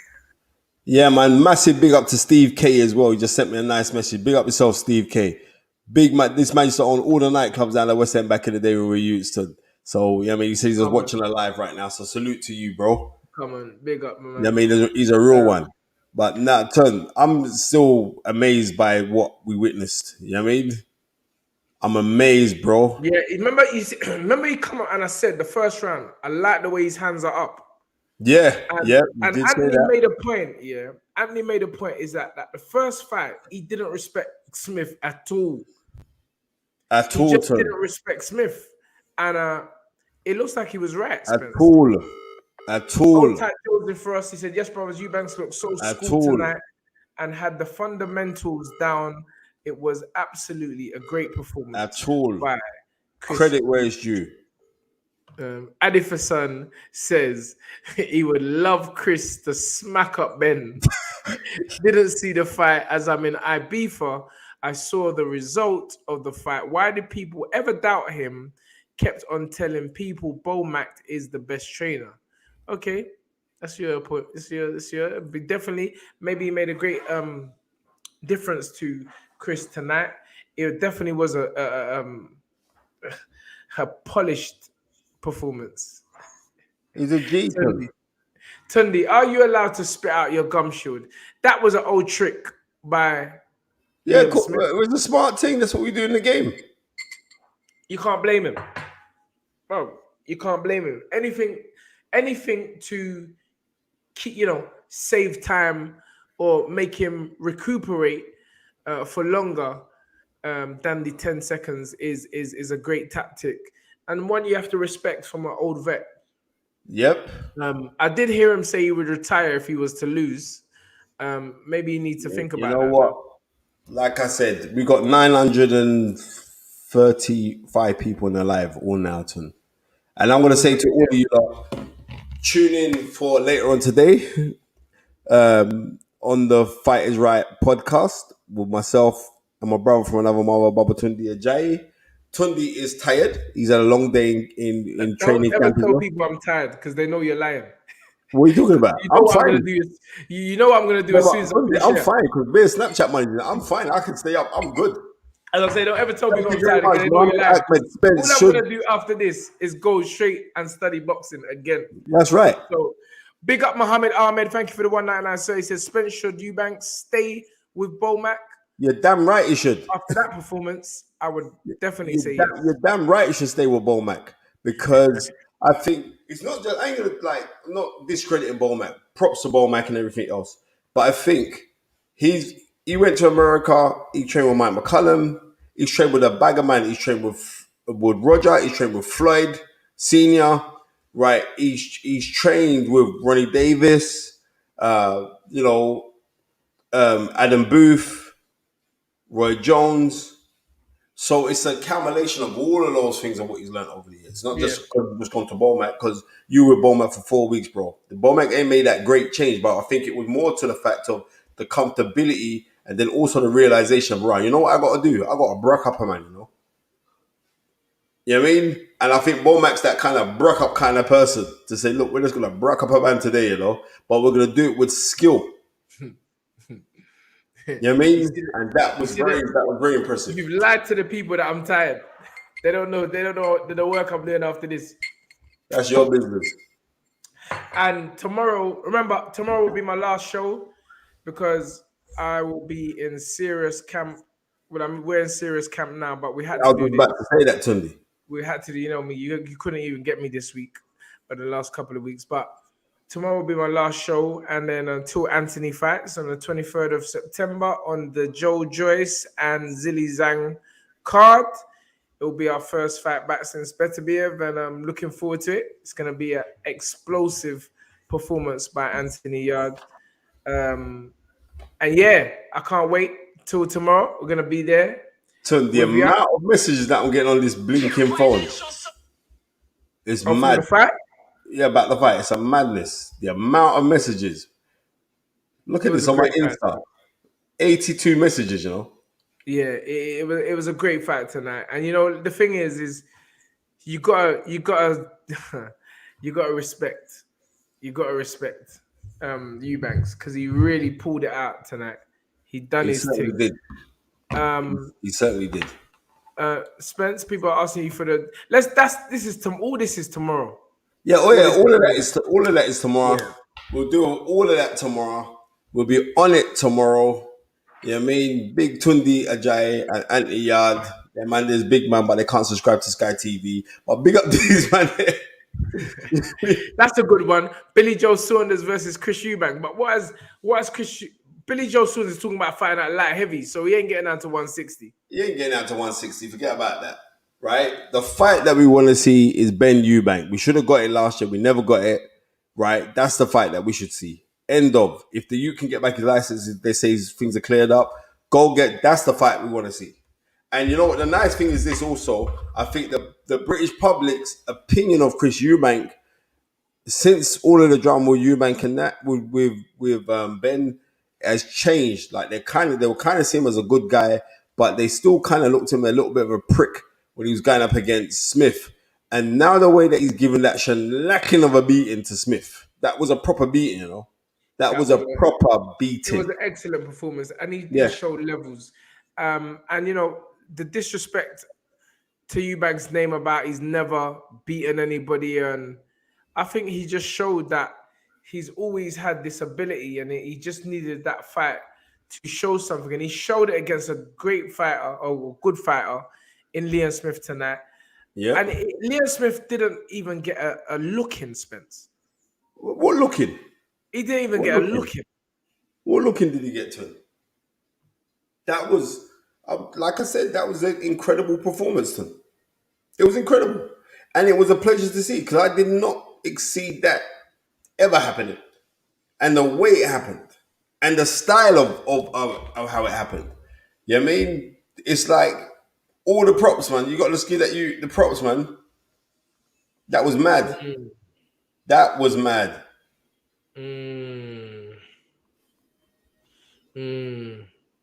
Yeah. Yeah, it's funny how people's opinions just change in one night. It's funny. But me, I just keep it real. I back Eubanks, but after I just saw the last performance, I said, nah, something ain't right. But you know what? I saw him in Vegas when we were there for the Devon Haney fight. Had a quick chat with him, in the MGM. And I thought he was, he just looked, just alone. But it's just great. It shows a lot of mental strength and courage to come back and really dominate your former foe in the manner that he did tonight, Spence. That was he couldn't do nothing. Yep. Liam Smith couldn't do nothing. So that's what I'm saying. I don't try to come with no injured all the weight business. Because when Eubanks got banged out, you never heard no excuses from him. All he said is the gods was with you. He got a lucky punch, and he proved it tonight. In much way, Anthony Yarde did in a rematch against Lyndon Arthur, who I must say, congratulations to Lyndon Arthur and Pat Barrett last night.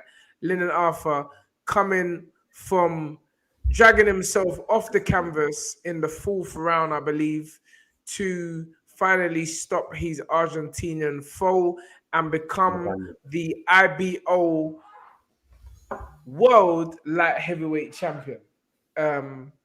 And yeah, I know people are mocking it and saying it's not a real belt, but listen, big up Lyndon. Congratulations to you, sir. And who knows, we might have a rubber match down there if you can get your guys to pay us enough money. But we just I'm just happy for him. I'm happy for Pat Barrett. His first world champion. And keeping the Brian Hughes. Is it Brian Hughes? Brian Hughes. Spirit alive up there in Manchester. So big up Pat Barrett, big up Lyndon Arthur, big up the whole of the Moss side man them. Yeah, congratulations and keep it moving. Well done, guys. Yeah, man. Props. Yeah, big up, man. Big up. You can't just hate. props for that man, Everyone's living in their own reality, and in his reality, he's a world champion. So that's all that matters. So yeah, as I said, I see Pat Barrett does a lot for the community up there. He's a grafter, and I hear that he had a lucky escape and everything, but all that don't mean nothing when you look at the result. He won. Yeah, saying he's a champ. So big up. It's happening. I got a few heavyweights. You know what, Don? I got a few heavyweights, but they're young. They're like 16, 15, 17. But yeah, I got about 3 heavyweights. They're coming. Everything's timing. Don't watch nothing. 160, isn't that Jamel's 160 champ, yeah? Undisputed. Yeah. There was that fight was once muted, if I'm not mistaken. Eubanks against Jamel. Remember he signed with Al Heyman. Yeah, it was muted. It was muted one time. 16, 15, 17. Yeah. I said it mad in it, not 15, 16, 17. I said 16, 15, 17. That's how my brain works. In my brain is just numbers. Oh, Jamel's 154 champion. Is it 154? Is it light middle? I thought it was 160 champion. No, he's 154 champion. Okay. It's Jamil that's 160 champion. Jamal's 160, yeah. Jamal's 160. Interesting. Rom said Tundi might actually be tired. No. I'm actually thinking about my work. I need to work. I've got a bag of papers there ready to study and boxing to watch. So I won't be going to bed till about 4 a.m. this morning.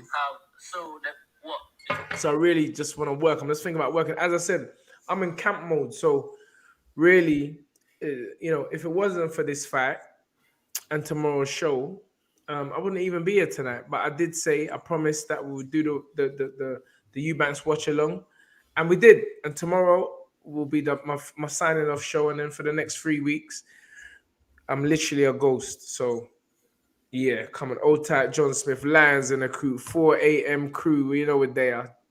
Eubank, Charlo, or Andrade. End of. No talk of. What was that? No talk of Ben. No, we said Ben. We did say Ben. We did say Ben. Spencer said that's the only fight. Yeah, it's the only fight, bro. I'm telling We you. don't want to see no other fight. We just want to see I don't Ben. want to have a fight. That's the fight I want to see. Yeah, that would sell out the place. Do you know they can actually do that fight in Wembley? Of course they could. Of course they could. Chris Eubank, Conor Ben has done a tweet this Say evening, and Michael Benson has posted it. Conor Ben on Chris Eubanks Jr. Why do I keep saying Chris Eubanks? Chris Eubank Jr. TKO in the 10th of Liam Smith. Conor says Smith made him look good. Okay. What it takes you 10 rounds to dispatch of someone who's got a broken leg. I'm not really impressed. Eubank, let's get it on. There's unfinished business there. We can do it next. I'll come up to 160, no problem. It's curtains within 4 rounds. Yeah, the fighting talk has started. Conor saying 4 rounds and the dance is done. Yeah. 4 rounds and the dance is done. Ben deserves to fight Bentley. That'd be interesting. 714 people on the live. Now, listen, I'm just gonna keep this thing 100. Yeah. Yes. We can't with Denzel Bentley because there's brackets in this thing, you know. Even though like for domestic fight fans, we're gonna look at that and say that would be a good fight. It would be a good fight, but right now, Chris Eubank Jr. has earned the right to pick big money fights, right? Money fight. And the Eubank Ben would be it was a big money fight before, but then it was controversial the substance abuse and blah blah blah and all the rest of it, which he's meant to be cleared for now or whatever not. That's the only fight that makes any interest right now, right? And that is the truth. And what we witnessed today even more solidifies that fact because you could see Ben Shalom's face was like, oh shit. You know what I mean? Yeah. I'm not at the races now because, you know what I mean, Liam Smith was your guy. You know what I mean? Eubank is with the Sowlands. So that is a fight. The Sowlands would be good to get on the show as well tomorrow. I'm gonna holler them man in the morning. For sure. Yeah, that'd be good. That'd be good, man, to get on the thing as well. You know what I mean? I may have to holler Eddie Hearn. Maybe it's gonna be, you know what I mean? We're gonna have fun. Let's go and watch Equalizer. I beg. You know what? Today was National Cinema Day. You could have gone for £3, mate. No, don't worry about that, man. I got the fire stick. I got the fire stick and 8-inch TV in my front room, bro. It's time to lock off. We are gonna lock off now. Tundi, we've been on for nearly 4 hours. It don't even seem like that. 2 hours 52 minutes to be precise. 3 hours 52 minutes. 3 hours 52 minutes. So almost 4 hours. You're correct. So wait there. When did you go see The Equalizer? On the day it came out, the 30th of August. Yeah. I rode up on my own Canary Wolf, every man, grabbed my seat, got the popcorn. I'd never missed a second. I turned my phone off. Anyway, I can't talk about the film because I don't want to spoil it for you. I do not want to spoil that film for you. That film is serious. I know. But you know what? A lot of people run out because it's got like great areas. Anyway, I can't talk about it because if it's cool. But like I'm saying, remember this part A, you know, the original Equalizer, yeah, with Edward Woodward. Bro, we need to stop talking now. It's time to go. Shut up! I'm talking, man. The original Equalizer where where's Tundi looking like he's in the Nation of Islam with them glasses? You keep on chatting the talk, but you're gonna get me in The trouble more anyway. title, I'm telling you. All right, listen, come on. Anyway, can't beat the Tony, can you repeat after me? Denzel is the man. Before you go, can you repeat after me? Can I interest you in the final call, sir? What's the matter, this guy? Listen, anyone who knows Spencer ain't right. Spencer ain't right. Nah, you're right, for real. I'm just listen, like it's just been a fantastic month. Like I said, I just count my blessings. It's good to just do things with my brother.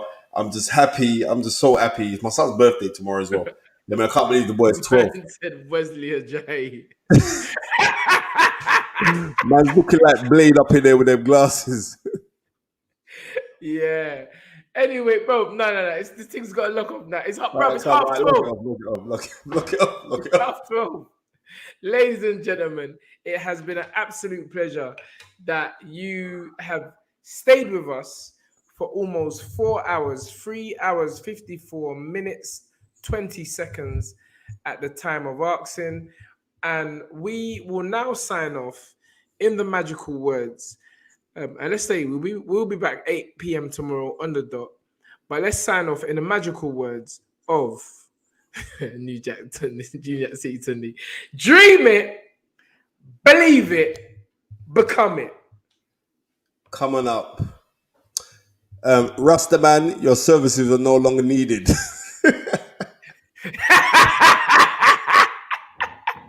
Bro, this guy, bro. You know, I don't know what you lot have done to Spencer today, bro. New Jack City Tundi, I'm telling you, boy. All right, let's not carry on. Let's get carry on.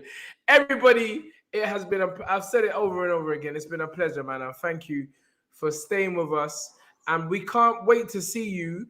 Not tomorrow, it's actually today, but it's later on this evening. Country done that. Before I go, I always, even though we're going, I've got to say thank you to a few people that have stayed with us while we've been online. So Take Me Back Pirate Radio, Buds, Tartan, Mac One, Country Done, The Chairman, Big Up Country, Daniel Bakar, Paul Wilson White, Daniel, I said that, Textbook Puncher 1, Dunman, Old Tight, Sugar Ray 29, Trip to the Moon, Marcus Rocks, Danny Stewart, TBG, yeah, come on, Air Force is in the building, 93 Octane, AO or AO, Randy Marsh, Ride 2696, Luke, Kurt Campbell, Hamza Abdullah, Luke, the list goes on and on. Listen, thank you everyone for joining us.